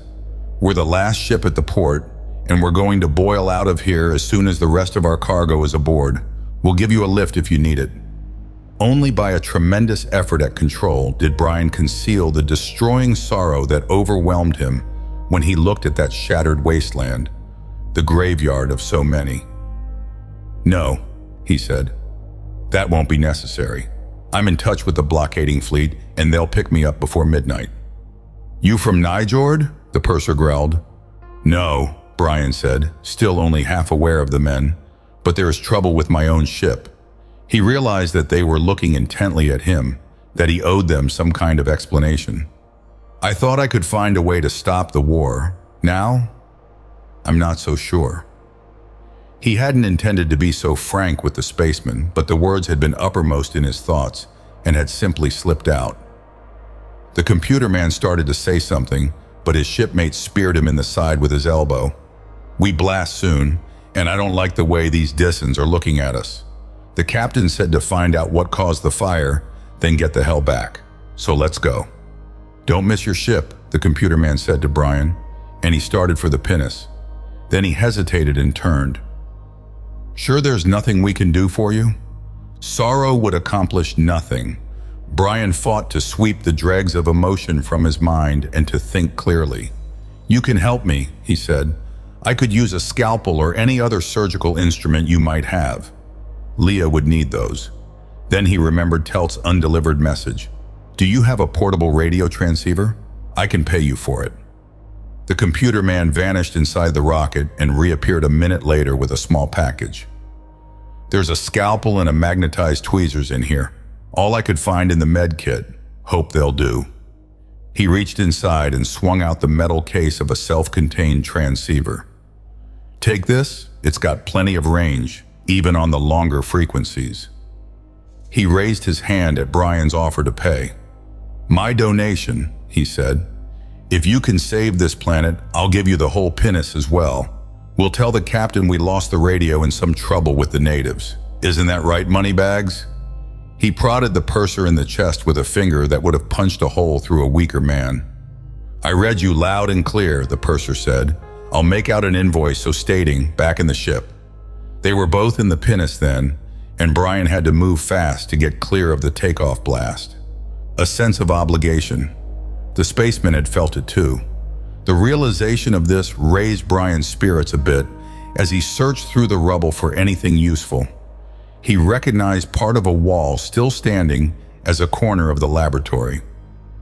Poking through the ruins, he unearthed broken instruments and a single battered case that had barely missed destruction. Inside was the binocular microscope, the right tube bent, its lenses cracked and obscured. The left eyepiece still seemed to be functioning. Brian carefully put it back in the case. He looked at his watch. It was almost noon. These few pieces of equipment would have to do for the dissection. Watched suspiciously by the onlooking Dissons, he started back to the warehouse. It was a long, circuitous walk, since he didn't dare give any clues to his destination. Only when he was positive he had not been observed or followed did he slip through the building's entrance, locking the door behind him. Leah's frightened eyes met his when he went into the office. "A friendly smile here among the cannibals," she called. Her strained expression gave the lie to the cheeriness of her words. "What has happened? Since I woke up, the great stone face over there," she pointed to Ulv, has been telling me exactly nothing. What's the last thing you can remember? Brian asked carefully. He didn't want to tell her too much, lest this bring on the shock again. Ulf had shown great presence of mind in not talking to her. If you must know, Leah said, I remember quite a lot, Brian Brand.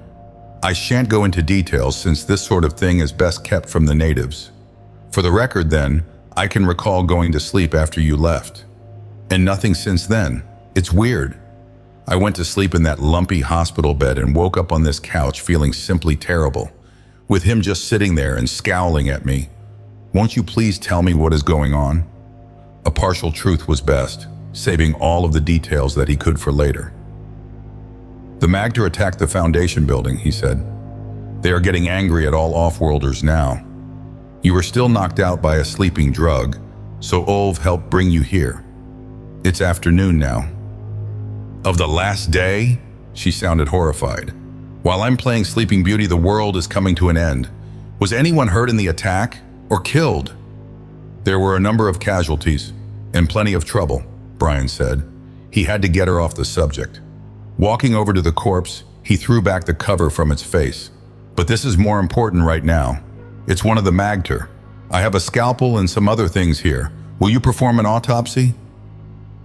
Leah huddled back on the couch, her arms around herself, looking chilled in spite of the heat of the day. What happened to the people at the building? She asked in a thin voice.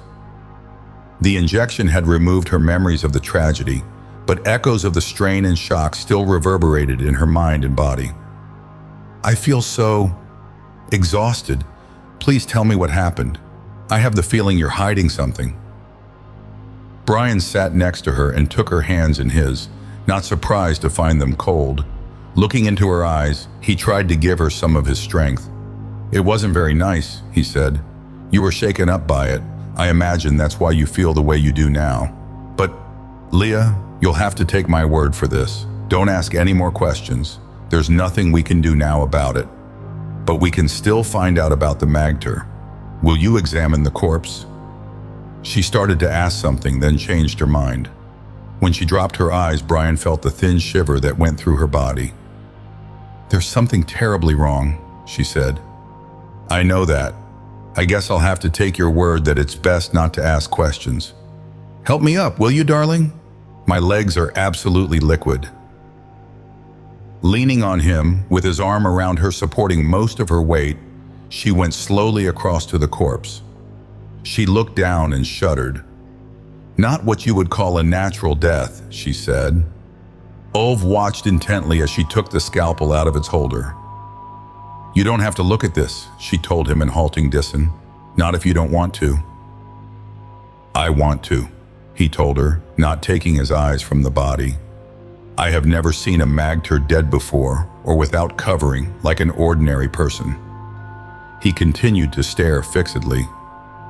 Find me some drinking water, will you, Brian? Leah said. And spread the tarp under the body.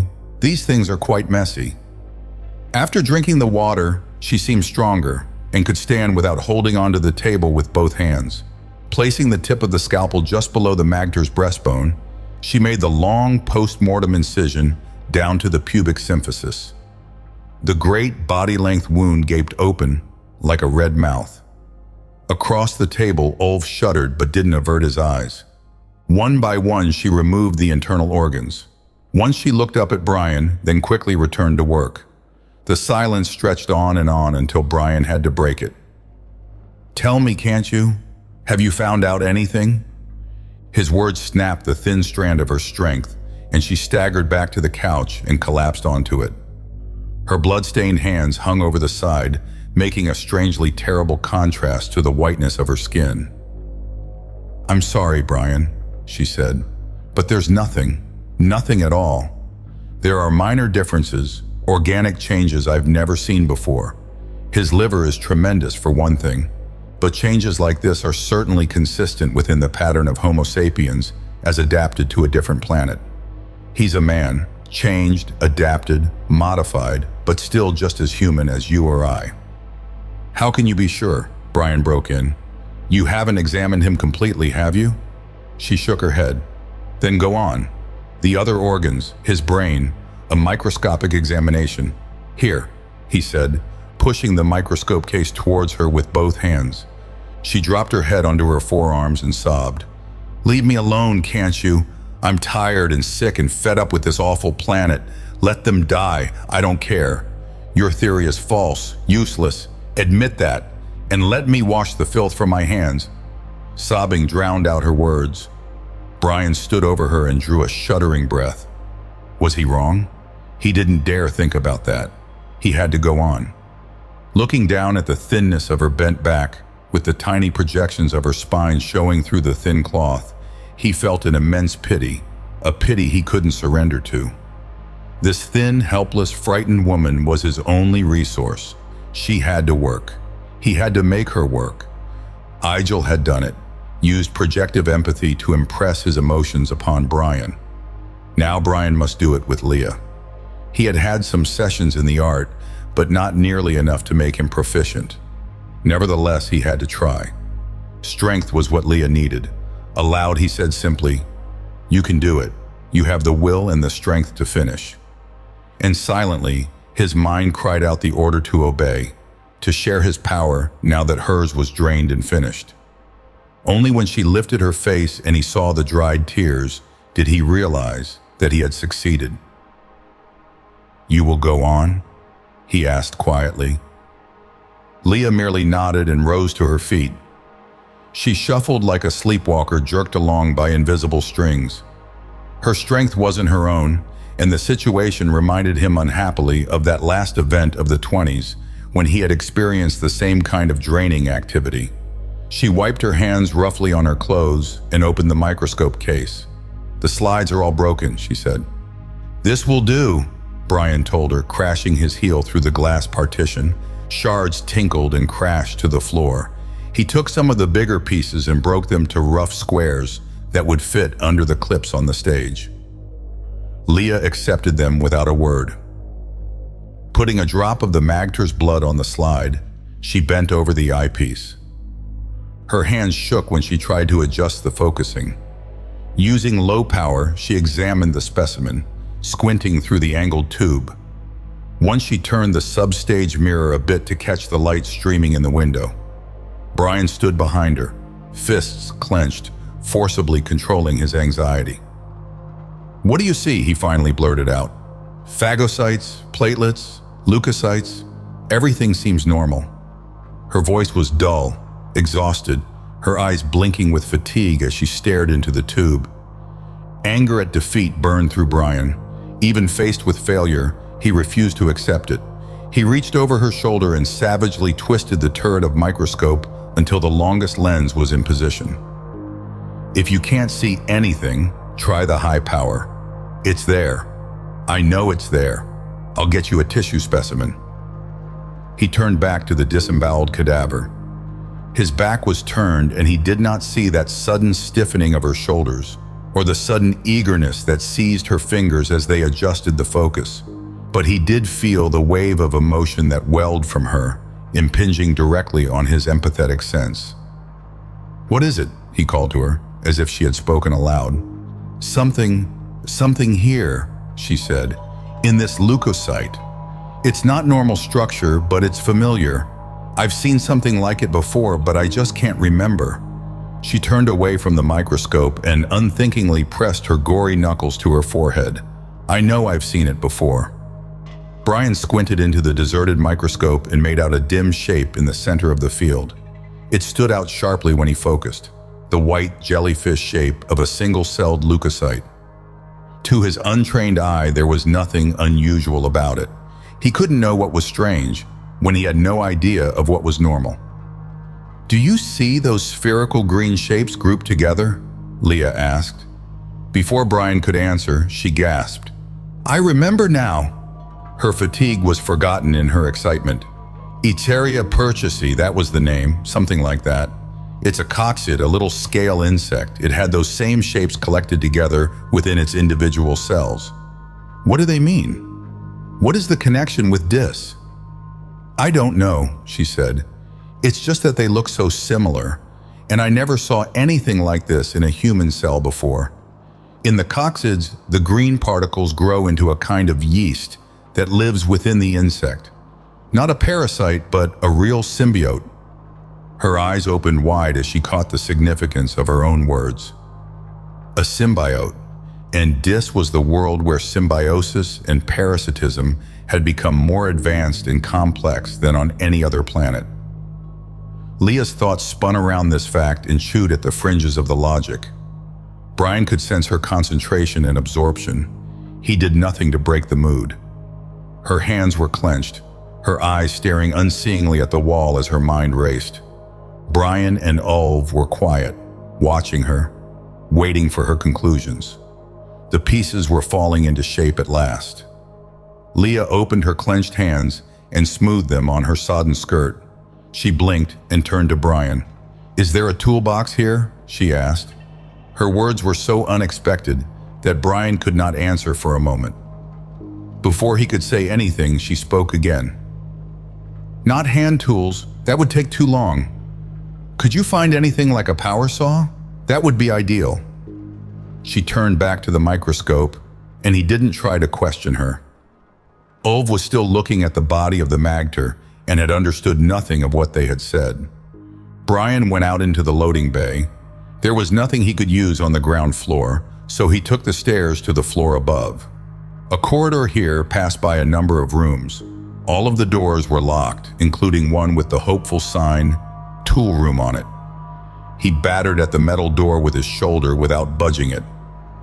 As he stepped back to look for another way in, he glanced at his watch. 2 o'clock. In 10 hours, the bombs would fall on Dis. The need for haste tore at him, yet there could be no noise. Someone in the street might hear it. He quickly stripped off his shirt and wrapped it in a loose roll around the barrel of his gun, extending it in a loose tube in front of the barrel. Holding the rolled cloth in his left hand, he jammed the gun up tight against the door, the muzzle against the lock. The single shot was only a dull thud, inaudible outside of the building. Pieces of broken mechanism jarred and rattled inside the lock, and the door swung open. When he came back, Leah was standing by the body. He held the small power saw with a rotary blade. "Will this do?" he asked. "Runs on its own battery, almost fully charged too." "Perfect," she answered. "You're both going to have to help me." She switched into the Disan language. "Ulv, would you find some place where you can watch the street without being seen? Signal me when it is empty. I'm afraid this saw is going to make a lot of noise." Ulv nodded and went out into the bay, where he climbed a heap of empty crates so he could peer through the small windows set high in the wall. He looked carefully in both directions, then waved to her to go ahead. "Stand to one side and hold the cadaver's chin, Brian," she said. "Hold it firmly so the head doesn't shake around when I cut. This is going to be a little gruesome. I'm sorry, but it'll be the fastest way to cut the bone." The saw bit into the skull. Once Ulv waved them into silence and shrank back himself into the shadows next to the window. They waited impatiently until he gave them the sign to continue again. Brian held steady while the saw cut a circle completely around the skull. "Finished," Leah said, and the saw dropped from her limp fingers to the floor. She massaged life back into her hands before she finished the job. Carefully and delicately, she removed the cap of bone from the magter's head, exposing his brain to the shaft of light from the window. "You were right all the time, Brian," she said. "There is your alien." Chapter 16. Ulv joined them as they looked down at the exposed brain of the magter. The thing was so clearly evident that even Ulv noticed it. "I have seen dead animals and my people dead with their heads open, but I have never seen anything like that before," he said. "What is it?" Brian asked. "The invader, the alien you were looking for," Leah told him. The magter's brain was only 2/3 of what would have been its normal size. Instead of filling the skull completely, it shared the space with a green, amorphous shape. This was ridged somewhat like a brain, but the green shape had still darker nodules and extensions. Leah took her scalpel and gently prodded the dark, moist mass. "It reminds me very much of something that I've seen before on Earth," she said. "The green fly, Drepanosiphum platanoides, and an unusual organ it has called the pseudova. Now that I have seen this growth in the magter's skull, I can think of a positive parallel. The fly Drepanosiphum also had a large green organ, only it fills half of the body cavity instead of the head. Its identity puzzled biologists for years, and they had a number of complex theories to explain it. Finally, someone managed to dissect and examine it. The pseudova turned out to be a living plant, a yeast-like growth that helps with the green fly's digestion. It produces enzymes that enable the fly to digest the great amounts of sugar it gets from plant juice. That's not unusual, Brian said, puzzled. Termites and human beings are a couple of other creatures whose digestion is helped by internal flora. What's the difference in the green fly? Reproduction, mainly.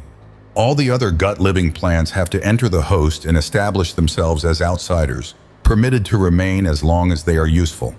The green fly and its yeast plant have a permanent symbiotic relationship that is essential to the existence of both.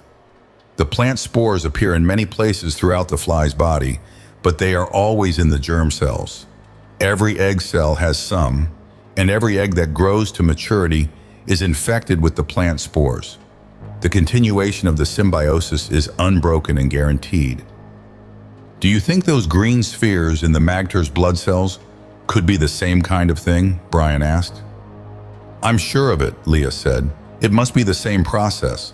There are probably green spheres throughout the magter's bodies, spores or offspring of those things in their brains. Enough will find their way to the germ cells to make sure that every young magter is infected at birth. While the child is growing, so is the symbiote. Probably a lot faster, since it seems to be a simpler organism. I imagine it is well established in the brain pan within the first 6 months of the infant's life. But why? Brian asked. What does it do? I'm only guessing now, but there is plenty of evidence that gives us an idea of its function. I'm willing to bet that the symbiote itself is not a simple organism. It's probably an amalgam of plant and animal, like most of the other creatures on Dis. The thing is just too complex to have developed since mankind has been on this planet. The magter must have caught the symbiotic infection eating some Disan animal. The symbiote lived and flourished in its new environment, well protected by a bony skull in a long-lived host. In exchange for food, oxygen, and comfort, the brain symbiote must generate hormones and enzymes that enable the magter to survive. Some of these might aid digestion, enabling the magter to eat any plant or animal life they can lay their hands on. The symbiote might produce sugars, scavenge the blood of toxins. There are so many things it could do, things it must have done, since the magter are obviously the dominant life form on this planet. They paid a high price for the symbiote, but it didn't matter to race survival until now. Did you notice that the magter's brain is no smaller than normal? It must be, or how else could that brain symbiote fit inside the skull with it? Brian said. If the magter's total brain were smaller in volume than normal, it could fit into the remaining space in the cranial hollow. But the brain is full-sized. It is just that part of it is missing, absorbed by the symbiote. The frontal lobes, Brian said with sudden realization. This hellish growth has performed a prefrontal lobotomy. It's done even more than that, Leah said, separating the convolutions of the gray matter with her scalpel to uncover a green filament beneath. These tendrils penetrate further back into the brain, but always remain in the cerebrum. The cerebellum appears to be untouched. Apparently, just the higher functions of mankind have been interfered with, selectively. Destruction of the frontal lobes made the magter creatures without emotions or ability for really abstract thought. Apparently, they survive better without these. There must have been some horrible failures before the right balance was struck. The final product is a man-plant-animal symbiote that is admirably adapted for survival on this disaster world. No emotions to cause complications or desires that might interfere with pure survival. Complete ruthlessness. Mankind has always been strong on this anyway, so it didn't take much of a push. The other Disans, like Ulv here, managed to survive without turning into such a creature. So why was it necessary for the Magter to go so far? Nothing is necessary in evolution, you know that, Leah said. Many variations are possible, and all the better ones continue. You might say that Ulv's people survive, but the Magter survive better. If off-world contact hadn't been re-established, I imagine that the Magter would slowly have become the dominant race, only they won't have the chance now. It looks as though they have succeeded in destroying both races with their suicidal urge. That's the part that doesn't make sense, Brian said. The Magter have survived and climbed right to the top of the evolutionary heap here. Yet they are suicidal. How does it happen they haven't been wiped out before this? Individually, they have been aggressive to the point of suicide. They will attack anything and everything with the same savage lack of emotion. Luckily, there are no bigger animals on this planet, so where they have died as individuals, their utter ruthlessness has guaranteed their survival as a group. Now they are faced with a problem that is too big for their half-destroyed minds to handle. Their personal policy has become their planetary policy, and that's never a very smart thing. They are like men with knives who have killed all the men who were only armed with stones. Now they are facing men with guns, and they are going to keep charging and fighting until they are all dead. It's a perfect case of the utter impartiality of the forces of evolution. Men infected by this Disan life form were the dominant creatures on this planet. The creature in the Magter's brains was a true symbiote then, giving something and receiving something, making a union of symbiotes where all were stronger together than any could be separately. Now this has changed. The Magter brain cannot understand the concept of racial death in a situation where it must understand to be able to survive. Therefore, the brain creature is no longer a symbiote, but a parasite. And as a parasite, it must be destroyed, Brian broke in. We're not fighting shadows anymore, he exulted. We found the enemy, and it's not the Magter at all. Just a sort of glorified tapeworm that is too stupid to know when it is killing itself off. Does it have a brain? Can it think? I doubt it very much, Leah said.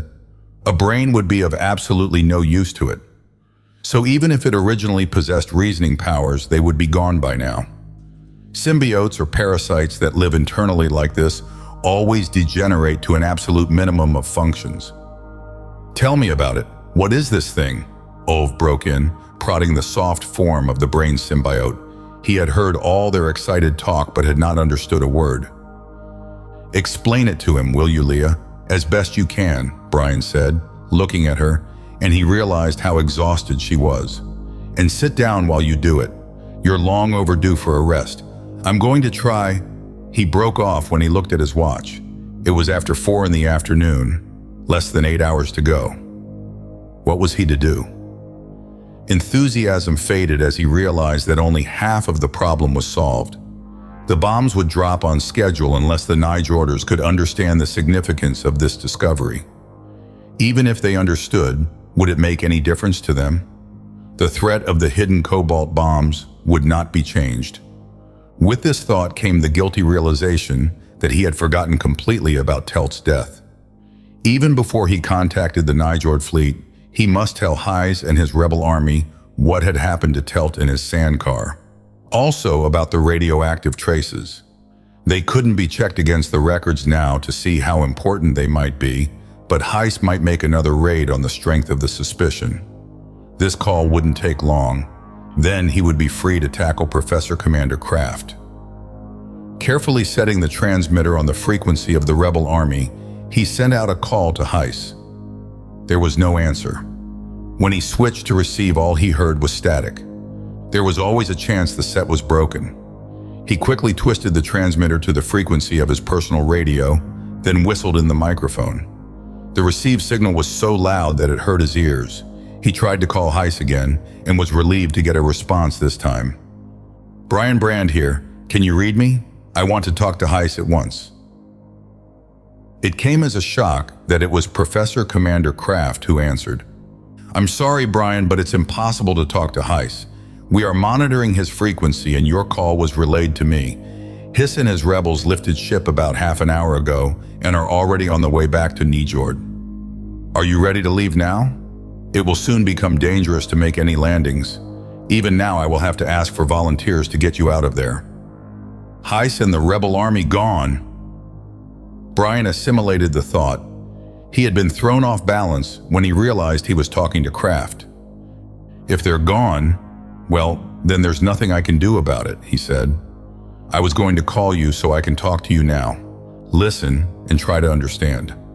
You must cancel the bombing.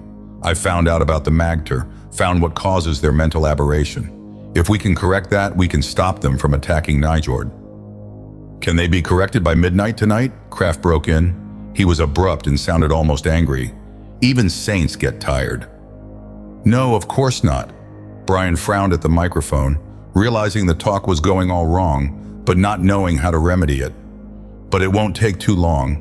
I have evidence here that will convince you that what I say is the truth. I believe you without seeing it, Brian.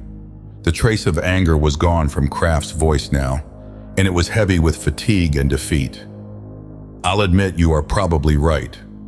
A little while ago, I admitted to Heiss too that he was probably right in his original estimation of the correct way to tackle the problem of Dis. We have made a lot of mistakes, and in making them, we have run out of time. I'm afraid that is the only fact that is relevant now.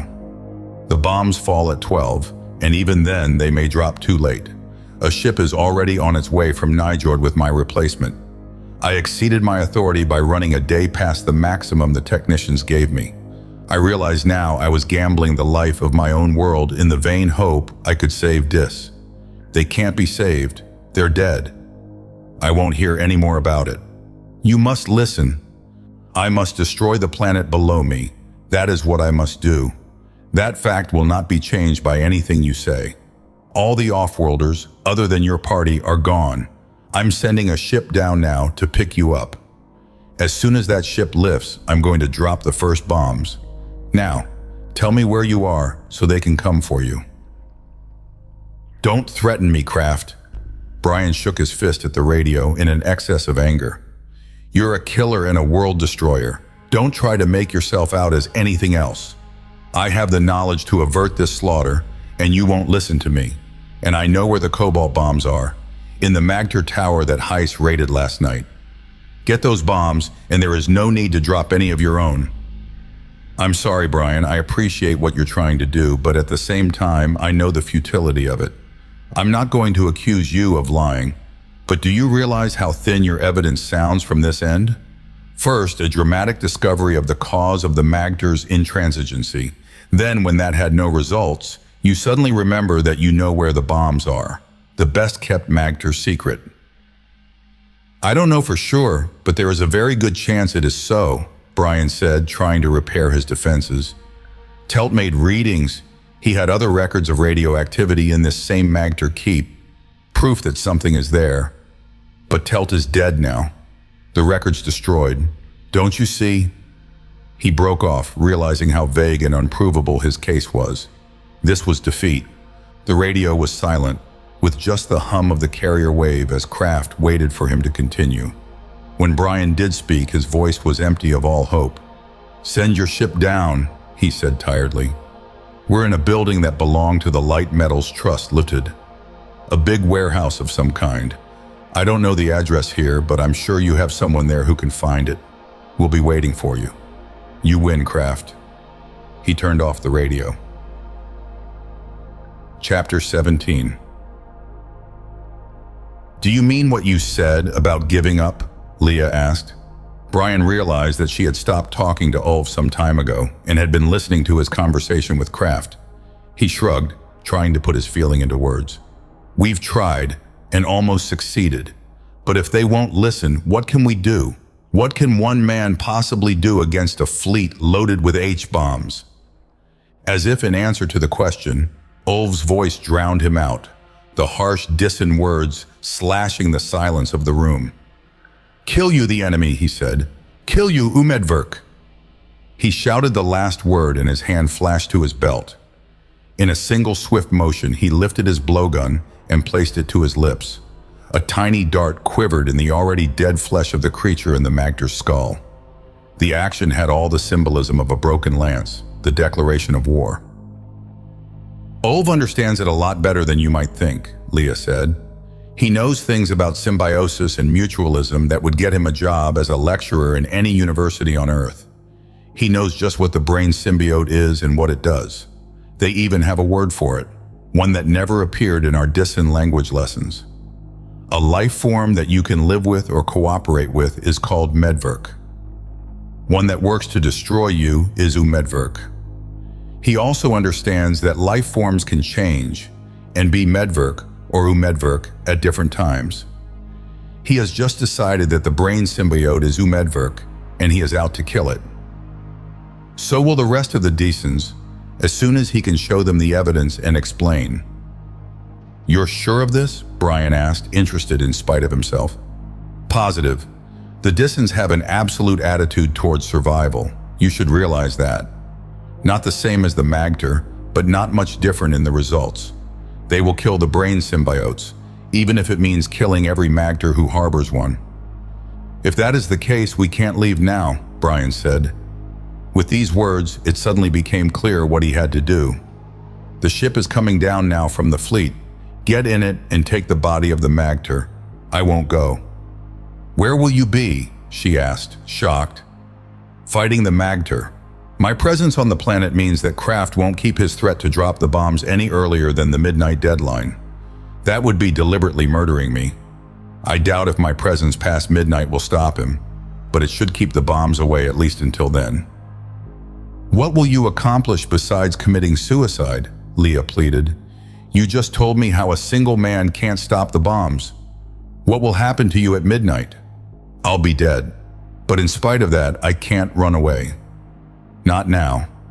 I must do everything possible right up until the last instant.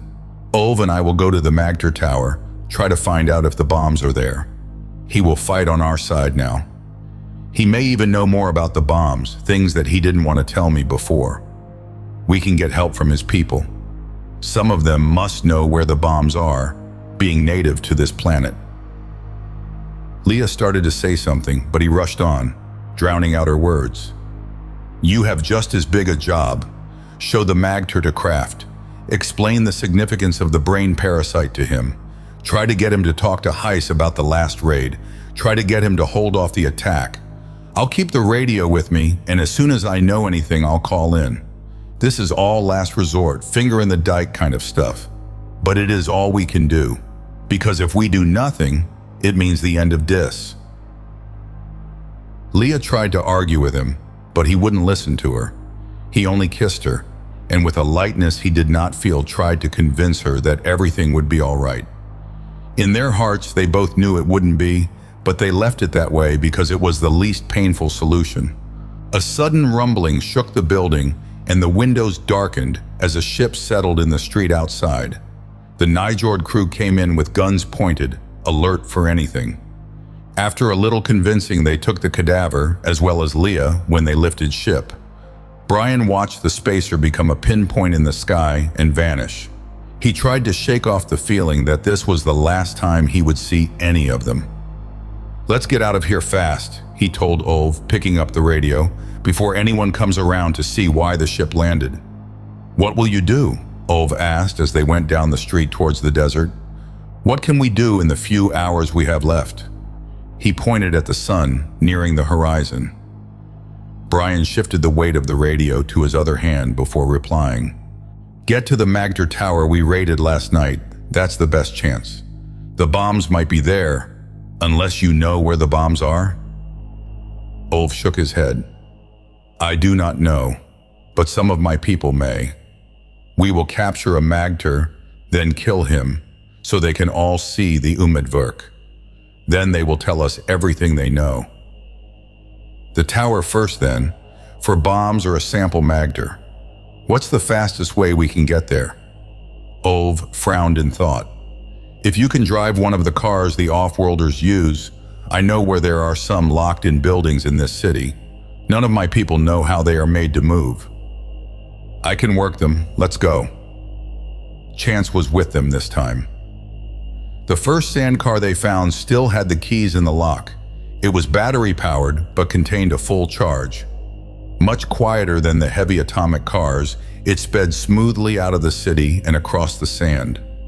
Ahead of them, the sun sank in a red wave of color. It was 6 o'clock. By the time they reached the tower, it was 7, and Brian's nerves felt as if they were writhing under his skin. Even though it looked like suicide, attacking the tower brought blessed relief.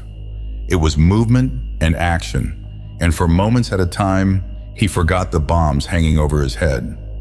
The attack was nerve-wrackingly anticlimactic. They used the main entrance, Ulv ranging soundlessly ahead. There was no one in sight. Once inside, they crept down towards the lower rooms where the radiation had been detected. Only gradually did they realize that the Magter tower was completely empty. "Everyone gone," Ulv grunted, sniffing the air in every room that they passed. "Many Magter were here earlier, but they are gone now." "Do they often desert their towers?" Brian asked. "Never. I have never heard of it happening before. I can think of no reason why they should do a thing like this." "Well, I can," Brian told him. "They would leave their home if they took something with them of greater value. The bombs.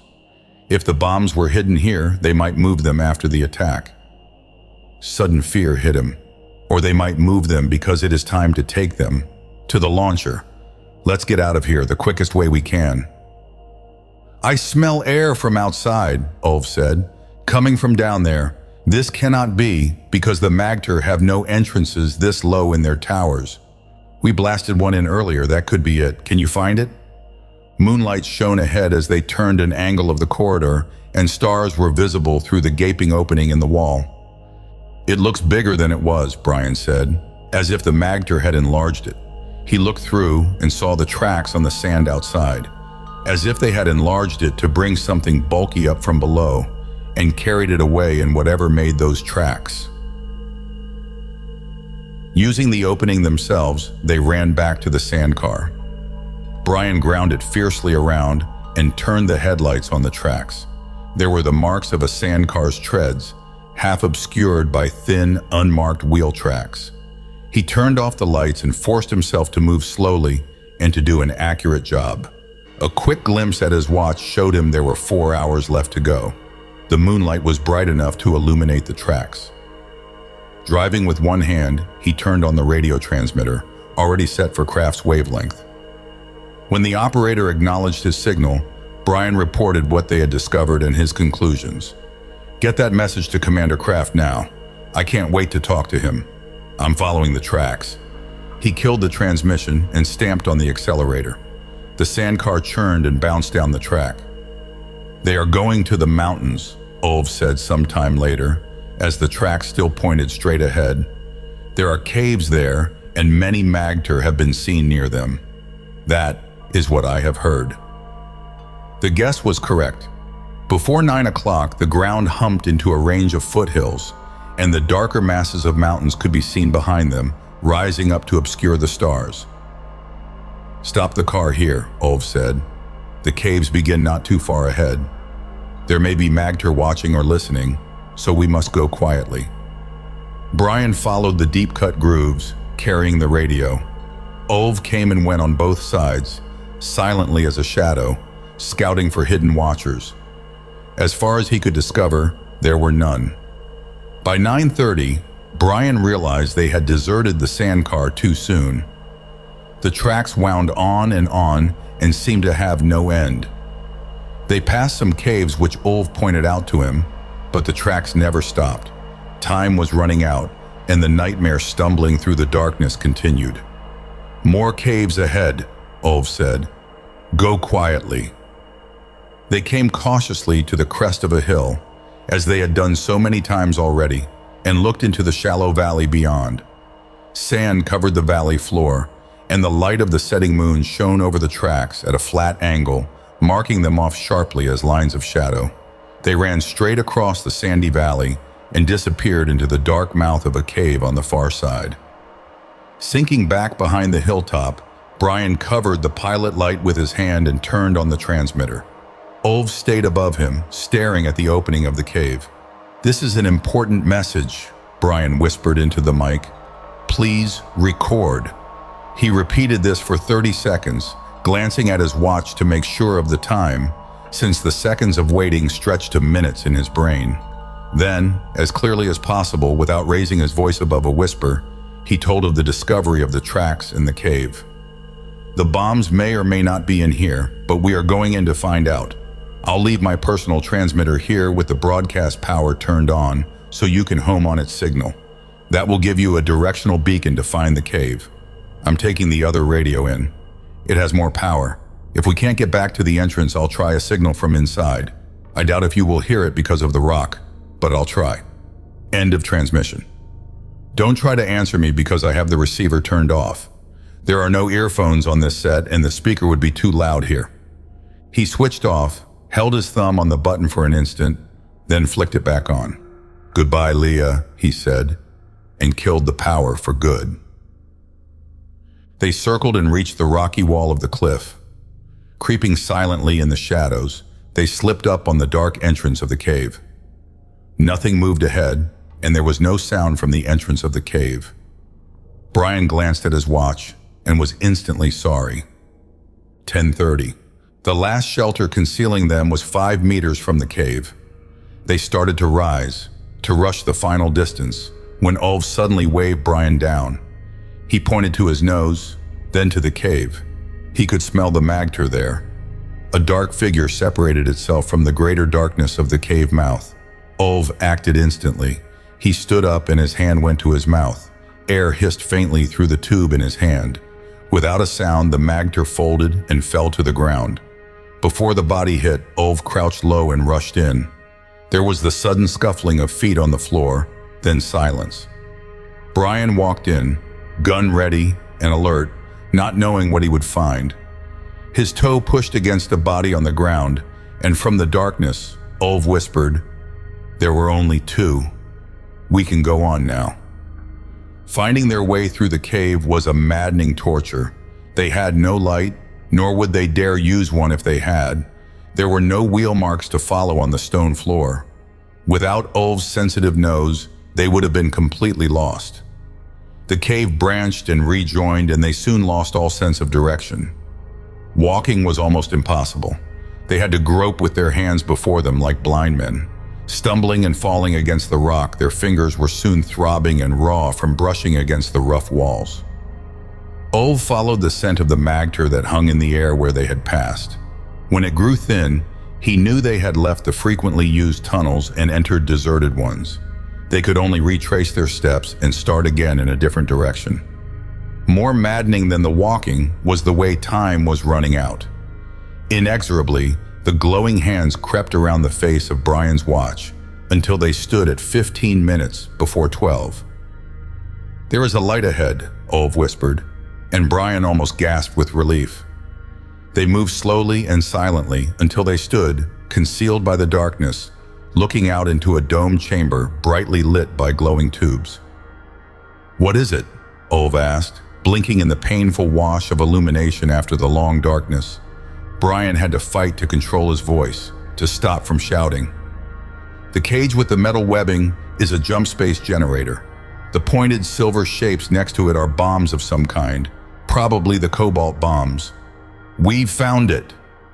His first impulse was to instantly send the radio call that would stop the waiting fleet of H-bombers. But an unconvincing message would be worse than no message at all. He had to describe exactly what he saw here, so the Nijorders would know he wasn't lying. What he told them had to fit exactly with the information they already had about the launcher and the bombs. The launcher had been jury-rigged from a ship's jump space generator. That was obvious.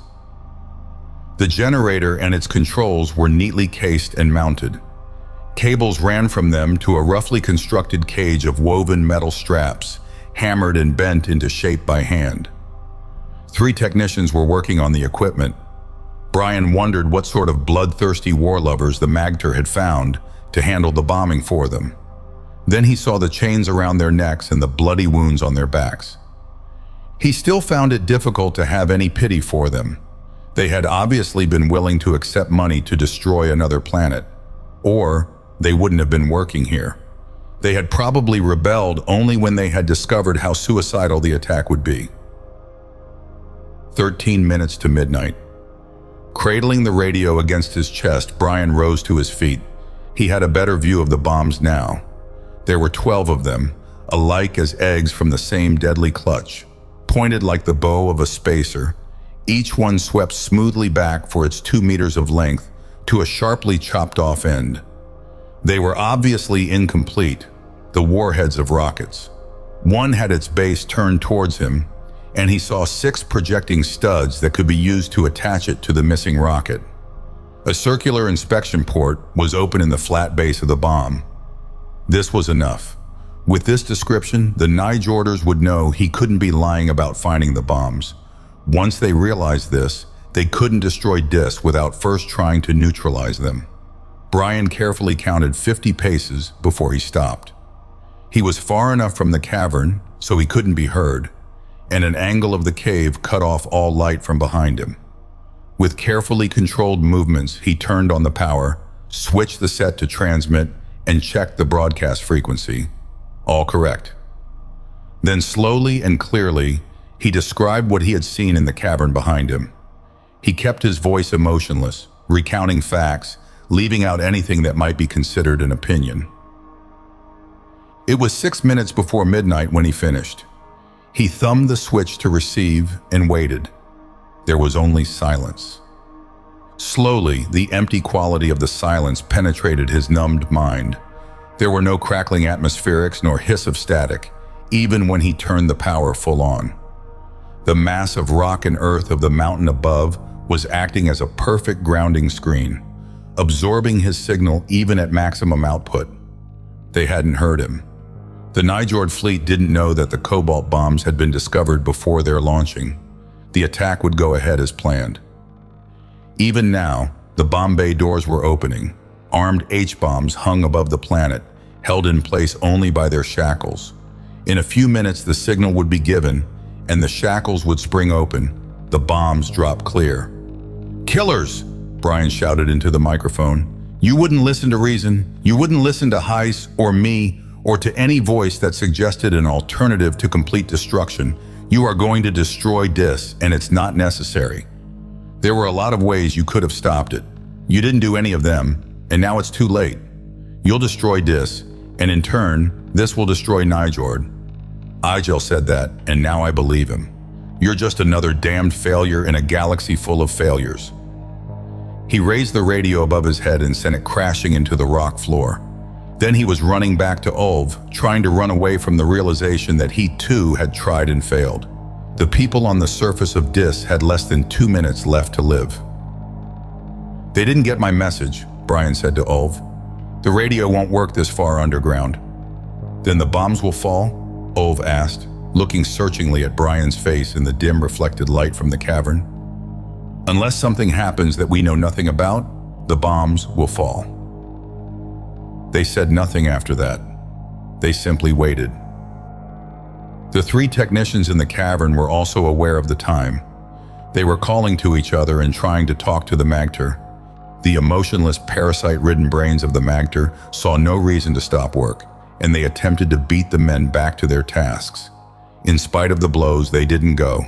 They only gaped in horror as the clock hands moved remorselessly towards 12. Even the Magter dimly felt some of the significance of the occasion. They stopped too and waited. The hour hand touched 12 on Brian's watch, then the minute hand. The second hand closed the gap, and for a tenth of a second, the 3 hands were one. Then the second hand moved on. Brian's immediate sensation of relief was washed away by the chilling realization that he was deep underground. Sound and seismic waves were slow, and the flare of atomic explosions couldn't be seen here. If the bombs had been dropped at 12, they wouldn't know it at once. A distant rumble filled the air. A moment later, the ground heaved under them, and the lights in the cavern flickered. Fine dust drifted down from the roof above. Ulv turned to him, but Brian looked away. He could not face the accusation in the Dissen's eyes. Chapter 18. One of the technicians was running and screaming. The Magter knocked him down and beat him into silence. Seeing this, the other 2 men returned to work with shaking hands. Even if all life on the surface of the planet was dead, this would have no effect on the Magter. They would go ahead as planned, without emotion or imagination enough to alter their set course. As the technicians worked, their attitude changed from shocked numbness to anger. Right and wrong were forgotten. They had been killed. The invisible death of radiation must already be penetrating into the caves, but they also had the chance for vengeance. Swiftly they brought their work to completion, with a speed and precision they had concealed before. "What are those off-worlders doing?" Ulv asked. Brian stirred from his lethargy of defeat and looked across the cavern floor. The men had a wheeled hand truck and were rolling one of the atomic warheads onto it. They pushed it over to the latticework of the jump field. They are going to bomb Nijord now, just as Nijord bombed Dis. That machine will hurl the bombs in a special way to the other planet. "Will you stop them?" Ulv asked. He had his deadly blowgun in his hand, and his face was an expressionless mask. Brian almost smiled at the irony of the situation. In spite of everything he had done to prevent it, Nijord had dropped the bombs, and this act alone may have destroyed their own planet. Brian had it within his power now to stop the launching in the cavern. Should he? Should he save the lives of his killers? Or should he practice the ancient blood oath that had echoed and destroyed down through the ages? An eye for an eye, a tooth for a tooth. It would be so simple. He literally had to do nothing. The score would be even, and his and the Disson's death avenged. Did Ulv have his blowgun ready to kill Brian with, if he should try to stop the launchings? Or had he misread the Disson entirely? "Will you stop them, Ulv?" he asked. How large was mankind's sense of obligation? The caveman first had this feeling for his mate, then for his family. It grew until men fought and died for the abstract ideas of cities and nations, then for whole planets. Would the time ever come when men might realize that the obligation should be to the largest and most encompassing reality of all, mankind, and beyond that to life of all kinds? Brian saw this idea, not in words, but as a reality. When he posed the question to himself in this way, he found that it stated clearly its inherent answer. He pulled his gun out, and as he did, he wondered what Ulv's answer might be. "Nijord is Medverk," Ulv said, raising his blowgun and sending a dart across the cavern. It struck one of the technicians, who gasped and fell to the floor. Brian's shots crashed into the control board, shorting and destroying it, removing the menace to Nijord for all time. Medverk, Ulv had said, a life form that cooperates and aids other life forms. It may kill in self-defense, but it is essentially not a killer or destroyer. Ulv had a lifetime of knowledge about the interdependency of life. He grasped the essence of the idea and ignored all the verbal complications and confusions. He had killed the Magter, who were his own people, because they were Umedverk, against life, and he had saved his enemies because they were Medverk. With this realization came the painful knowledge that the planet and the people that had produced this understanding were dead. In the cavern, the Magter saw the destruction of their plans and the cave mouth from which the bullets had come. Silently, they rushed to kill their enemy, a concerted wave of emotionless fury. Brian and Ulv fought back. Even the knowledge that he was doomed, no matter what happened, could not resign Brian to death at the hands of the Magter. To Ulv, the decision was much easier. He was simply killing Umedverk. A believer in life, he destroyed the anti-life.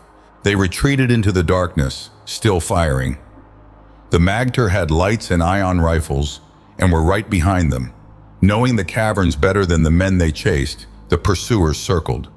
Brian saw lights ahead and dragged Ulv to a stop. "They know their way through these caves and we don't," he said. "If we try to run, they'll just shoot us down. Let's find a spot we can defend and settle into it." "Back here," Ulv gave a tug in the right direction. "There is a cave with only one entrance, and that is very narrow. Let's go." Running as silently as they could in the darkness, they reached the dead-end cavern without being seen. What noise they made was lost in other footsteps that sounded and echoed through the connecting caves. Once inside, they found cover behind a ridge and waited. The end was certain. The Magter ran swiftly into their cave, flashing his light into all the places of concealment. The beam passed over the two hidden men, and at the same instant, Brian fired. The shot boomed loudly as the magter fell, a shot that would surely have been heard by the others. Before anyone else came into the cave, Brian ran over and grabbed the still functioning light. Propping it on the rocks so it shone on the entrance, he hurried back to shelter beside Ulv. They waited for the attack. It was not long in coming. Two magter rushed in and died. More were outside, Brian knew, and he wondered how long it would be before they remembered the grenades and rolled one into their shelter. An indistinct murmur sounded outside, and sharp explosions. In their hiding place, Brian and Ulv crouched low and wondered why the attack didn't come. Then one of the magter came in the entrance, but Brian hesitated before shooting. The man had backed in, firing behind him as he came. Ulv had no compunctions about killing. Only his darts couldn't penetrate the magter's thick clothing. As the magter turned, Ulv's breath pulsed once and death stung the back of the other man's hand. He collapsed into a crumpled heap. "Don't shoot," a voice called from outside the cave, and a man stepped through the swirling dust and smoke to stand in the beam from the light. Brian clutched wildly at Ulv's arm, dragging the blowgun from the Dissen's mouth. The man in the light wore a protective helmet, thick boots, and a pouch-hung uniform. He was a Nijorder. The realization was almost impossible to accept.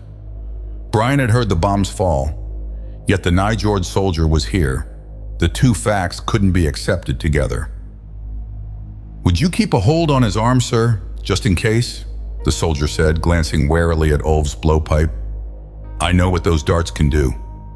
He pulled a microphone from one of his pockets and spoke into it. More soldiers crowded into the cave, and Professor Commander Kraft came in behind them. He looked strangely out of keeping in the dusty combat uniform. The gun was even more incongruous in his blue-veined hand. After giving the pistol to the nearest soldier with an air of relief, he stumbled quickly over to Brian and took his hand. "It is a profound and sincere pleasure to meet you in person," he said, "and your friend Ulv as well." "Would you kindly explain what is going on?" Brian said thickly. He was obsessed by the strange feeling that none of this could possibly be happening.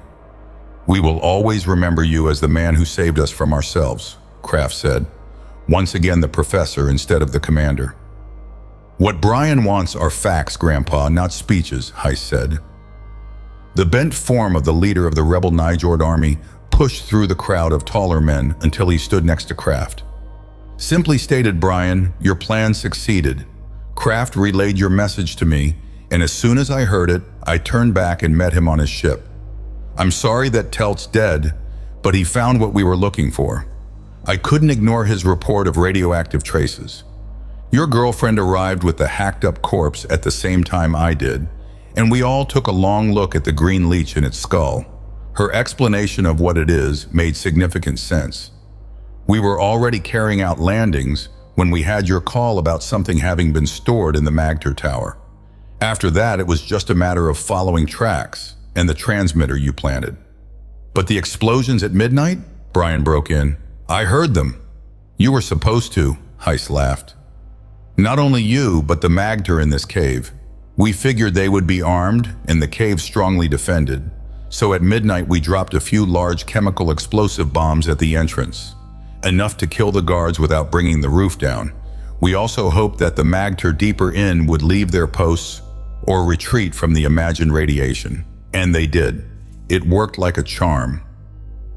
We came in quietly and took them by surprise, made a clean sweep, killed the ones we couldn't capture." "One of the renegade jump space technicians was still alive," Kraft said. "He told us about your stopping the bombs aimed at Nijord, the two of you." None of the Nijorders there could add anything to his words, not even the cynical Heiss. But Brian could empathize their feelings, the warmth of their intense relief and happiness. It was a sensation he would never forget. "There is no more war," Brian translated for Ulv, knowing that the Dissen had understood nothing of the explanation. As he said it, he realized that there was one glaring error in the story. "You couldn't have done it," Brian said. "You landed on this planet before you had my message about the tower. That means you still expected the Magter to be sending their bombs to Nijord, and you made the landings in spite of this knowledge. Of course, Professor Kraft said, astonished at Brian's lack of understanding. What else could we do? The Magter are sick. Heiss laughed aloud at Brian's baffled expression. You have to understand Nijord's psychology, he said. When it was a matter of war and killing, my planet could never agree on an intelligent course. War is so alien to our philosophy that it couldn't even be considered correctly. That's the trouble with being a vegetable eater in a galaxy of carnivores. You're easy prey for the first one that lands on your back. Any other planet would have jumped on the Magter with both feet and shaken the bombs out of them. We fumbled it so long it almost got both worlds killed. Your mind parasite drew us back from the brink. I don't understand, Brian said. A simple matter of definition. Before you came, we had no way to deal with the Magter here on Dis. They really were alien to us. Nothing they did made sense, and nothing we did seemed to have the slightest effect on them. But you discovered that they were sick, and that's something we know how to handle. We're united again. My rebel army was instantly absorbed into the rest of the Nijord forces by mutual agreement. Doctors and nurses are on the way here now. Plans were put underway to evacuate what part of the population we could until the bombs were found. The planet is united again, and working hard. Because the Magter are sick, infected by a destructive life form? Brian asked. Exactly so, Professor Kraft said.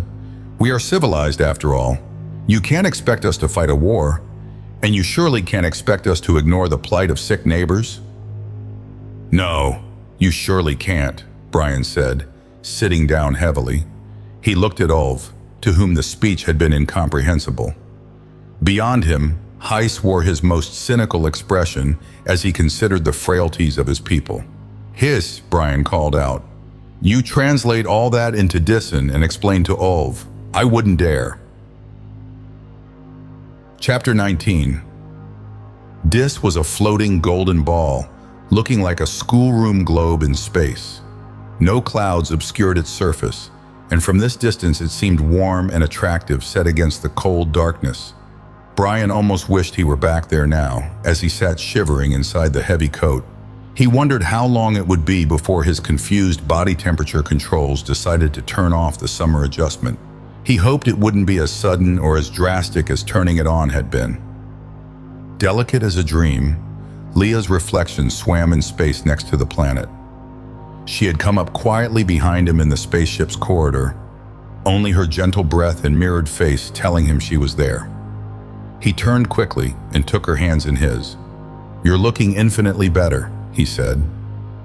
Well, I should, she said, pushing back her hair in an unconscious gesture with her hand. I've been doing nothing but lying in the ship's hospital while you were having such a fine time this last week.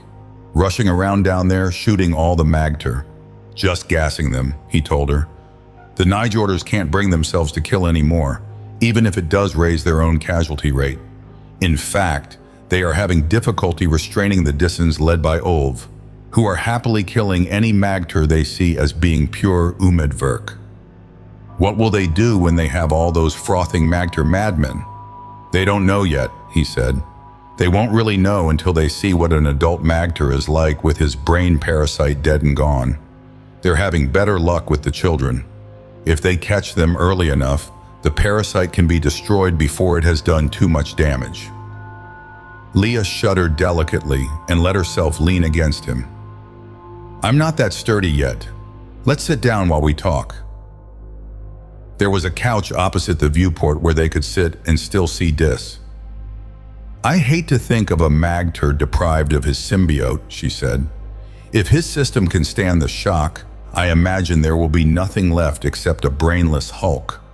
This is one series of experiments I don't care to witness. I rest secure in the knowledge that the Nijorders will find the most humane solution.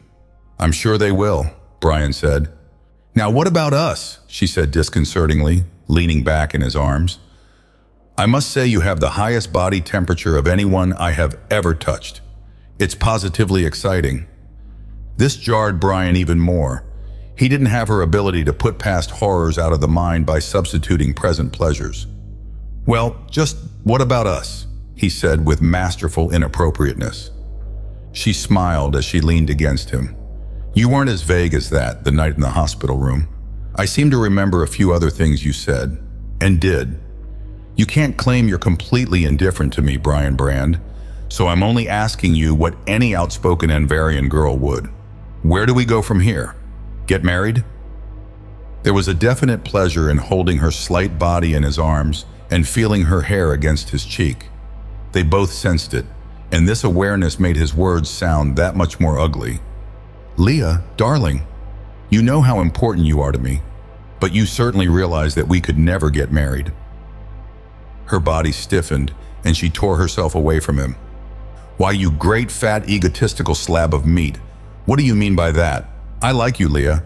We have plenty of fun and games together, but surely you realize that you aren't the kind of girl one takes home to mother.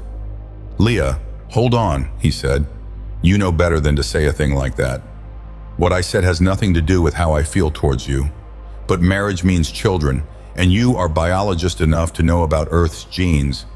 Intolerant yokel, she cried, slapping his face. He didn't move or attempt to stop her.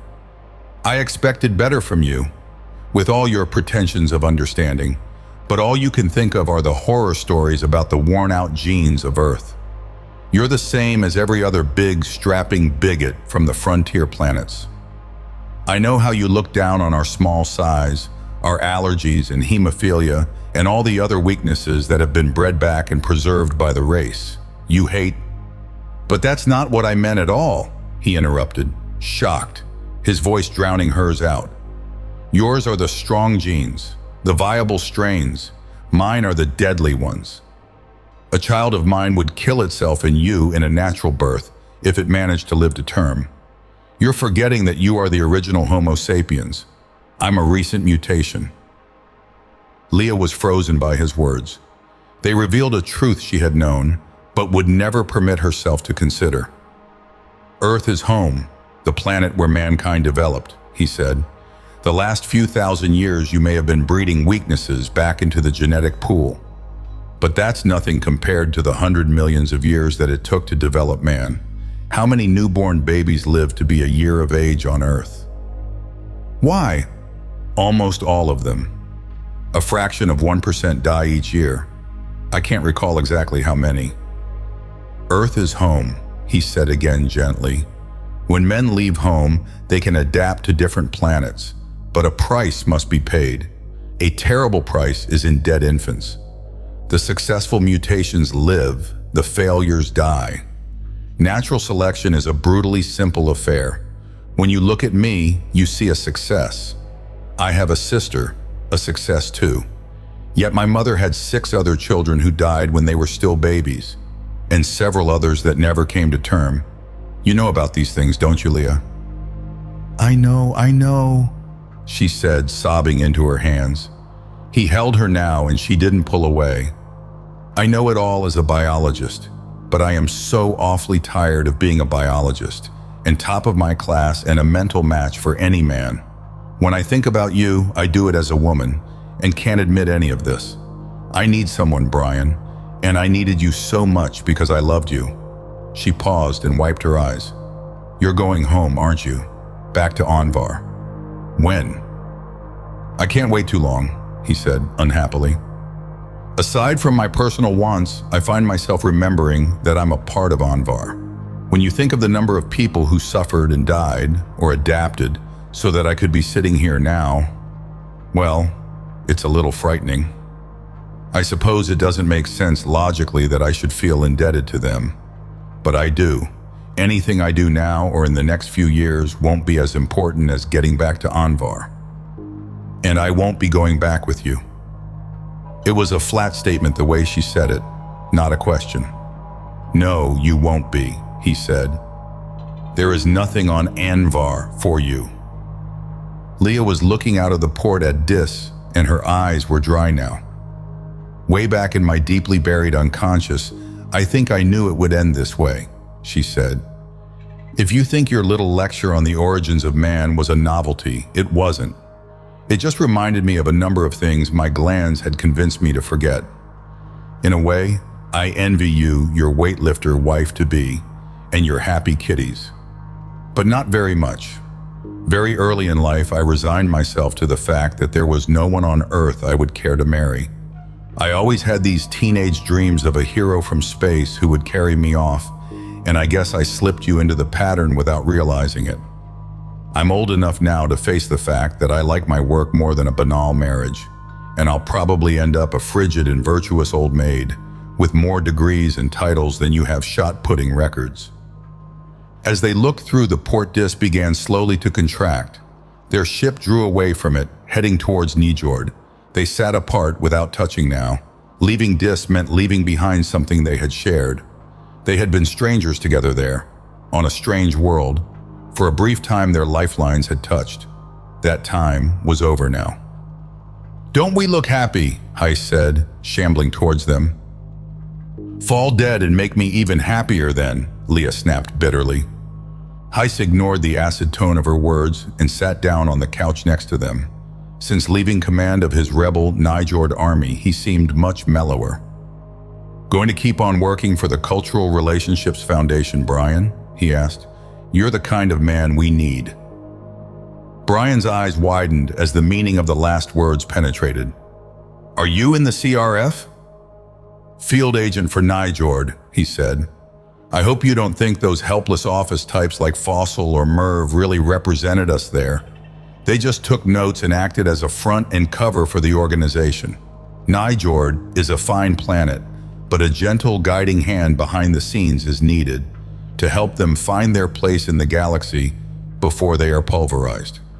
"What's your dirty game, Heiss?" Leah asked, scowling. "I've had enough hints to suspect for a long time that there was more to the CRF than the sweetness and light part I have seen. Are you people egomaniacs, power-hungry, or what? That's the first charge that would be leveled at us if our activities were publicly known," Heiss told her. "That's why we do most of our work undercover. The best fact I can give you to counter the charge is money.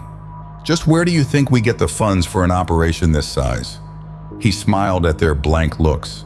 "You'll see the records later, so there won't be any doubt. The truth is that all our funds are donated by planets we have helped. Even a tiny percentage of a planetary income is large. Add enough of them together, and you have enough money to help other planets. And voluntary gratitude is a perfect test, if you stop to think about it. You can't talk people into liking what you have done. They have to be convinced.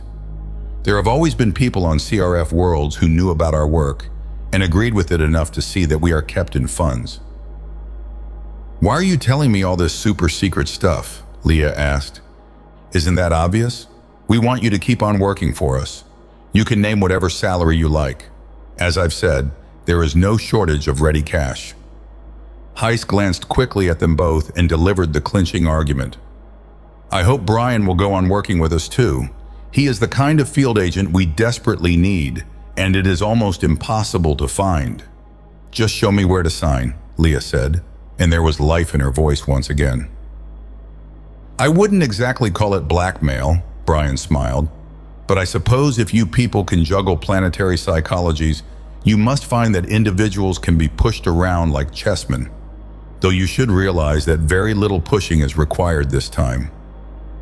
"Will you sign on?" Heiss asked.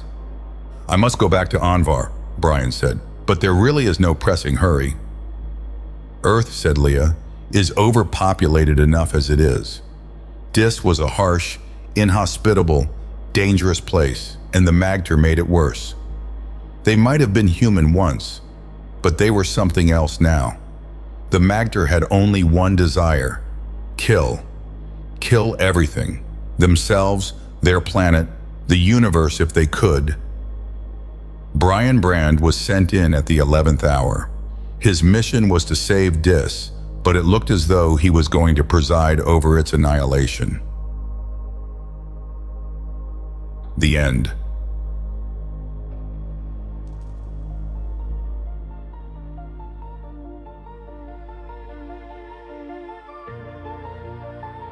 Thank you for listening to Planet of the Damned by Harry Harrison, narrated by Brian Kingsley.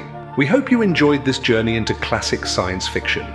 If you'd like to explore more timeless stories, be sure to visit our channel, where you'll find a wide selection of audiobooks ranging from science fiction to adventure, non-fiction, documentary, and more. If you enjoyed this audiobook, don't forget to like the video, subscribe to the channel, and leave a comment letting us know which stories you'd like to hear next. Your engagement helps us continue to bring classic literature to life for listeners like you. Visit our channel page to discover more great audiobooks that may pique your interest. Thank you again for listening, and we look forward to having you with us on our next adventure.